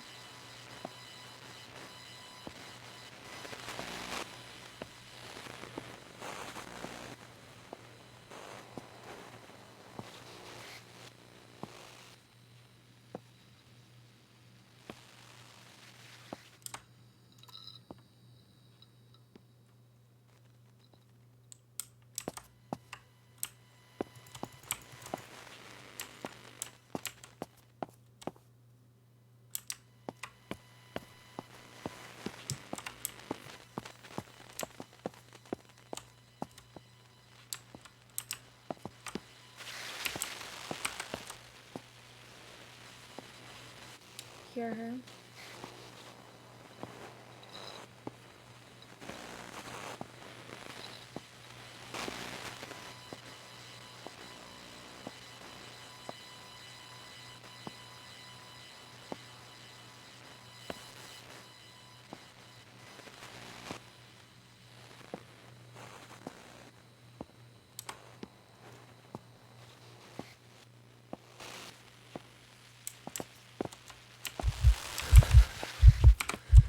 How'd she know?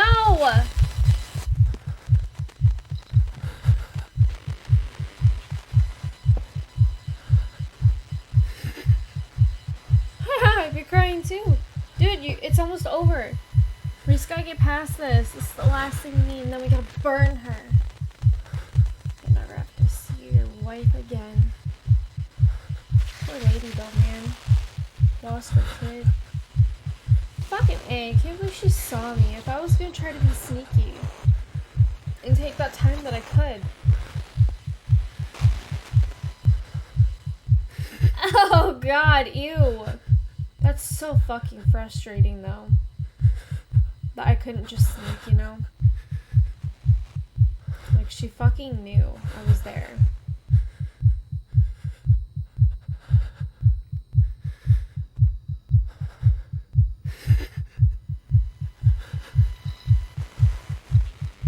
That's nasty.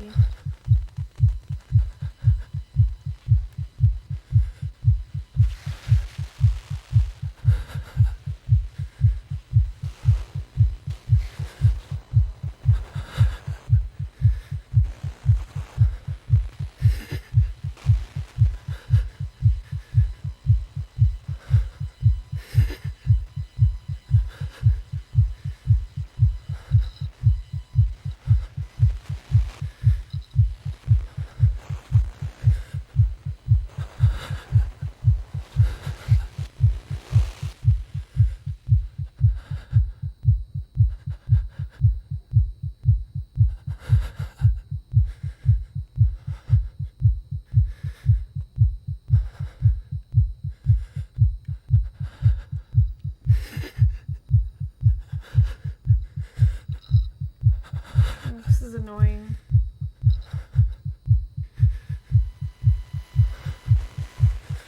I wish she'd stop running and just, like, you know, disappear for a little while. Like, please, so I can get past this. I want to do it all in one playthrough, but I gotta go to bed.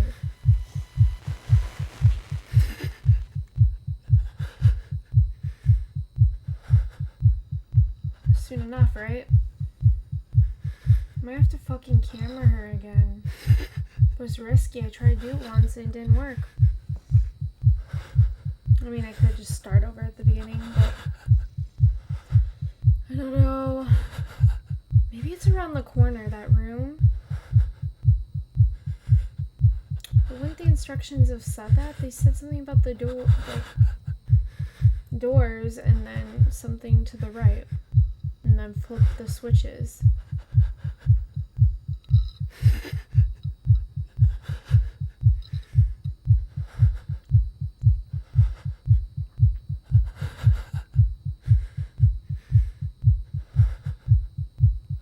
Probably doing this all wrong.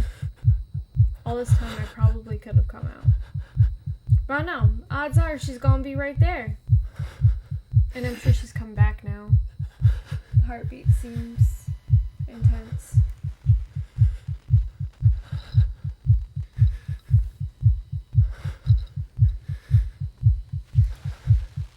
Yeah.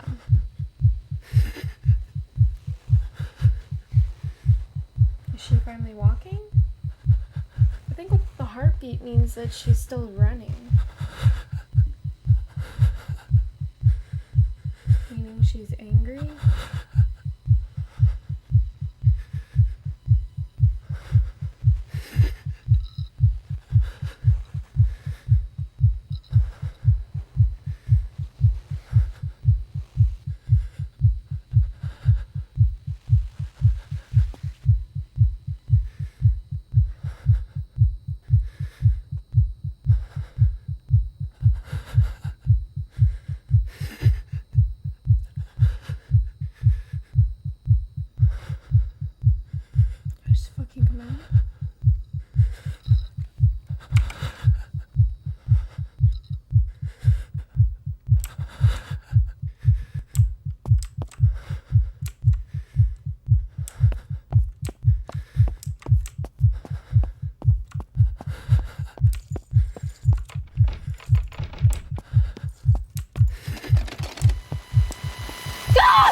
That's annoying. How am I supposed to get anything done with that bitch constantly running the halls?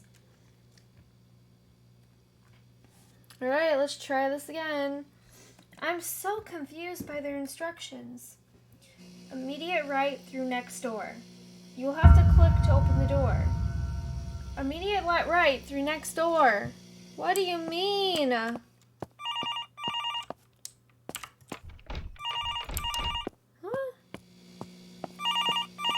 Oh. Throw the switch.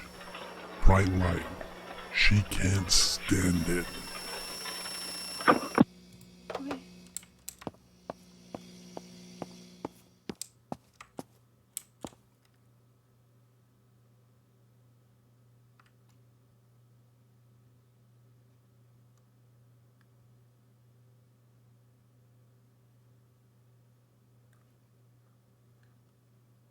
I couldn't get into that room.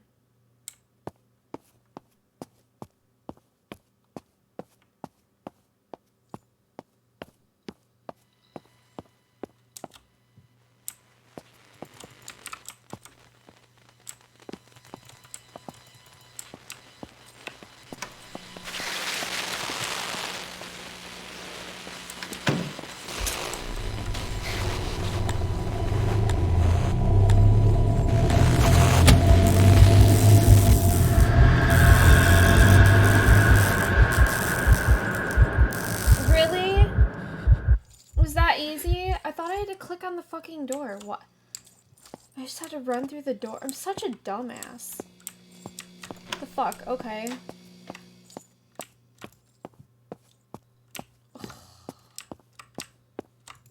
feel like such an idiot.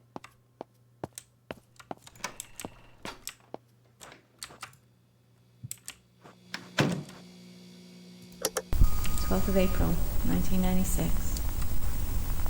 I hadn't spoken to him in what seemed like an eternity. So I was shocked when he asked me to come back to the cabin. I assumed he wanted to fix a marriage. Maybe try to move past everything and start over. Last time we were at the cabin, it was so romantic until the freak show started. And I vowed never to go back, but if it'll help our marriage, I'll try anything to end this nightmare. Once we got there, he just started babbling about this being the place of conception and rummaging through that fucked up basement. I don't know if I should be indulging him or getting help. I want him to get help, but I'm scared of how he'll react.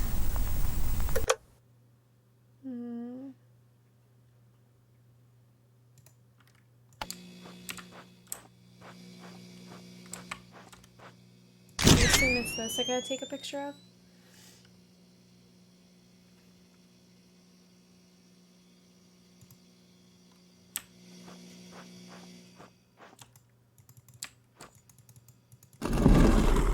Oh! Okay, it's supposed to be a red triangle, yellow triangle.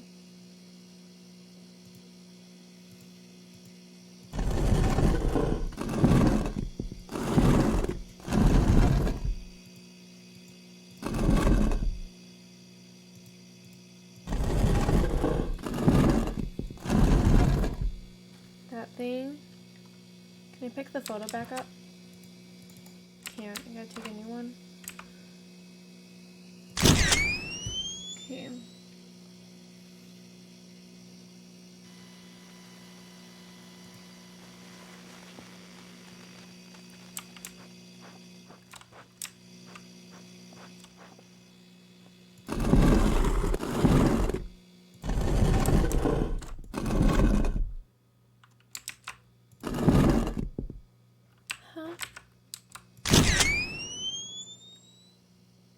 Don't mind me getting close.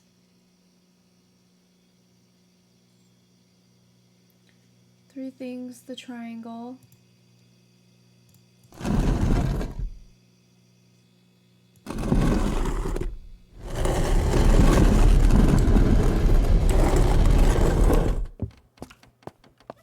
Can I close that? Okay.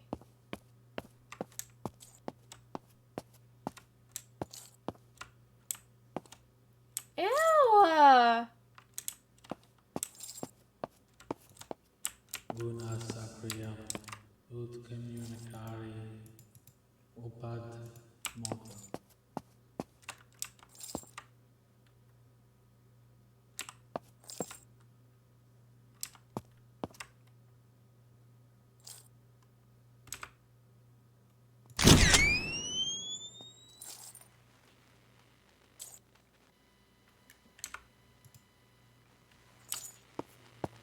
Sakriya. Little Michael. I'm still not used to the name, but he's starting to grow on me. Perfect. And he looks just like you. He's got your eyes.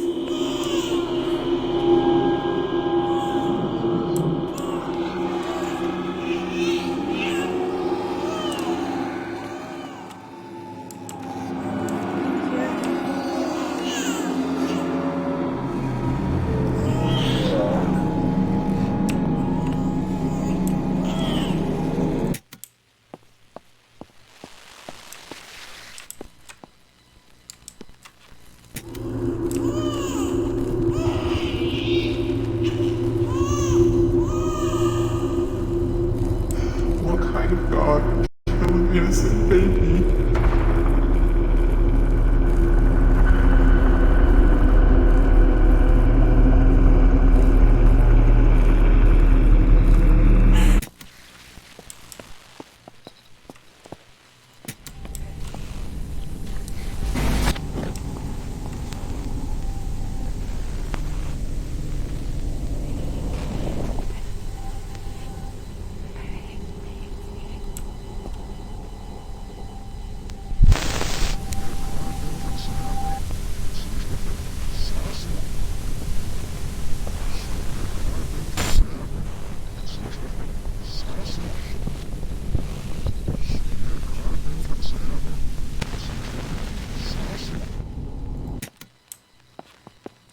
All you do is drink.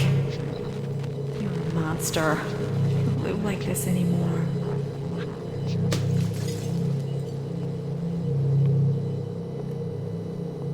I'm not the one with problems. I just need to numb the pain. I saw a twisted husk smiling back at me.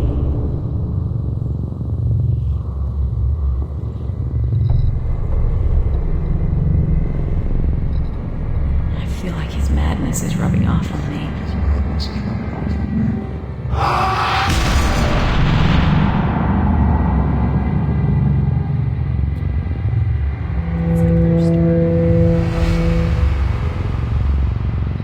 It's time to repent for all my sins.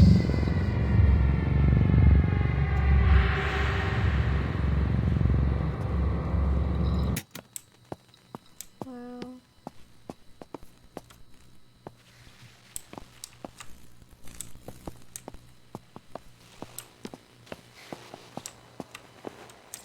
And the last one?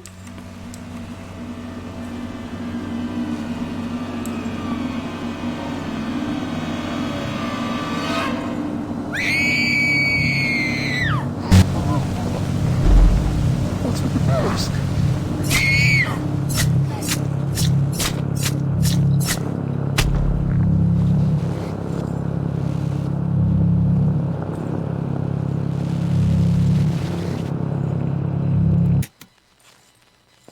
That's sad.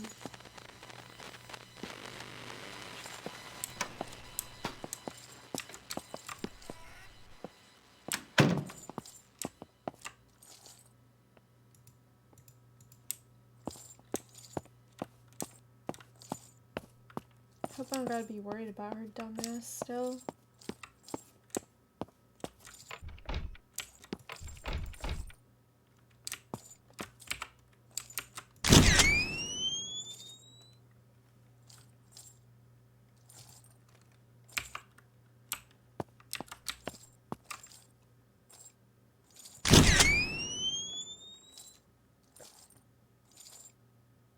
The fuck do I gotta do?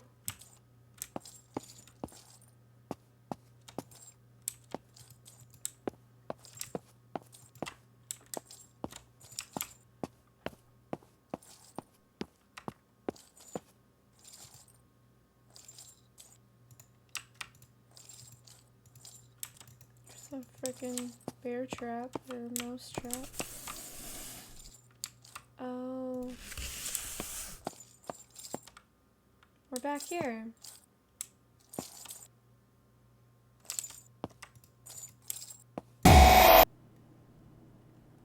That fucking scared me.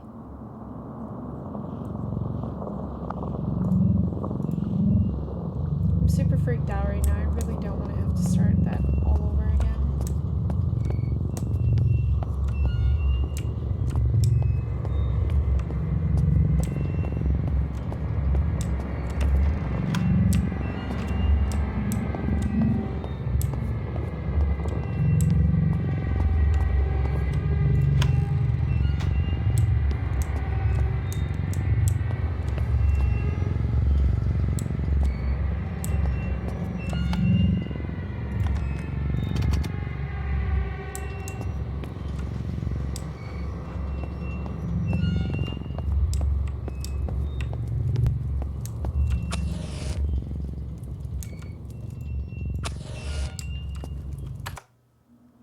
I need to find something that belonged to your wife's family. Maybe some jewelry.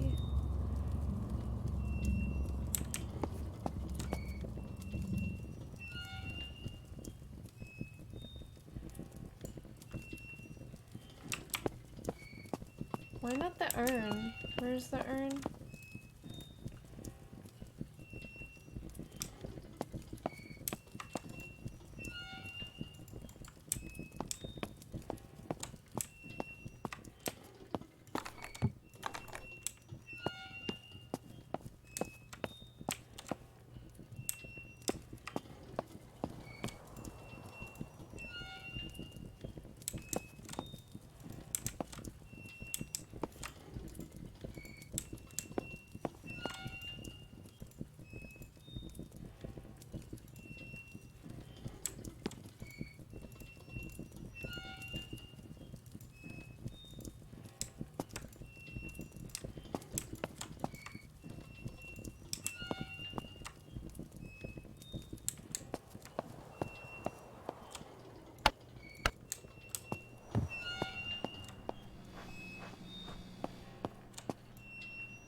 Oh boy.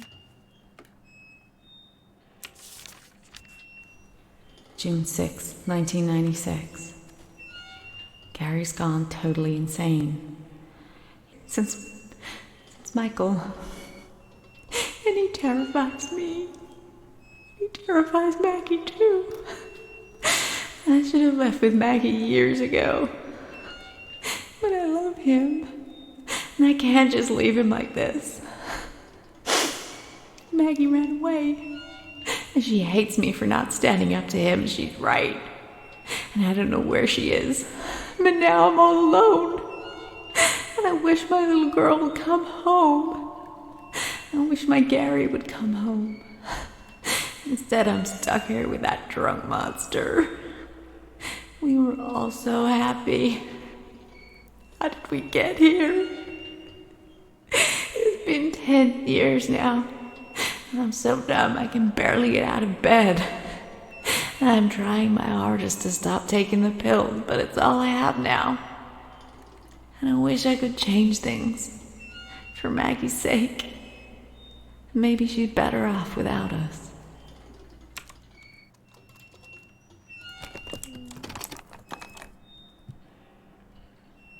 Jewelry.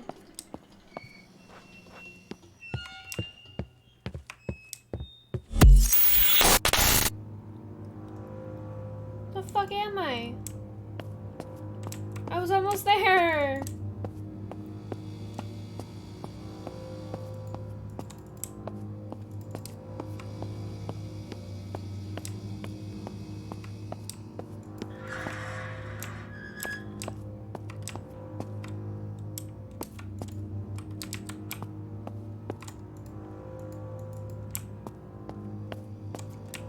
Totally hide there.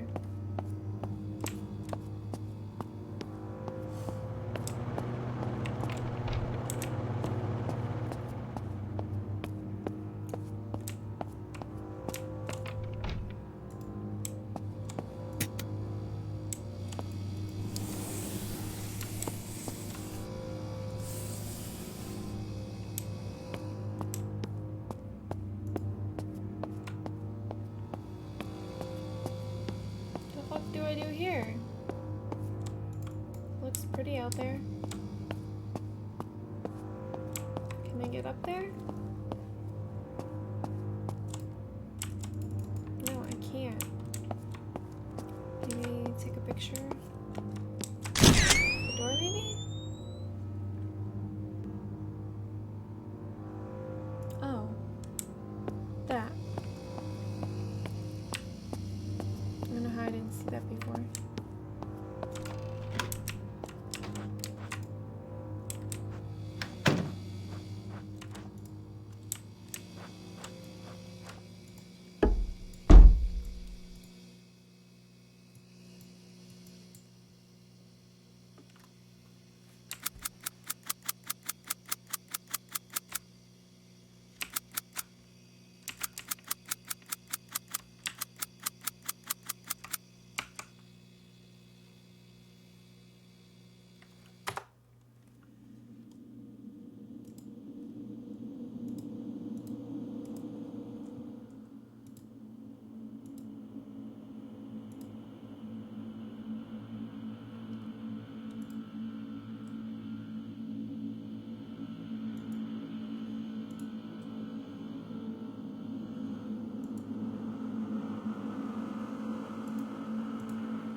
Bad luck to see the bride before the wedding. Get out of here, you. June 6, 1996.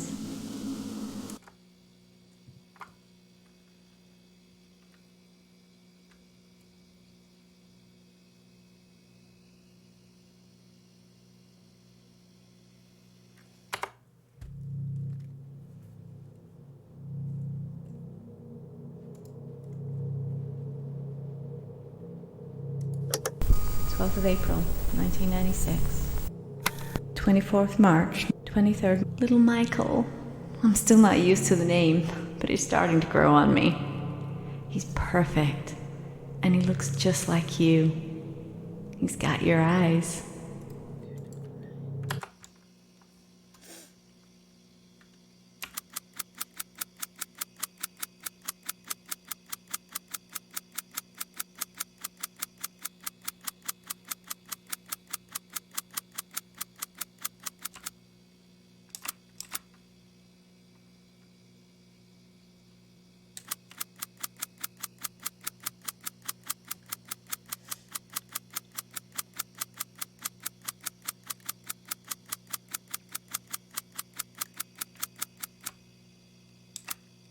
We're past it. No.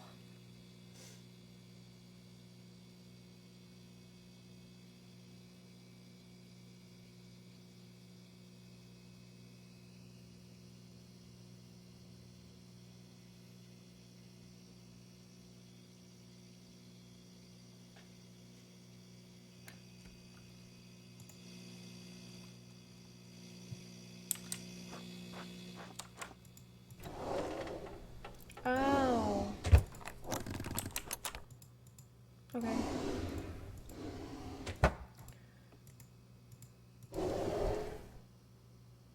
$10.55.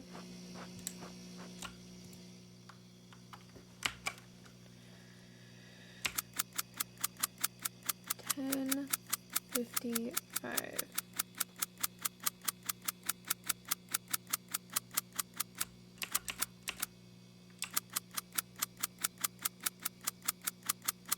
This is so nice. They could pick numbers close to each other, damn it.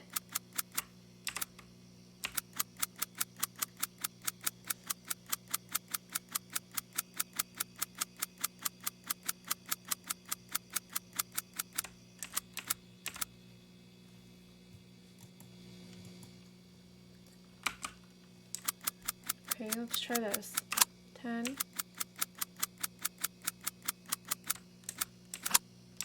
Oh. Okay. A dodge.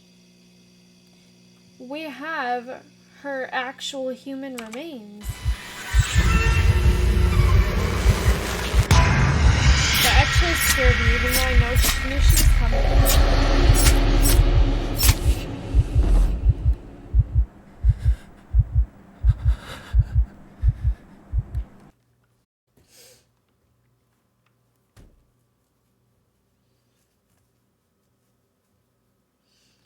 Crouch behind furniture didn't really seem to work for me because she wanted to look behind it.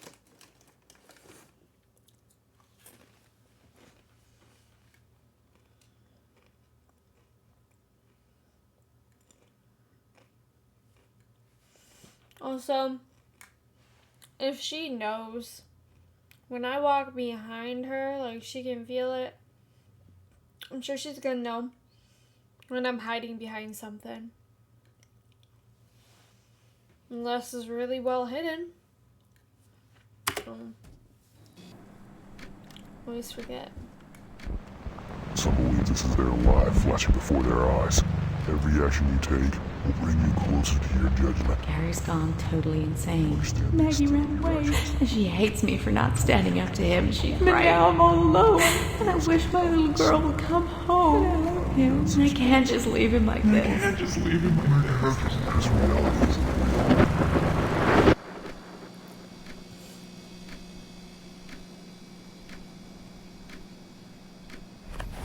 Where are we? The office? Yeah, I figured this is where we'd end up. Burn them. Dr. Cow.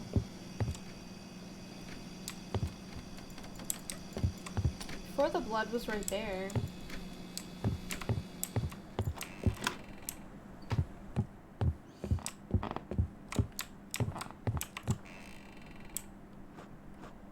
Can hide under her bed, right? Can.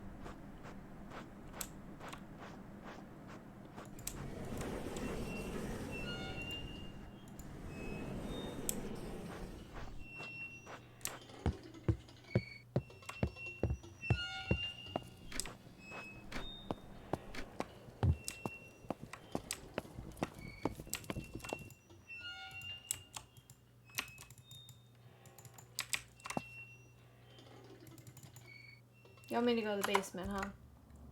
You need to find a way to burn everything you have collected, then you can use the ashes to complete the ritual and curse will rest.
Figure this part out. I just gotta find what, a lighter?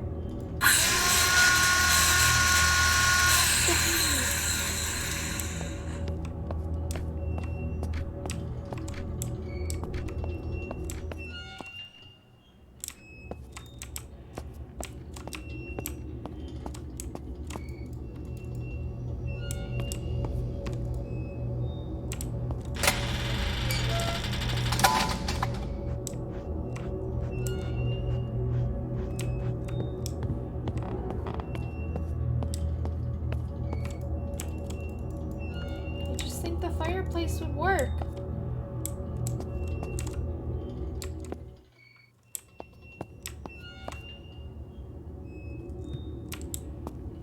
I don't fucking know.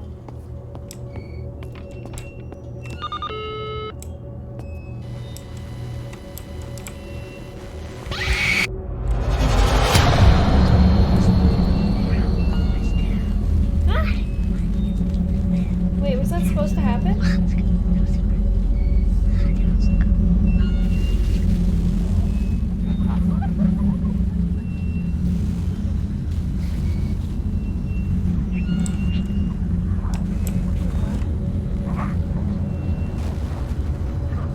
Okay.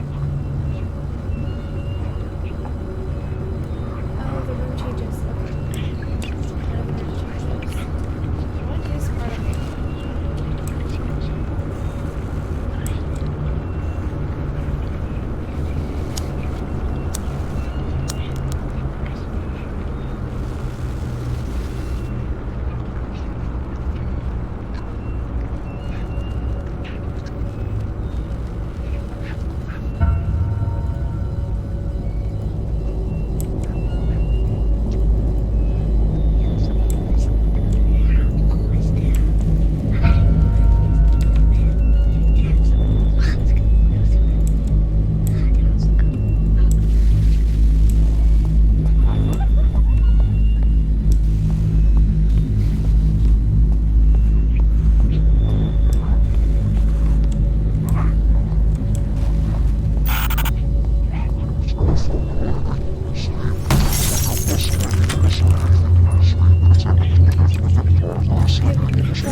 Keep going. It's okay.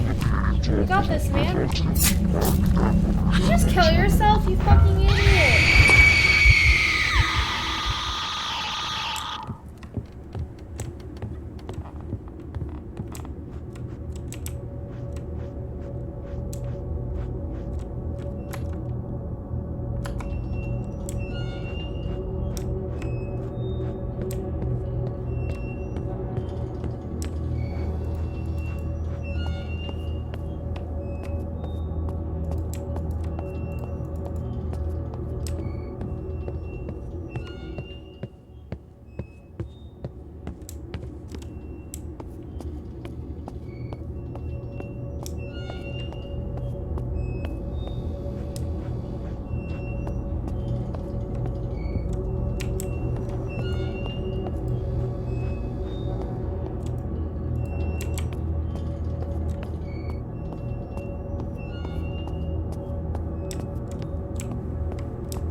Okay. Okay, I gotta remember where this room is. Left of the stairs, okay.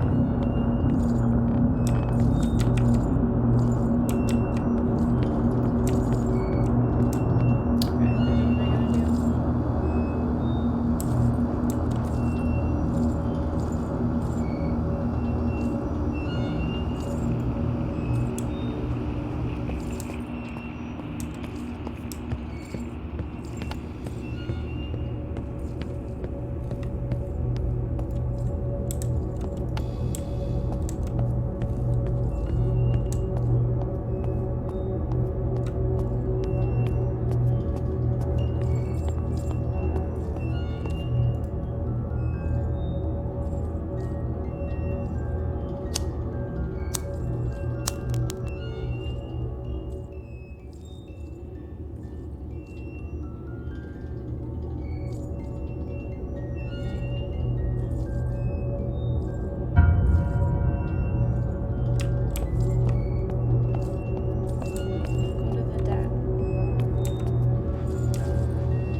doesn't fucking come.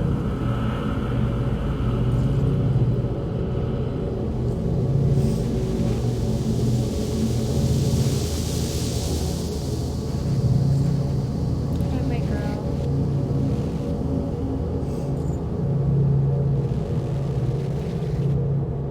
Come on, lady. No, I'm sorry, you can't come up. I love you though. Is she finally coming? Oh my God, she's gonna fucking jump up.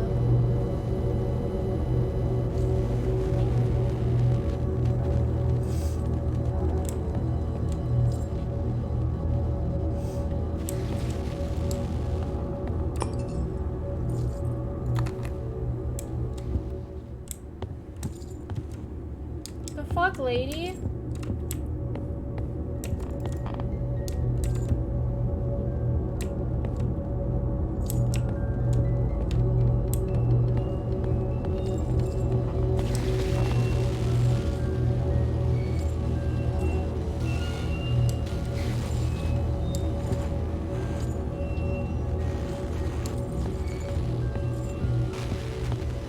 Kitty, you can't come up. I love you though. I love you. I love you.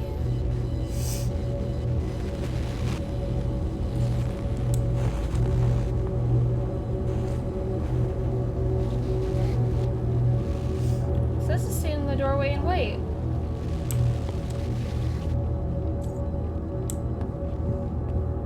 Fuck, I guess I'll go there and do it myself. Hey!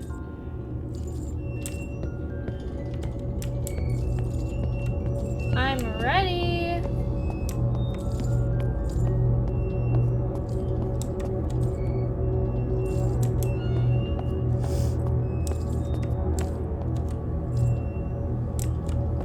But then, what the fuck else do you do then?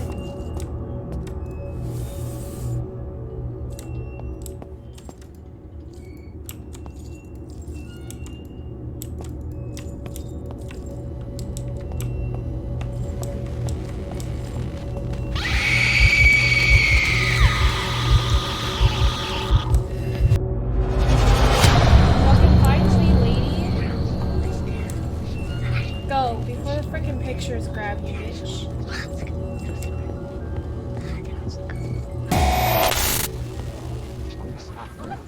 Oh my God, that's why it says to stand in the fucking doorway. But she wasn't fucking coming. Are you serious?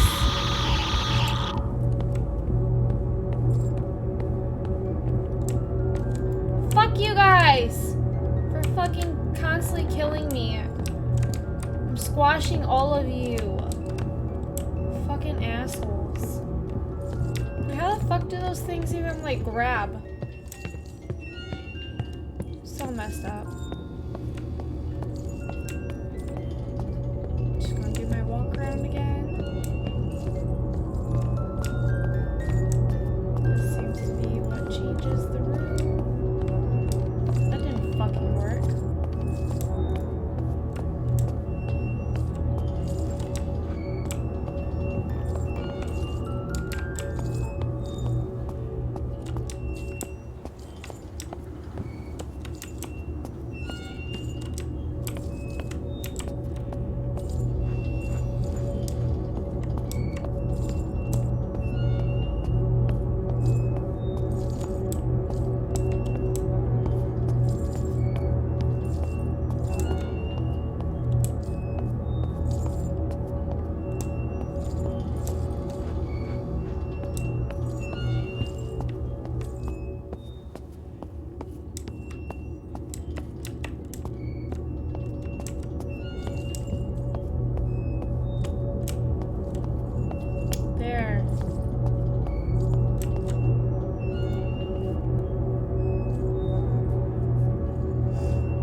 June 6, 1999. I'm in hell. Fuck. We'll read that later. I really don't want to have to do this again.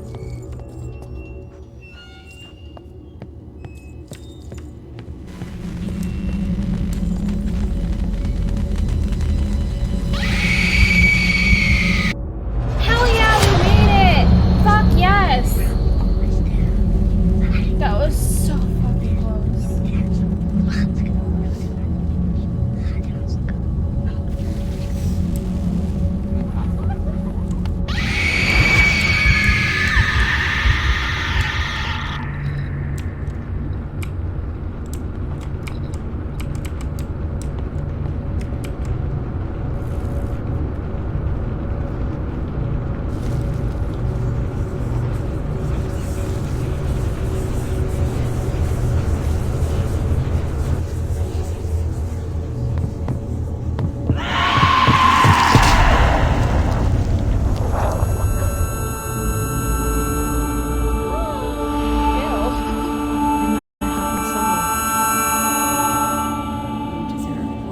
That's really sad, actually. My god, it's 6:30 in the morning.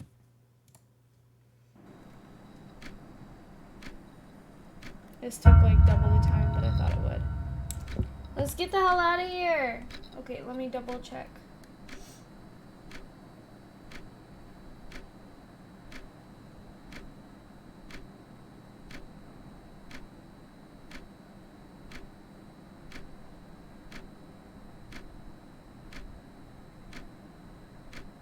Yeah, I do want that achievement.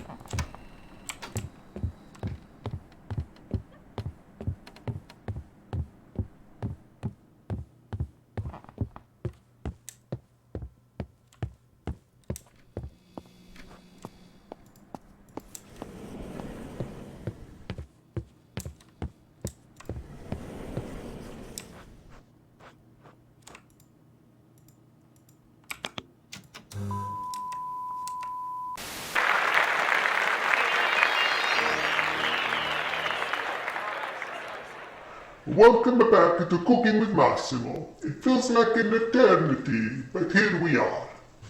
We're almost there, but this will be the last episode you see of my show. 25, 15, 21, 4, 9, 4, 20, 8, 9, 19. That's the simple part. What follows? Oh, what delights I have to show you. Slice into nice thin strips. This is a real treat. Sorry to be the one to tell you this, kid, but karma is a bitch. And what follows is your torment. And now for the side dish. This really represents something you had and threw away.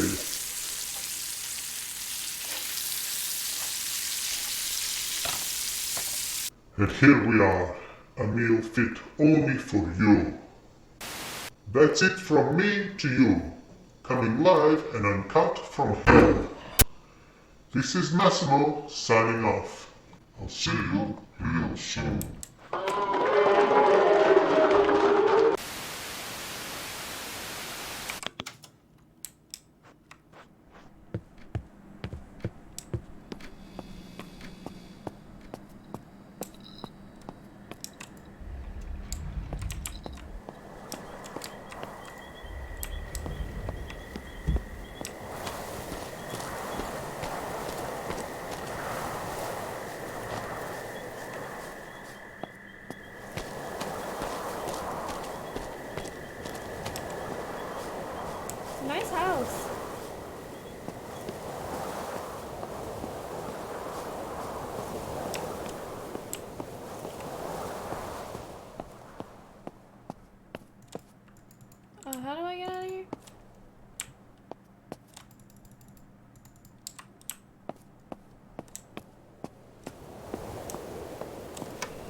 Watch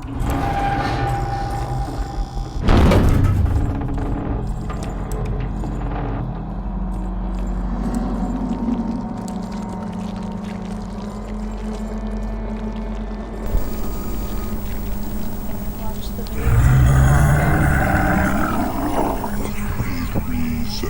3378469. You finally arrived. I overestimated your comprehension skills. No matter, you finally get it. If you take your place, someone will be with you and we can begin.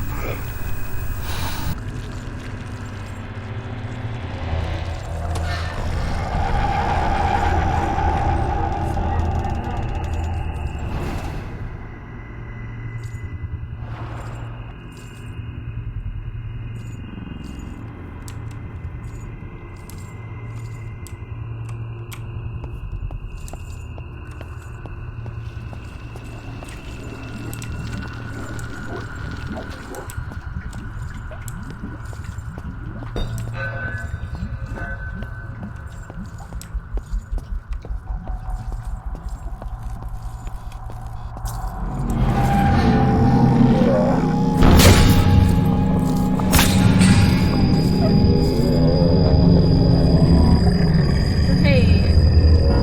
That's wonderful. Wow, you guys look good. Ooh, 2 heads. Wow. Where's my fucking baby?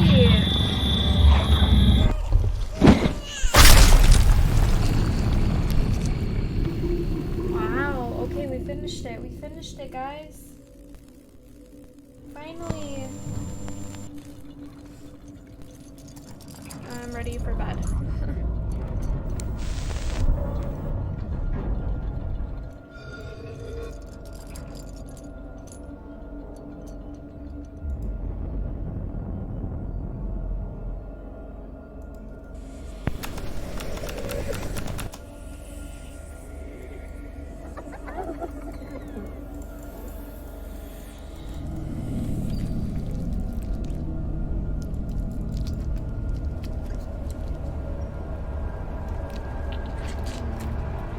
I really liked it. It was very scary. God, the garage is the scariest thing ever. And you know, that lady kind of looked like her. And the way she was crawling, arched like that, oh my god. 10/10 would recommend.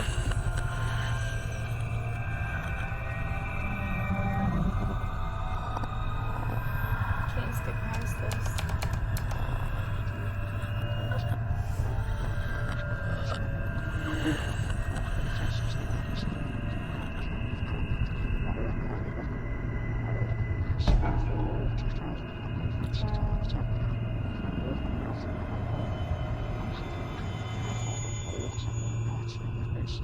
That's it.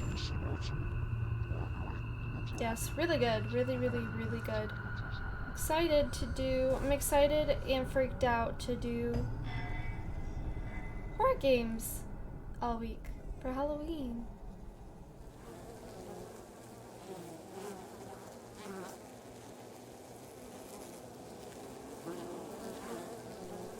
Huh?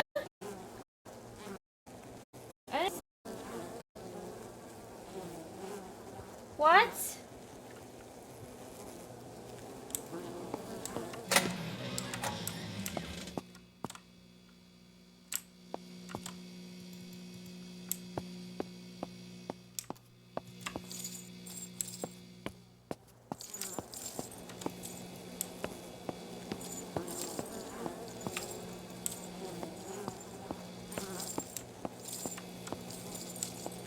I think I didn't exit out. I didn't know there was more. If I can even do anything. Can't even go in any of these doors.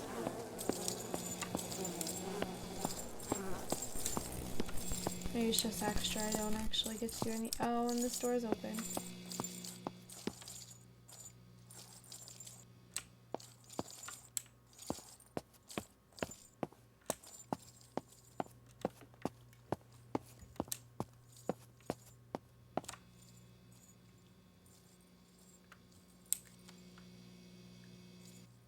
Saw a book and arm dead. Devil, girl, bed, dead.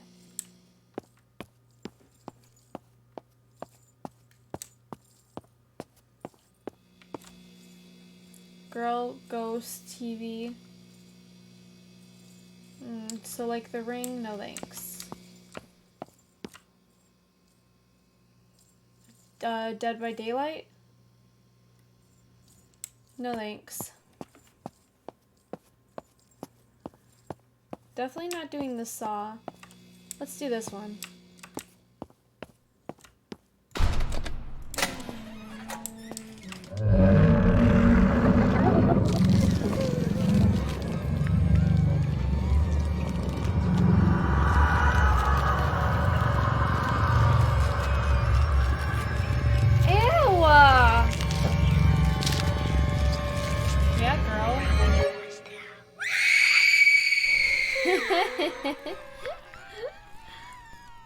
Do I get to see the others? Suffering to show you. Well, maybe I can look them up sometime and see what the other endings would have been. That was kind of cool. She was on the bed.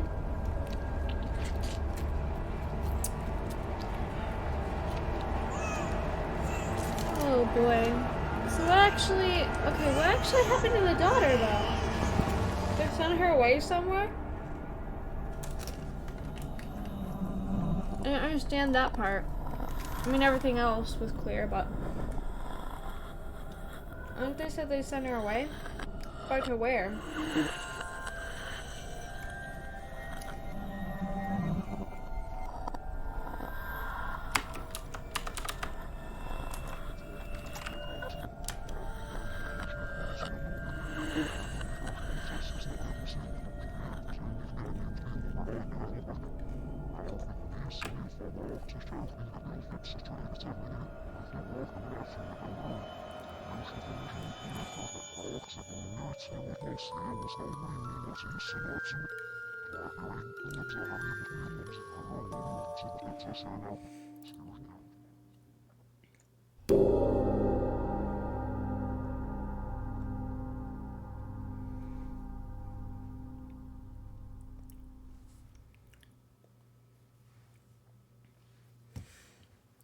On surviving Infliction, you have unlocked Chapter Select, bonus content, and New Game Plus.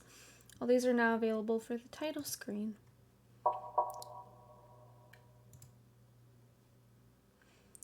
New Game Plus removes the Chapter Select option, resets your No, thank you. Bonus.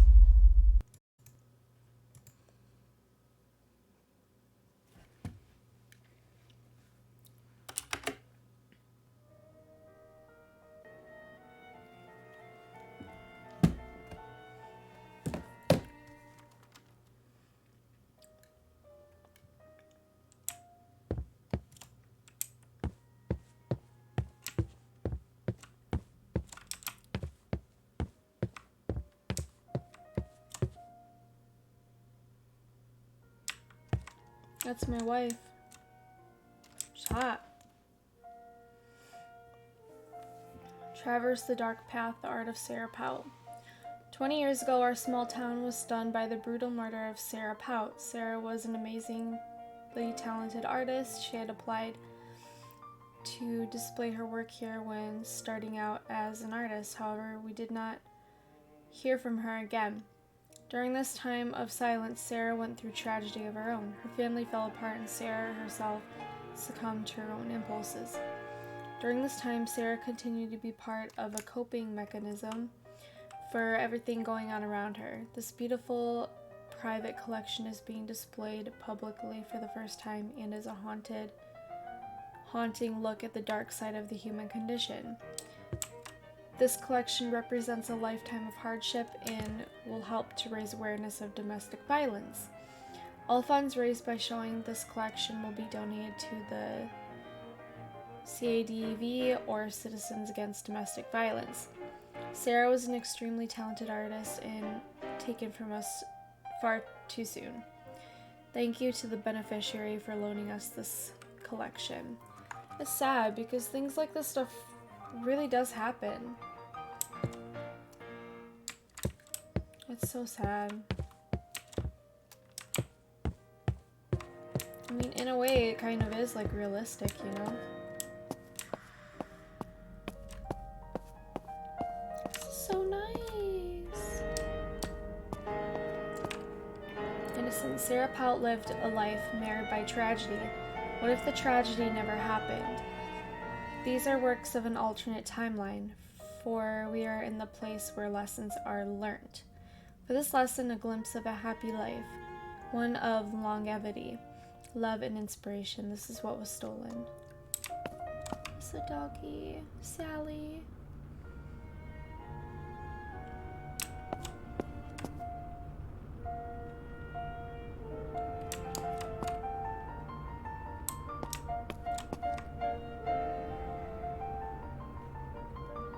Dank. These are so pretty.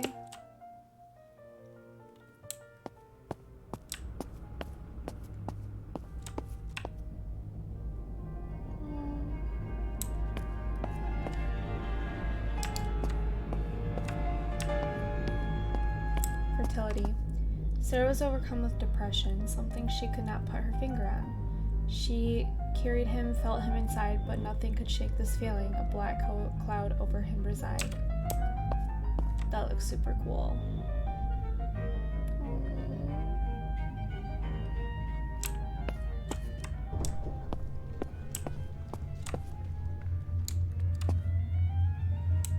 So I don't know, was he possessed or did he purposely kill her? Because he wanted to.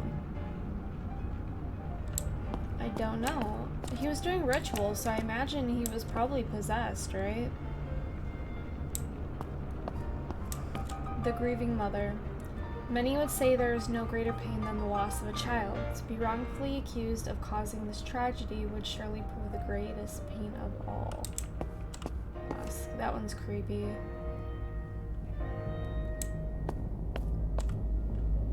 Man, they designed this so good.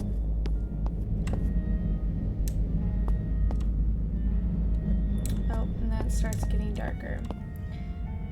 Inner demons. We all have our crosses to barge. Some worse than others. Addiction gives birth to monsters. Demons manifest within ourselves. We are truly the monsters, and this is hell.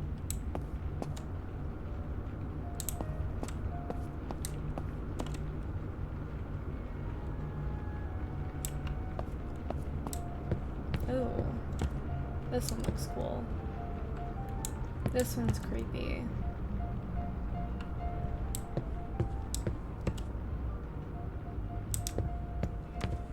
Wonder who actually made this art? I don't remember who it said. Ooh, that one back there looks creepy. The music is getting kind of creepy. That looks sweet. Oh, kitty. Oh. Opiate haze in the looping hallway, in a haze of dreams. I can't read this. This riddle was written on the back of each of these pieces. We know Sarah had succumbed to addiction at this stage in her life, and it shows in these hauntings works. Sarah shares her opinion on her family, loved one, and herself. In a haze of dreams and demons comes a riddle with numbers hidden. Find the idiom carved in platter. This is key to avoid disaster. Oh!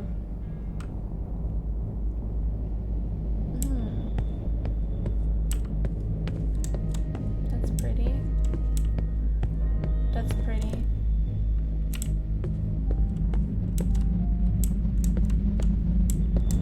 It's definitely getting a lot darker.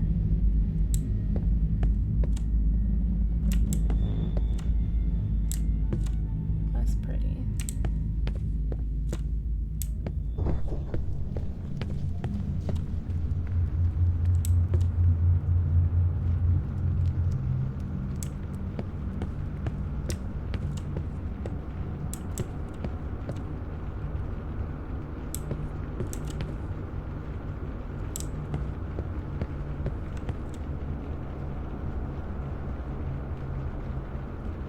dark path. This is the place between places. Here there can be only sadness. In resolution, this is where the lost are found. Vengeance, rear shugly head. I can't read this. Why do they use this writing? Souls are born, not violent death. Okay, I don't know.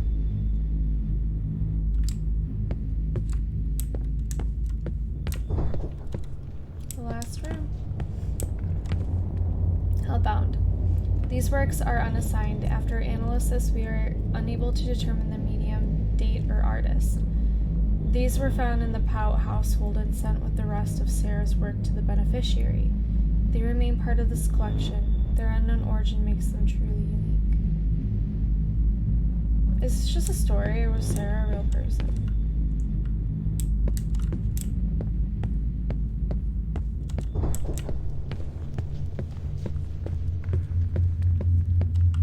Man, it was so nice and happy, and then it just became so dark. Oh my god. Our house. Like, was she a real artist that died?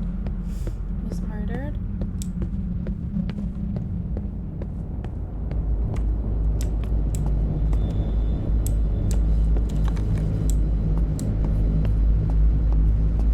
The end. You can see here the last piece Sarah was working on. She didn't get a chance to sign, name, or finish it. Another self-portrait. It's the most popular and famous of all her work. The world was tragically robbed of Sarah and her amazing talents on the 6th of June, 1999. The beneficiary of this amazing collection was kind enough to loan it so we can raise money for charity. Thank you for your patronage and donation. Really?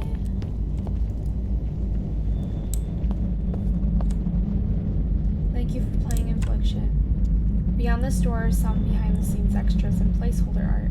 I love special features on DVDs, and this gallery is my version of that, which is my way of saying thanks for playing. Making this game mostly as a solo project over 3 years has been a strange and amazing journey. I'm so excited you made it this far with me, and I can't wait to see what's next. For now, look around and enjoy. That's so cool. So sweet. I'm gonna look that up. They make it sound like it was... she was a real person, a real artist. These are pretty cool. That one's creepy, actually, but yeah.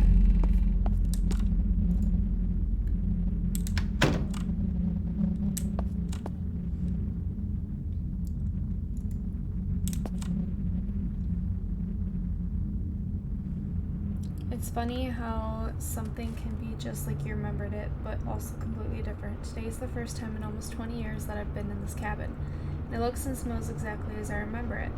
Even the stairs creak in a familiar little melody when I walk on them, like I barely remembered something from my childhood. And yet everything is wrong. It's too small, too old, and somehow fake, like a studio set for a TV show. It's like my memories are more real to me than reality, so seeing, hearing, and smelling it again feels like my senses are lying to me. I'm sure the weirdness will pass. After all, this is going to be our home for the next few weeks. Maybe months. God, please don't let it be months. I don't think I can read all of it.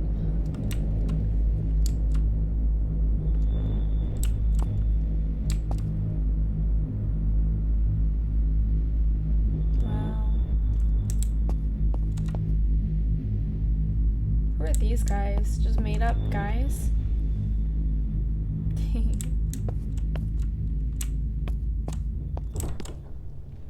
Wow. She looks good, honestly.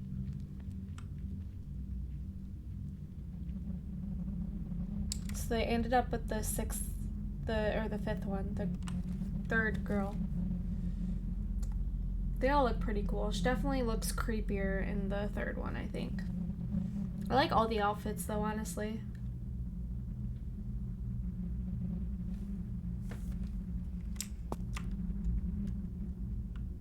I do like the middle outfit. I like what they came up with, though. The dress.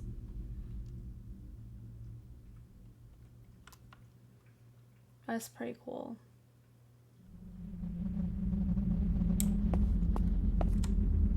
Wow.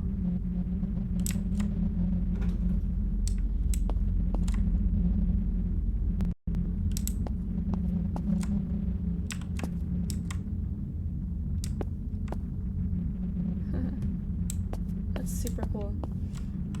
Welcome to the extras room. Here you'll find placeholder art, promotional art, and more. Placeholders are used as temporary assets during development for quick phototyping. Promotional art is used for merch, advertising, anything to do with promotion. You'll also find floor design plans for the Infliction house, deleted scenes, trailers, and more. Thanks for playing. So cool! Is this the covers that they considered using? I do like the one all the way over there. This looks messed up. Those all look good. I like the face. I think that's the one they ended up using, actually. These are what they were gonna look like.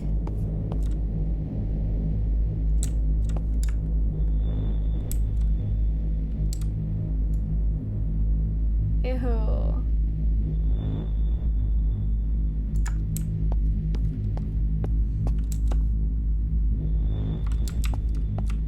Oh, I got turned around.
The sequence was originally in the sensory deprivation tank in the hospital. The player would be strapped to a chair and forced to watch this video. By the end, the player is sucked into the TV and the ghost is in the chair where the player was. The ghost then rips the TV down and smashes it, killing the player. That would have been cool.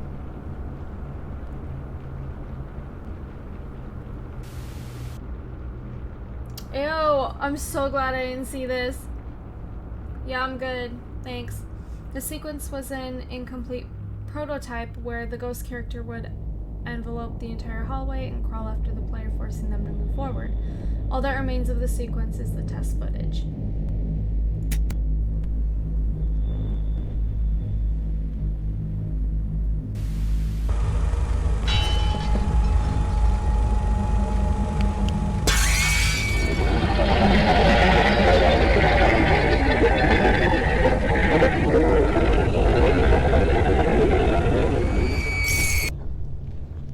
The sequence was originally what was going to happen upon entering the police station. The player would enter the interrogation room, hear the resonance of the glass as it rippled before shattering in slow motion. The full sequence was never completed. This is what remains.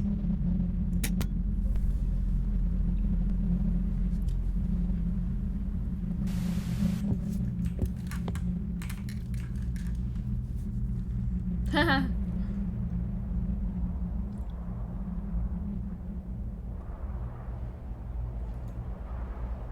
I'm just a cub.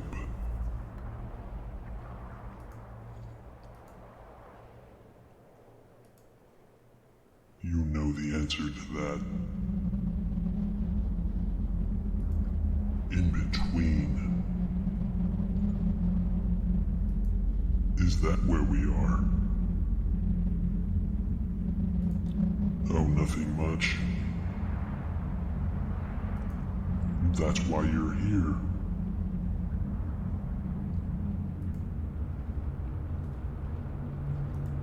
the path.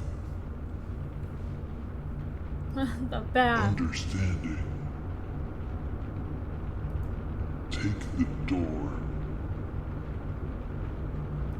I'll show you.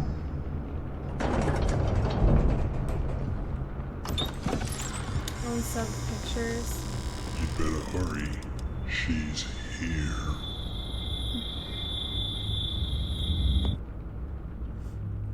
This sequence was removed and replaced because it didn't fit with the rest of the game and really slowed down the pacing. I also didn't have time to flesh out a lengthy and meaningful interaction with the wolf. This dialogue puzzle was replaced with the camera puzzle.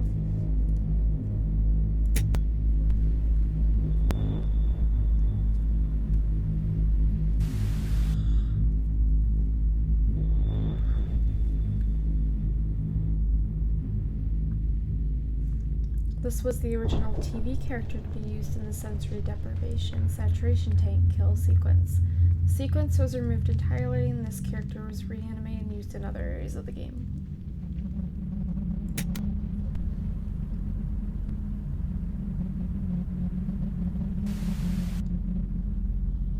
Oh. I see. Reveal trailer.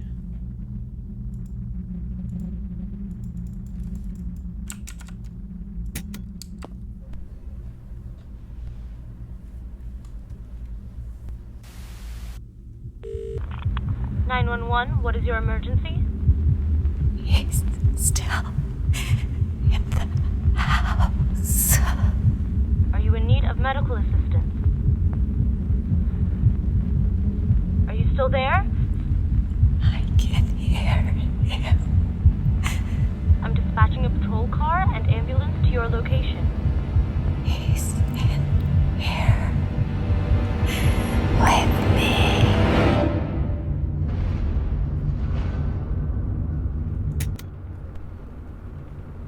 This was on Kickstarter?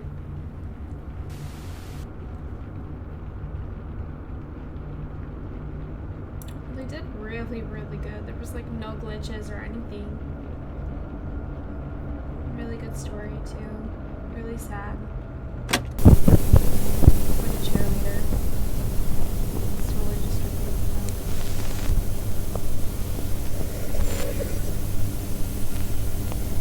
If you're hearing this, I am dead. It's super cool. It wasn't always like this. I had everything. Bright future, love, happiness, a family. Then the darkness seeped in like a cold Down from below.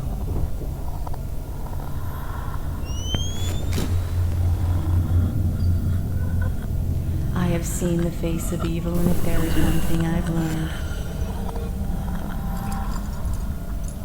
the world you know is only the beginning.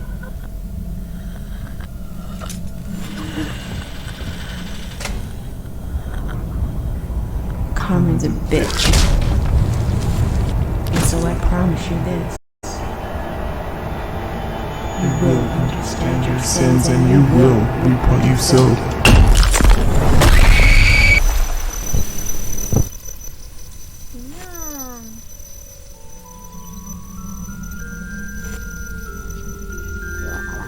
Oh, I want to see the original ending. Let's watch the Kickstarter promo video.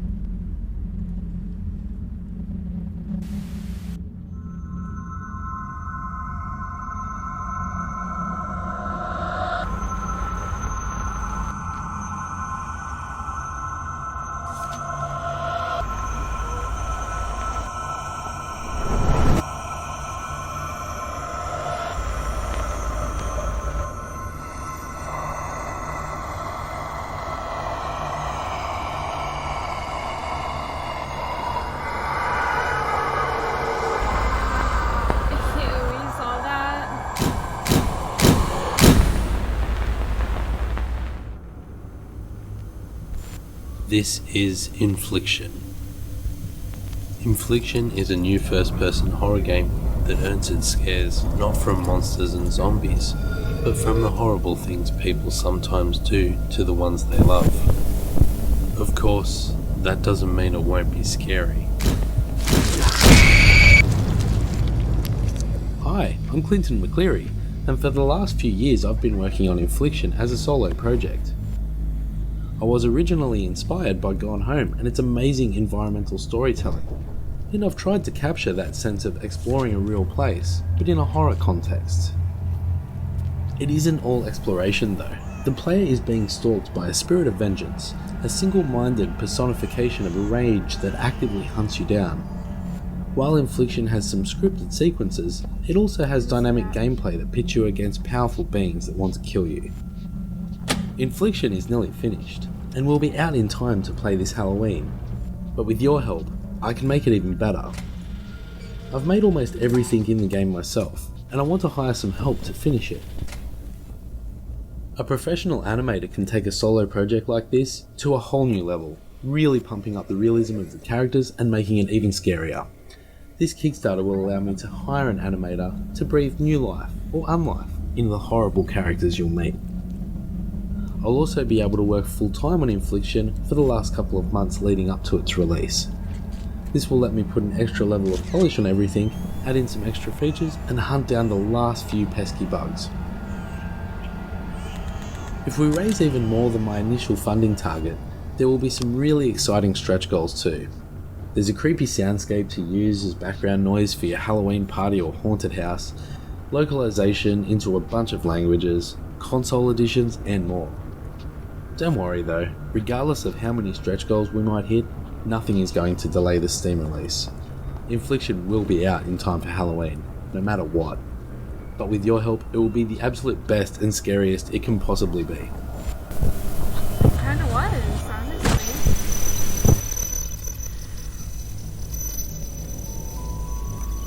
Okay, the launch trailer.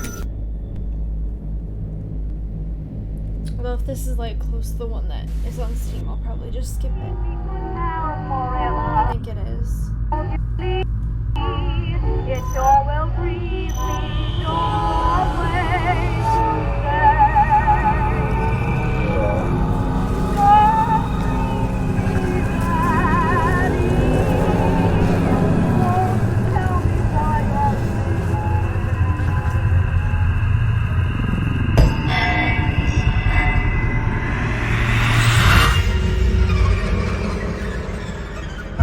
Hush, little baby, don't say a word, 'cause mama's cries will go unheard. And if your cries disturb the night, mama will snuff out the light. And if that light calls to the void, mama's gonna get real annoyed. And if mama goes and gets unhinged, she'll punish you for all your sins. So hush, little baby, don't say a word.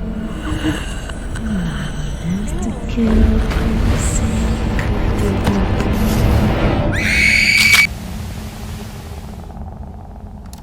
Alright, now one more. The original ending. I want to see what that would have been.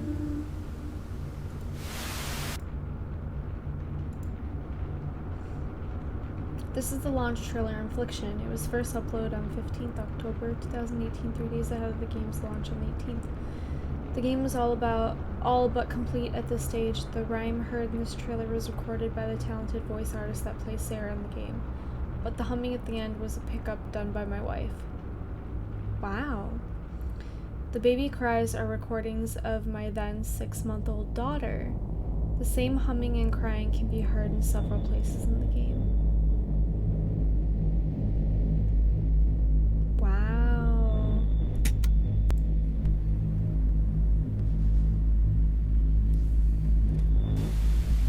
Yeah, I want to see what this would have been.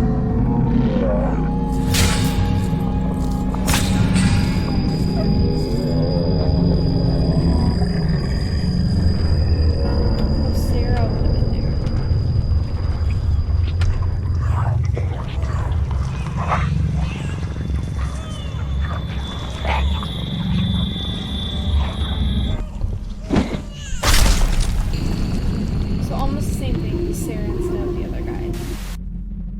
Super cool! This was the end sequence that shipped with version 1.0. You'll notice Sarah standing there. My plans were for the player to be confronted by 3 demons at the end. I ran out of time and couldn't make the 3rd demon before launch. I put the dark version of Sarah there instead. She symbolizes the force that has been driving the ghost. This really confused people, so I removed her and added the new demon in Update 2.0. He was intended to have his own boss fight with the player, but this was cut at the sequence just didn't fit and felt forced. He can be found in a few encounters in game though. Cool. Well,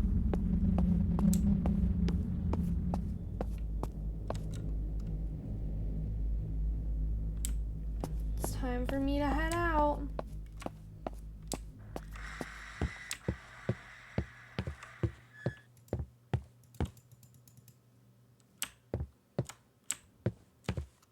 I guess I just exit on my own. Okay.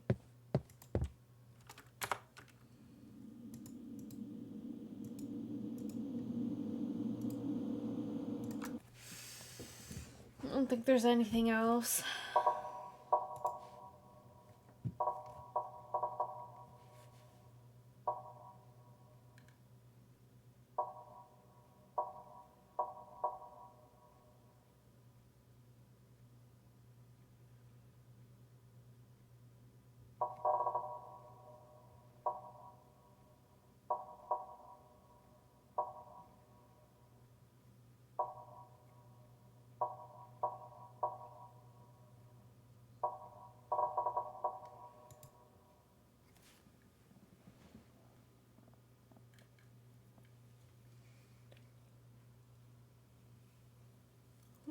Just making sure there's not anything else, but this is just more gameplay.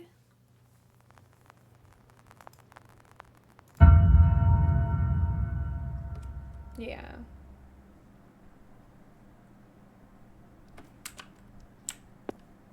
Yes, exactly. That's what I thought. Okay, I'm just gonna exit out of the game. It is after 7 a.m. I need to go to sleep. Really, really bad. Okay, thank you so much for watching. I'm so tired. I'm so tired. I'm so ready to go to sleep. So I'm gonna end the stream here, but thank you so much for watching, and I hope you guys have a good night. No, it's almost a 6-hour stream. That game was supposed to take 3 hours to beat, and I took like double the time. So, yep. Okay, goodbye.